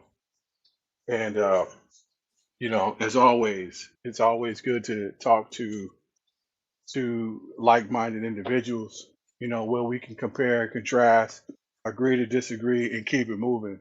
Mm-hmm. But so that's what adults do. So look, man, it was a refreshing to come to find your channel. Man, I definitely appreciate will it, be man. back. I appreciate it, brother. And I thank you for, people don't understand. It takes a lot of courage to hit a link and come on a panel with some people, with strangers, and to get on there and be able to dialogue and, go back and forth with each other, respectfully as men. Like you say, agree to disagree, but we all understand what that we all have a common purpose. And that common purpose is justice for the unjust activity that we have been seeing, man. And shout out to you. Is even more so to know that you from that area in Chicago. It gives a whole different perspective for people like me who's not from there. You know what I'm saying? So I appreciate that insight that you came on and gave to us. And I'm quite sure everybody in the chat appreciate it as well, man. So you family now, my brother. Don't be afraid, man. We're gonna, like I say, shoot me an email. We try to, get that link sent to you. If you have time to hit it, hit it. If you want to just come in and listen, just come in and listen. Hey, that's what it's about. But I really appreciate you coming on and giving us, your fresh perspective, because a lot of us guys over here, we've been over here for a while. So that's what's so good about having fresh perspectives. When you come into the channel, it gives us a whole nother insight, or sometimes it helps us to go back and look at some things that we may have missed early on, and just refreshing things, So I appreciate you. Thanks, man. Appreciate it. All right. So that's gonna be the end of the live. We're gonna get up out of here. And for everybody in the chat, shout out to y'all. Y'all the best. We the best.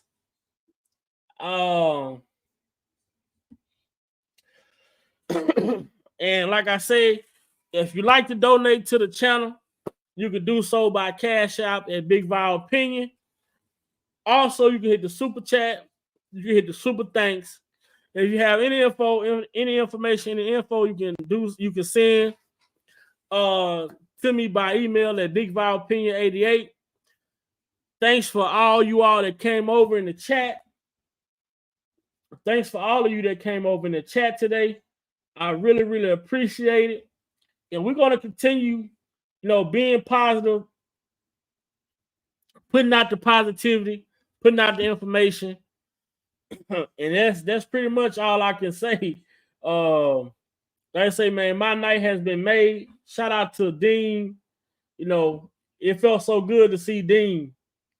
It felt so good to see Dean and his girl, man. So, with that being said, this is how we gonna end it.